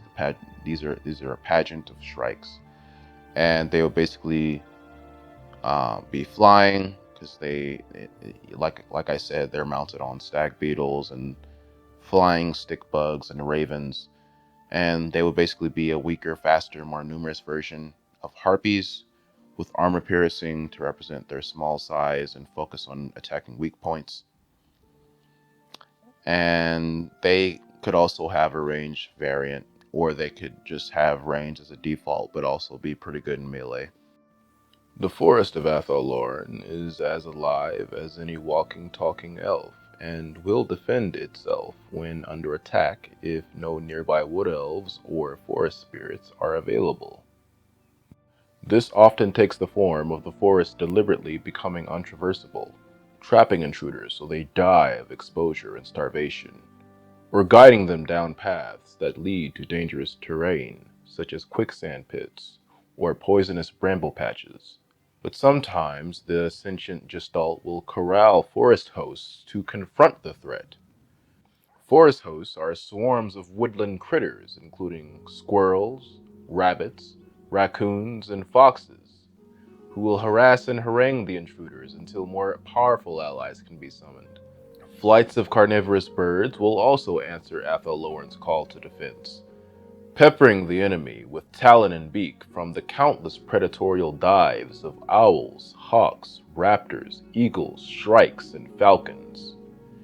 If swarms are ever added to Total War, these would clearly have to be the fastest of them all, being the Wood Elf variant. They would also have the Forest Strider trait. The heavily forested terrain of Athel Loren necessitates all Glade Riders do their riding exceedingly well. They must avoid the hindrances of trees, branches, and roots while galloping at high speeds and checking enemy cavalrymen. This skill is attained through deep connections with the steeds rather than strict regimens of training. Instead of being conditioned to follow orders, rider and mount think as one during battle, which makes for impressive reaction times and jaw-dropping feats of cavalrymanship. In Total War, Glade Riders perform the role of light cavalry well, having the greatest range out of any missile cavalry in the game, and decent melee stats, perfect for hitting and running. Wild Riders are Orion's hunting bodyguards.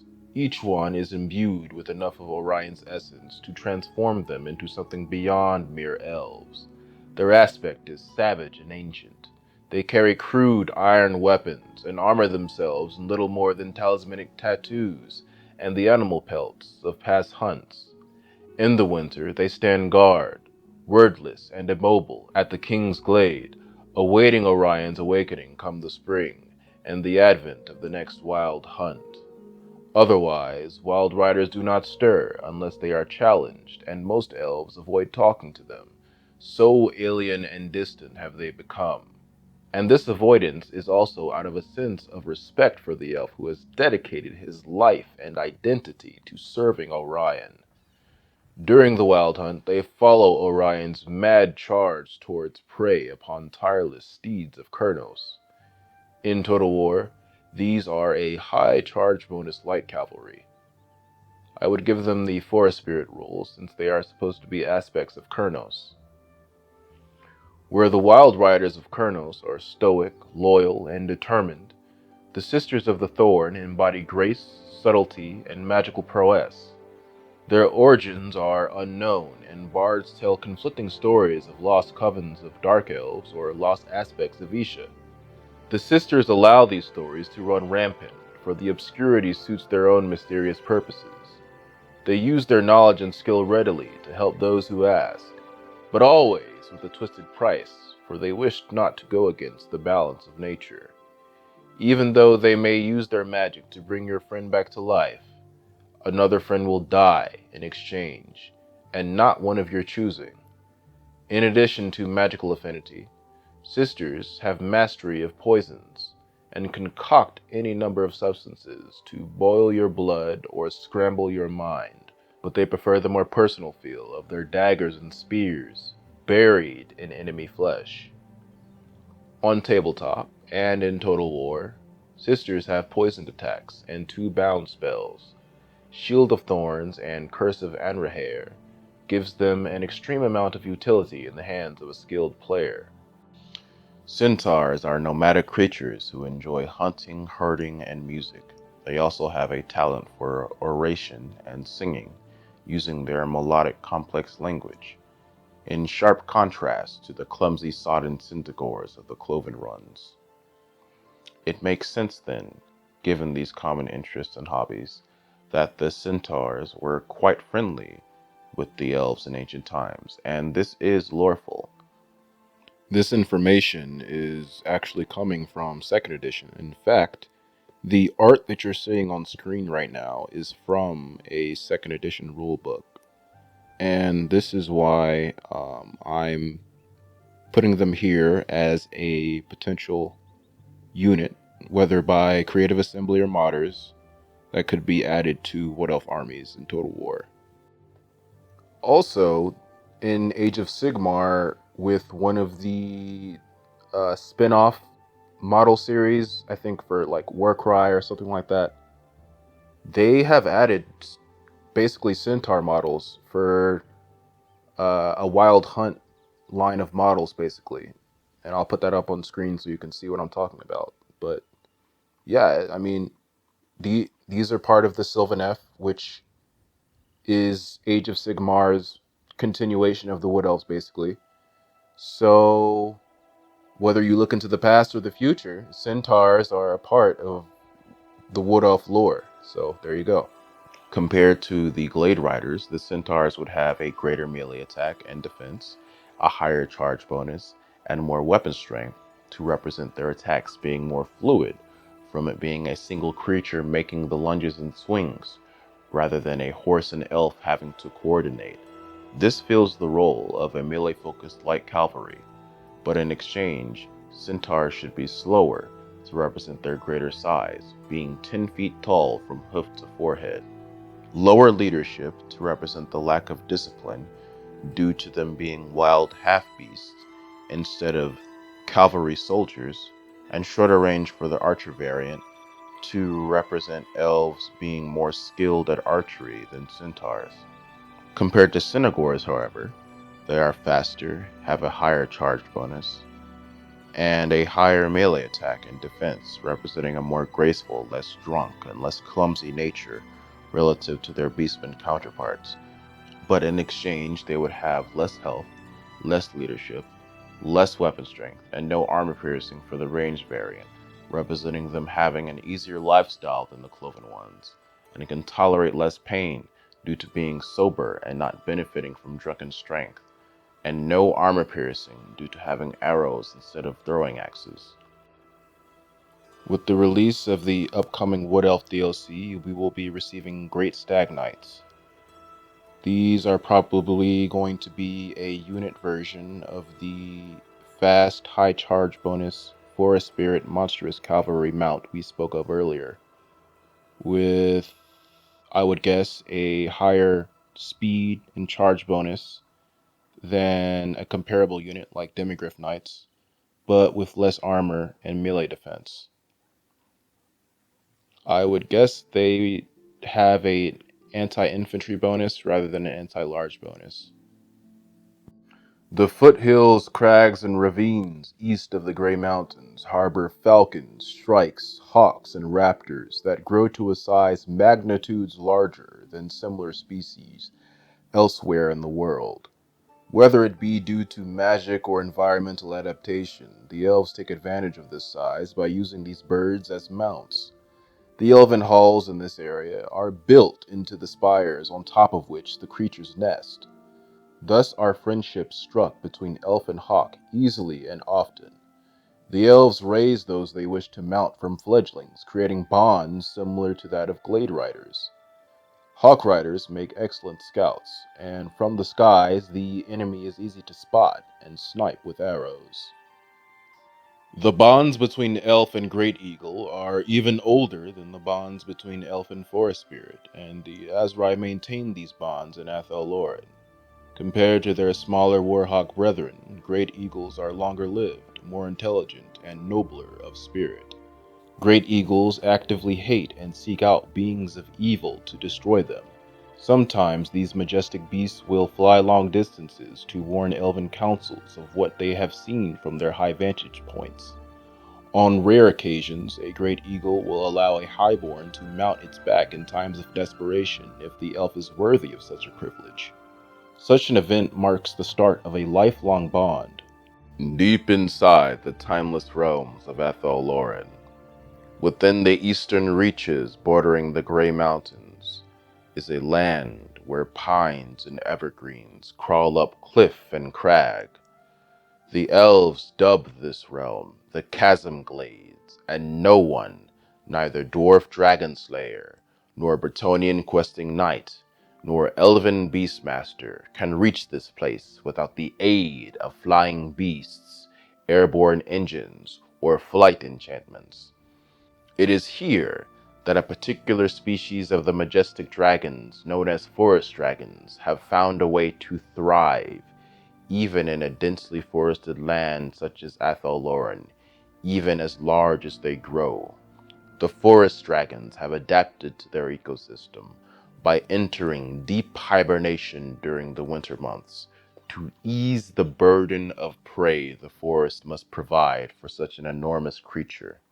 When they awaken in the spring, they supplement their diet of flesh by using huge saw-ridged teeth to feast upon the branches and roots found in the chasm glades. In addition, instead of breathing fire and potentially doing great damage to Athel Loren, forest dragons spew a soporific gas of emerald hue, which stupefies targets. If a danger presents itself greater than most elves and other spirits can handle, sometimes the sentient forest will awaken a forest dragon to help. Other times, the dragon is awoken by elves seeking a mount for a particularly prestigious glade lord. As far as gameplay mechanics go, I wish Dragon Breath in Total War had unique effects depending on the species of dragon, as was the case on Tabletop. Chaos Dragons had 2 breaths each, with a unique effect to represent their heads being split in 2. Fire Breathers caused fear in war beasts and extra damage to units and buildings. Black Dragons had Noxious Breath that lowered combat abilities, and so on. For the Forest Dragon, it's a soporific breath that puts people to sleep, so it would probably have some kind of slowing or stunning effect. Some kind of snare, but weaker than Net of Amatoc, though. But still long-lasting enough to be useful. Beastmasters from 3rd edition could be an interesting unit in providing cheaper fast attack options in the form of beast herds for Wood Elf generals seeking to hunt down enemy artillery and archers. I propose 5 variants, and these will be similar in function to the Dire Hounds of the Vampire Counts or the White Lions of the High Elves. Also, these are all from 3rd edition's rulebook, so they are lore friendly. Bears would be fewer in number, but with more hit points and armor. Boars would have a high charge bonus. Saber-toothed cats aren't from 3rd edition, I believe. I think they have big cats, but saber-toothed cats are based on a blurb that I read in 8th edition about a named beastmaster called Gruarth. And saber-toothed cats would have armor piercing. Great wolves would be the fastest option and closest to the dire hounds or the chaos hounds of the vampire coast, vampire counts, beastmen, and warriors of chaos. Druids are among the most powerful spirits of Athel Loren. Their power is so great that there are some among their number who have contested Orion's position as consort king, believing he is not strong enough to rule over the forest. They will often force the king in the woods to undergo trials of combat or test his spiritual integrity before allowing him to be reborn in the spring. Each Druid takes on a unique form depending on the aspect of Athel Loren they represent. Amphion is a 4-winged eagle wreathed in flame. Sativus is an amber-eyed white hart of considerable size, standing over 8 feet tall, not including the massive set of ivory antlers crowning its head. Rak is hooded and sightless, with a writhing mass of pale snakes instead of a body. Zephyr takes the form of a golden-haired youth, with hair adorned in leaves of autumn, and the disposition of a child at play. Usnar is a colossal direwolf, whose pelt resembles the pearly sheen of a full moon. A bulbous squatting toad the size of a hill, with pale pink skin, mottled and warted, is the spirit Merula's chosen form. I picture Druids as single-entity, anti-large forest spirits, with no armor piercing to balance them against forest dragons. I would also make them ethereal to both distinguish them even further as tankier than forest dragons. And because in the books where they're mentioned, They exist mostly in the spirit world and within the hallucinations and visions of more material characters. And those books are the Orion trilogy. I would also give them the ability to disguise themselves as another unit, whether it be a friendly unit of Glade Guard or an enemy hero, given their propensity for constantly shifting form in the novels. The best shot that I could see at Druids being implemented would be as regiments of renown, or maybe legendary heroes. Actually, legendary heroes would probably be better.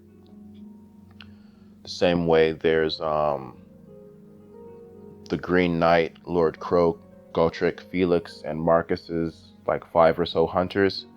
These could basically be that. Actually, Marcus's hunters is probably the best parallel for these, because there's like 5 of them and they're all completely different, and they would probably be campaign only unless you do custom battles. So yeah, implement these as legendary heroes in the same fashion as Marcus's hunters. Make them extremely powerful, forest spirits, basically big animals for the most part. Some of them are like weird looking humanoids, but I think you get the picture. Incarnate elementals are manifestations of the 8 standard winds of magic. In tabletop, only fire, beasts, and death were represented before Games Workshop killed the franchise. Some claim the Wood Elves should have the incarnate elemental of beasts as a new unit. I would prefer that to be a Beastman exclusive, as its appearance and disposition fit their faction better. An incarnate elemental of life, however, would be very interesting and make more sense lore-wise. Athel Loren teams with the Wind of Life, Gyran. This is especially true for the Oak of Ages. There are also mentions in the lore of elemental colossi within the Wildwood, bigger than treemen, specifically mentioned as being bigger than treemen, capable of destroying waystones. I would imagine this being some kind of gargantuan entity of rock, wood, and leaf, so full of Gyran that rivers flow down its visage.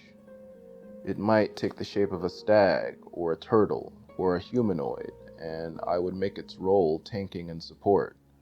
The treemen of Athel Loren are known to be so massive that the Azrai use them as siege towers, and swarms of smaller forest spirits live within their bark. Take this a step further for the incarnate elemental of life, and give him a spell that summons spites, or perhaps even dryads, given the immensity of the creature. Maybe even a mechanic similar to the Hell Pit Abomination would be appropriate, where a unit is spawned upon its death. Lastly, the aura of Gyran emanating from this elemental could be an area of effect regeneration passive, similar to the Mortis engine, or maybe a ward save or a speed boost AoE passive as well, representing the other buffs from the lore of Gyran. Scarlock's archers were sent on a world-spanning quest to spy on the realms of men and dwarves, posing as mercenaries. They are known across the civilized nations as some of the best archers the elves have to offer. From Nagaroth to the Dragon Isles, no marksman troops' volleys are more accurate. I would implement these as Glade Guard with higher accuracy and Vanguard deployment. Riders of the Horn could be an all-female version of Glade Riders, but on unicorns instead of elven steeds. Compared to Glade Riders, they should have a higher charge bonus, magic damage, magic resistance, and a boost to the morale of surrounding Wood Elves who love unicorns for their beauty and spiritual significance. Pine Crag Rangers could be a Deepwood Scout regiment of renown, with an extremely long range to represent them operating around the sheer cliffs of Wydrioth, having to make shots across mountain ranges, and using the local warhawks and great eagles to help identify targets from afar. On tabletop, there was a regiment of renown called the Wood of Duninsane, which is a reference to a line from Macbeth. And in tabletop, these are basically treemen described as using men as fertilizer in revenge for them cutting the forests down. I envision these as treemen with a Venus flytrap aesthetic to represent their carnivorous nature in the lore, and I would give them regeneration so long as they stay in combat to represent them using human bodies as fertilizer, and as a callback to how treemen will entrap attackers within the hollows in their bark to digest them for years. I call this next regiment of renown the Wildkin. Those dryads who follow Dritcha are a deranged and deluded lot. Some simply love causing pain to others, reveling in the sight, smell, and taste of spilt blood, and the sound of agonizing screams. Others have just been deceived, believing their actions are what must needs be done for the good of the forest. There are those that have been corrupted by the taint of chaos during the first coming, or from Morgur's blood, when he first fell in the part of Athel Loren, now known as the Glade of Woe. Regardless of the cause, they are a fearsome lot to face on the fields of battle. I would make this a Dryad unit with more units than normal Dryads to represent Dritcha's influence, and I would give them the ability to select a magic item to take into battle, as Dritcha is known to steal artifacts from around the world. I would also give them the Terror rule to represent their sadistic disposition.